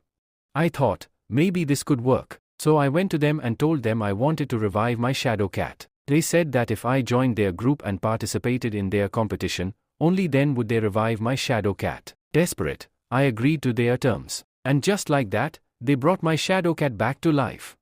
Jeoling, still skeptical, asked, "How is that even possible?" Dan Dai shook his head and said, "I don't know. They took it into a back room, and after some time, they brought it back to me, alive. I was overjoyed to see my shadow cat again, but deep down, I knew this wasn't my shadow cat anymore. It was nothing more than a machine, a zombie." Jeoling, now deep in thought, said, "Could it be possible that Master Fan's death is also linked to these pills?" Dan Dai immediately dismissed the idea. "No. That's impossible. I know for a fact that the Demon Slayer group can only bring dead animals back to life. I've witnessed it myself. People would bring their beasts that were barely alive, still breathing, and the masters of the Demon Slayer group would say, 'We can't bring them back until they fully die.' They had to wait, sometimes for days, until the creatures finally passed away. Only then would the ritual work. So whatever happened to Master Fan, it wasn't done by the Demon Slayer group. I was just happy to see my shadow cat alive again. But I never imagined that this would somehow be connected to Master Fan's death. I promise you, I will uncover the truth. For now, I will stay with the Demon Slayer group and investigate them. I will find out whether they are truly linked to Master Fan's death or not." Hearing this, Ma Lu Fan untied his ropes and said, "Forgive me, I misunderstood you. When this competition is over, we will all investigate this matter together." But just then, Dan Ray rushed forward and shouted, "Stop talking nonsense. Your identity is still highly suspicious." And just like that, the tension rose once again, as Jeoling ran forward and pleaded, "Please, don't start another fight here. Dan Dai says, it hasn't been long since you joined our Lin Jiao clan, but despite that, you seem to know a lot. Especially about the techniques of Grand Master Fan. Not only that, but you also possess a well of knowledge, things that you shouldn't even be aware of. And to top it all off, you joined our sector at a time when it was in complete decline, barely surviving. You had no reason to join us, yet you did. But instead of revealing anything about yourself, you, pointing fingers at those who have been loyal to this sector from the beginning." At this, Ma Lu Fan smirks and responds, "Now that you, Wei, said everything, it's only fair that I stop hiding things from you as well. First of all, let me remind you, you made a promise to Grand Master Fan. A promise that you would stand by him and help make Lin Jiao clan great again." Dan Dai's eyes widen in shock. How? How do you know about that? That was a secret between me and Grand Master Fan. How could you possibly? Before he can finish, Lu Fuk interrupts, "Because Grand Master Fan was my old friend. Whenever he had time, he would visit me. We would sit together and talk about everything, his past, his ambitions, and even the struggles of this sector." Lu Fuk takes a deep breath and begins to narrate. Grand Master Fan's life was filled with pain. When he was just a child, his entire sector was wiped out. He saw his parents and his people slaughtered right before his eyes. When he sought justice and approached the League, they dismissed him outright. "We cannot investigate further," they told him. "You are of too low a status. If you belonged to a high-ranking sector, things would be different." Hearing this, Leader Fan was utterly shattered. He felt ashamed that he was still alive when everyone he loved had perished. Night after night, he was tormented by nightmares of that tragedy, haunted by the screams of his people. Lu Fuk's voice turned solemn. Despite the agony, he re-established the Ling Jiao clan from scratch. But the truth was, he was alone. There was no one left in the sector to stand with him. At that time, his life was in complete darkness, and he had even begun to consider ending it all. But then, a small ray of hope appeared, and that ray of hope was you. Dan Dai stares in disbelief. Me? Are you talking about me? Lu Fuk nods. Yes, just when he was at his lowest, you were the first person to respond to his call and join the Lin Jiao clan. You saw his advertisement and came forward, promising that together, you both would make the clan great again. Even though his nightmares didn't stop, you gave him a reason to face reality. You reminded him, you are the Grand Master of this sector. You cannot spend all day wallowing in despair. You pushed him to train, to recruit new members, to revive his dream. And because of you, Grand Master Fan found the courage to rise again. Together, you both transformed the Ling Jiao clan into a second-grade great clan. Lu Fuk sighs and finally says, Grand Master Fan shared all this with me, and after his death, I couldn't stand by and watch his dream crumble. That's why I decided, I will join his sector and help restore it to its former glory, just as he once dreamed. But what about you? Have you forgotten the promise you made to Grand Master Fan? Hearing these words, Dan Dai breaks down into uncontrollable tears. Seeing it in his hands, he smiles and says, looks like I just got lucky. This bracelet has 5 points inside it, our team's points just shot up. But before he can celebrate too much, Jungi steps forward and says, that bracelet is mine. Hearing this, Long Netin frowns and questions, how does that work? Just because something is lying on the ground, it automatically belongs to you? No way. This bracelet is mine now. Jungi doesn't back down, replying, it's my loot. We were fighting them here earlier, which means this bracelet belongs to us. Just as their argument heats up, the bracelet suddenly beeps, and a system message echoes around them, and Beast Clan. Disqualified. Ja Clan. Disqualified. Clock Clan. Disqualified. That means 3 clans are out of the game. Now, only 6 teams remain in the arena. Seeing this, Jan comments, ever since the 3rd stage started, teams are dropping like flies. Only 6 remain now. But Mo Chavhan has a question. The Ant Beast clan's master took off his bracelet himself, so how are the others getting eliminated so fast? Before they can figure it out, a sudden shouting voice startles them. From the distance, the master of the Beast clan comes running at full speed, yelling, help me. Somebody help me. Mochan raises an eyebrow, weren't you eliminated? What are you doing back here? Breathing heavily, the master replies, the people from the alliance haven't picked me up yet, and an old man has been chasing me. He looks extremely dangerous. He points behind him and then runs away in panic. Just then, a figure appears, Nising from the Clan of Freedom. Seeing him approach, Piochun immediately warns, this guy is strong. We've fought him before, we won't be able to win here. We need to get out. Jungi looks at him and asks, you know him? Piochun nods, but before they can react, other members of Clan Freedom arrive. These guys are no joke, they have a massive 129 points. Ma Lu Fan mutters, Clan Freedom.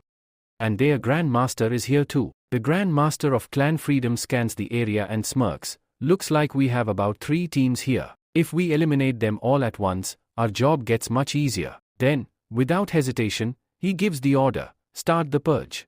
The Freedom Clan members immediately lock onto their targets.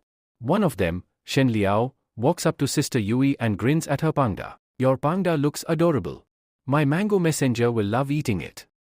With that, he lunges toward the pangda, mouth open wide, but the pangda isn't just for show. With a powerful strike, the pangda slams into Shen Liao, sending him flying backward. The fight begins. At the same time, Pangda-chan roars and lunges at its enemy, trying to tear him apart. Sister Yui shouts, come on. Just a little more force, you can do it.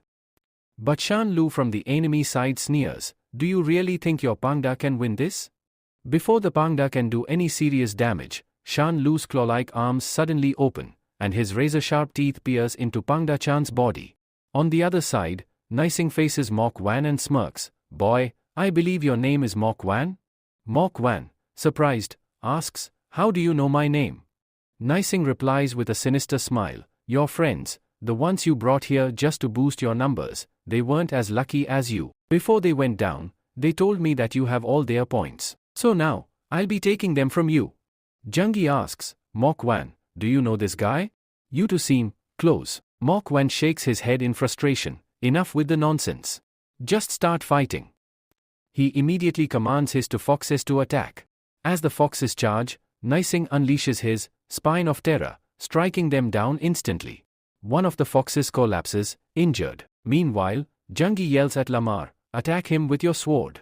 Lamar lunges at Nising, but at the same moment, Nising uses his spine of tarot, spinning like a whirlwind, causing Lamar's attack to miss entirely. Then, with a sinister laugh, Nising fires his spine like a bullet, aiming straight at Lamar. Seeing this, Lamar's master pushes him back, but Lamar gets severely injured. Meanwhile, Lu Fang is locked in a battle against an opponent known as the Bad Girl. She spreads her massive wings, and Lu Fang wraps her body with his Pava Chand technique. Doggy Chan jumps forward to attack, but suddenly, they all realize the enemy's wings have a hidden blade. Not just that, she's a parasitic beast. Out of nowhere, tentacles emerge from inside her mouth, wrapping around Doggy Chan and biting him. Then, a thorn tongue shoots out from her body and pierces Doggy Chan, sending him crashing to the ground, injured. Lu Fan, now realizing the situation, grits his teeth and says, "These monsters, they different. The entire clan of Freedom is using parasite-type creatures. And worse." He pauses, looking at the battlefield. They're all ultimate max level. Bad Girl looks at them with a smirk and says, "It's truly unfortunate for you all that you entered this competition. No matter how strong you think you are or how safe you've been until now, it's time for you to leave. Because in the end, the winners of this battle will be none other than Clan Freedom." And with that, the scene shifts to Panda Chan's fight. Panda Chan is locked in a fierce battle, and the clashes are intense. Sister Yui tries her best to control him, but no matter how hard she tries, she just can't hold him back. Meanwhile, Tu Tam suddenly changes targets. He abandons Panda Chan and lunges straight at Sister Yui. Before she can react, Tu Tam's powerful attack lands directly on her waist. The impact is devastating, and Sister Yui collapses to the ground, injured badly. Seeing this, Panda Chan's rage explodes. His eyes burn with fury, and his body trembles with anger. Blood drips from his fists, yet he doesn't stop. He moves forward to strike again. He aims directly at the master, but the master swiftly dodges, leaping back with ease. "Are you really trying to protect that little cutie?" the master sneers. "Your master is weak, and soon, you'll realize it too." At the same time, Sister Yui, still in pain, struggles to speak. "Panda-chan, please, leave me and go. Save yourself."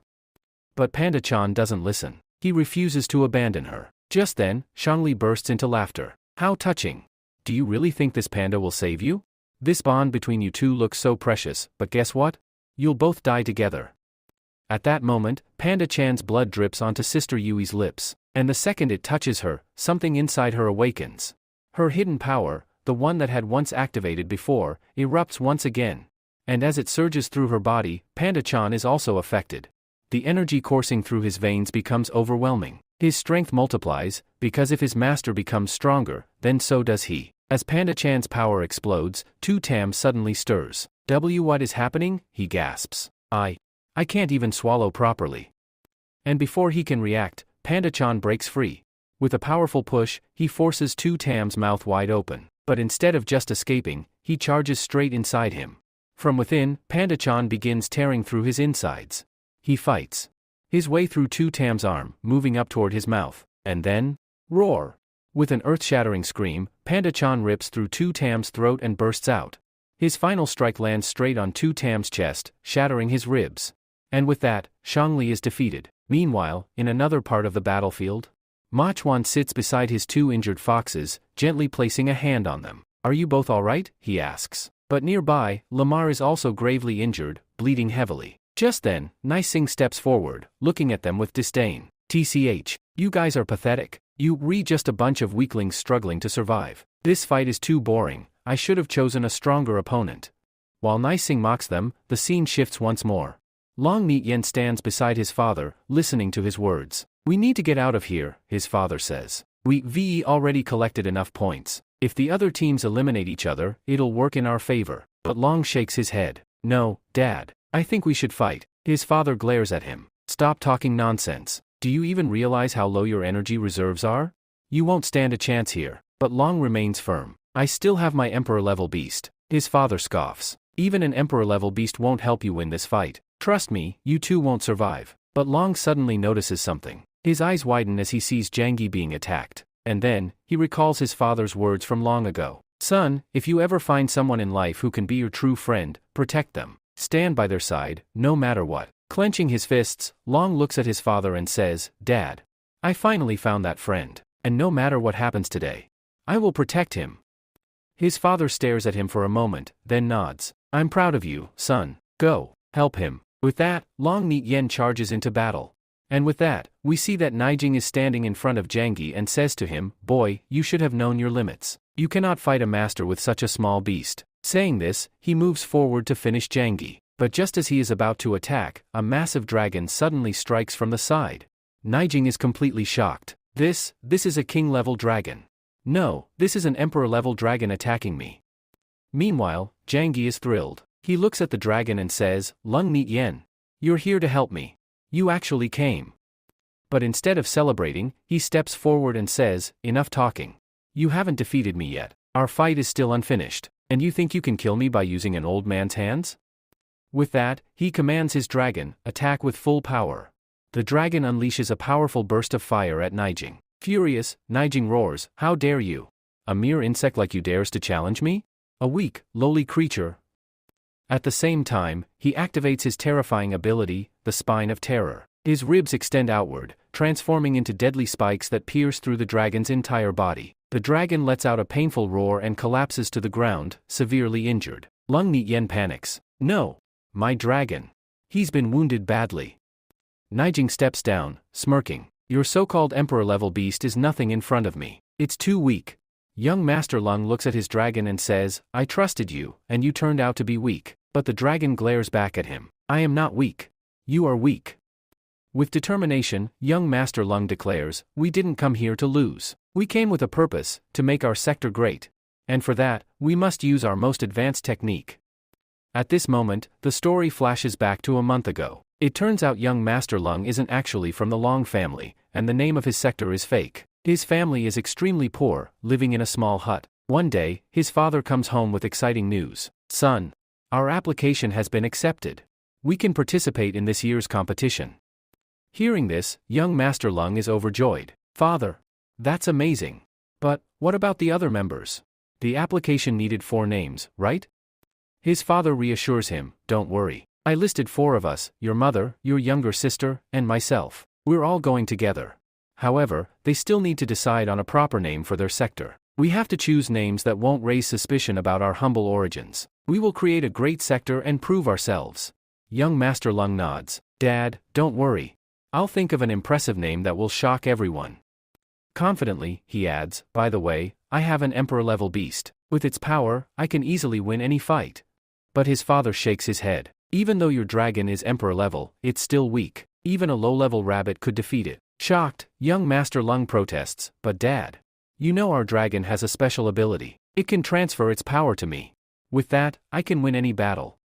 His father nods. That's true, but power alone isn't enough. You need proper training. If you train every day for 3 months, even if you gain just 1 energy point every 9 days, you'll have 90 energy points by the end. With that reserve, we can easily win the competition.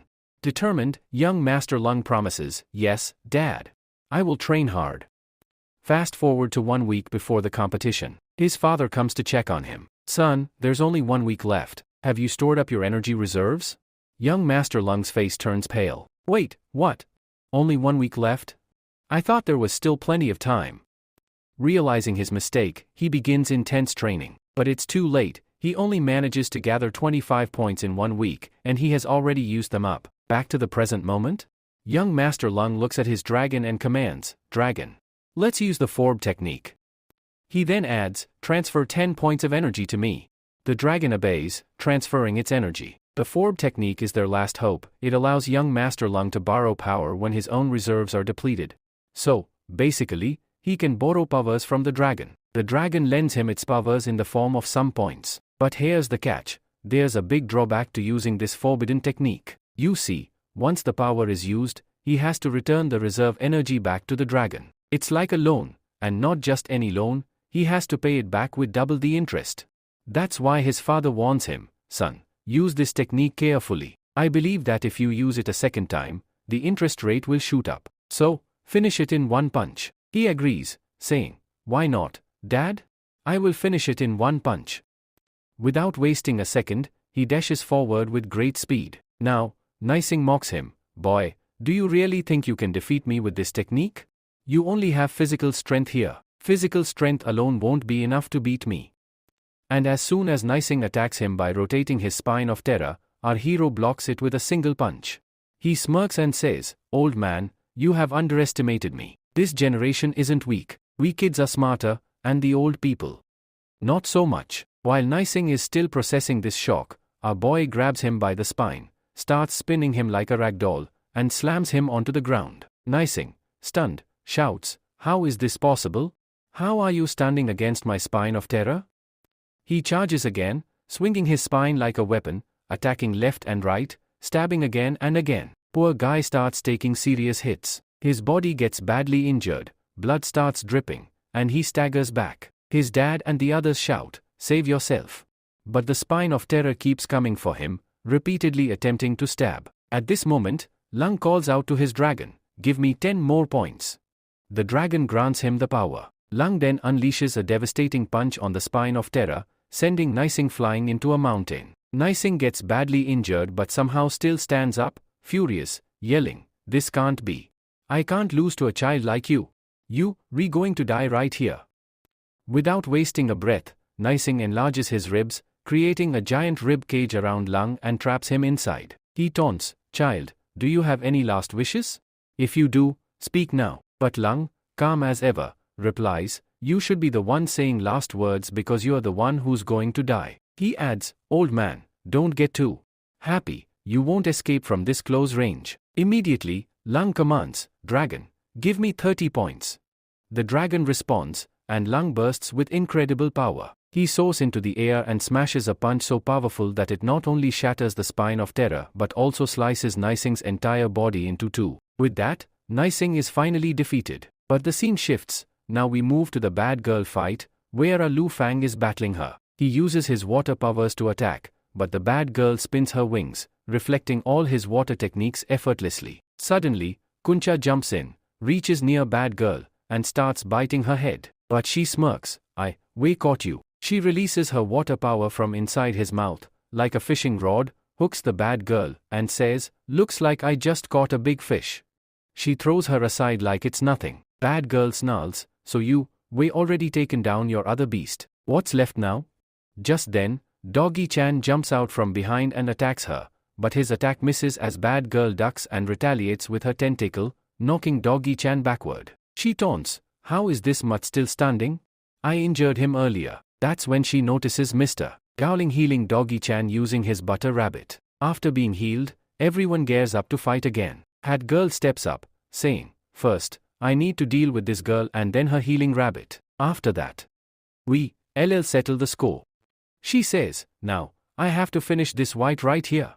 She quickly soars into the air, and at the same time, from inside her mouth, or rather, from inside the mouth of her parasite, she drops several bombs. The bombs start falling from above. Gowling is running, desperately trying to escape. Just then, he looks towards Dandai. A bomb is falling towards him too. Without wasting a second, she rushes forward, catches the bomb midair, and jumps towards Dandai. She yells, "Dandai, come to your senses. Are you mad? What are you doing? Do you want to die? You better wake up. If you don't care about this fight anymore, then just step aside quietly and stop sitting around." After this, the friends retreat once again to continue the battle. Meanwhile, on the other side, Lu Fang's beasts are also under attack. Lu Fang frowns and says, "This is bad. She's up in the air, and I don't have any beast that can fly." That's when Gowling speaks up, "I can go up." He attaches his butter rabbit to his back and, using its wings, takes off into the air. "I'll fight her up there." As soon as Gowling reaches the sky, the enemy girl attacks him with her tentacle. She smirks and taunts, "Do you really think that just because we come up here, you can fight me? You're way too weak." But Gowling was prepared. The moment he gets up there, he releases his second beast, a slime-type beast. Gowling hurls the slime at her. The moment it sticks to her body, her wings freeze shut.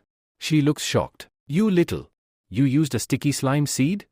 That's such a disgusting spirit seed. Why do you even have something this filthy? And with that, she starts plummeting. Gowling grins, but suddenly, she grabs his leg with her tentacle and drags him down with her. In the forest, Lu Fang rushes after them. The enemy girl rises again, furious. She rips the slime off herself and yells, "I'll kill you." She opens her tentacle's mouth, and a strange liquid pours out. It splashes onto Gowling, soaking his clothes. And then, she slams her other tentacle against a rock. Sparks fly. Fire erupts. The liquid, some kind of fuel, ignites instantly. Flames engulf the area. Gowling's clothes start burning. He crouches down, trying to escape. The girl laughs and says, "Now, you'll burn to death right here. Yes, you are going to die in this fire." But just then, Lu Fang appears from behind. He summons his grandson Chen to bind the girl and shouts, "You are not going anywhere. Hold her down, now." Grandson Chen pulls her toward the ground, but the enemy girl smirks. "Did you really think I was trying to run? I was coming for you anyway. Now, I'll grant you your wish." She lunges at him, claws extended. But just before she reaches him, Lu Fang summons his fourth beast, the Iron Ball Beast. This time, he uses it to its full potential, shaping it into a sword. With a swift movement, he slashes forward. Slash! The enemy girl collapses, defeated. After the battle, Lu Fang rushes toward the burning forest and commands his coon fish, "Quickly, throw water and put out the fire." Coon fish sprays water, but the fire is too strong to be extinguished. Lu Fang panics and searches for Gowling. "Gowling! Gowling! Where are you?" And then, Gowling is standing right in the middle of the fire. His clothes are burning. Suddenly, something dashes through the flames at high speed. Shadow Cat. It extinguishes part of the fire. At the same time, Dandai runs into the center and shouts, "Gowling! Leave everything else to me."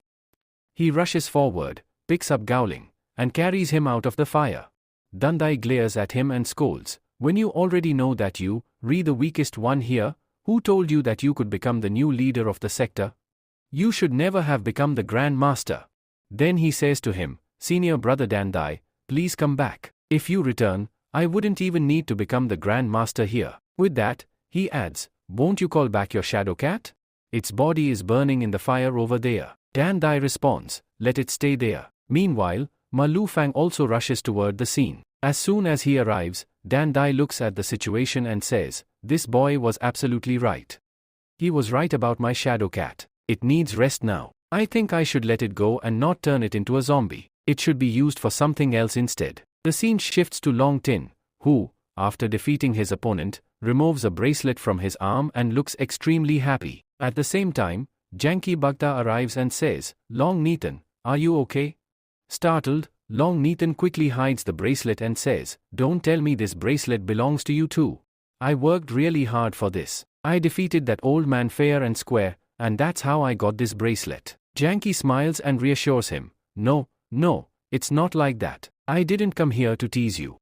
I actually came to thank you because you saved our lives." Hearing this, Lang Neet Yan suddenly starts crying loudly. Janki, confused, asks, "What happened? Why are you crying?" "I was just expressing my gratitude." Through his tears, Lang Neet Yan says, "It's not that.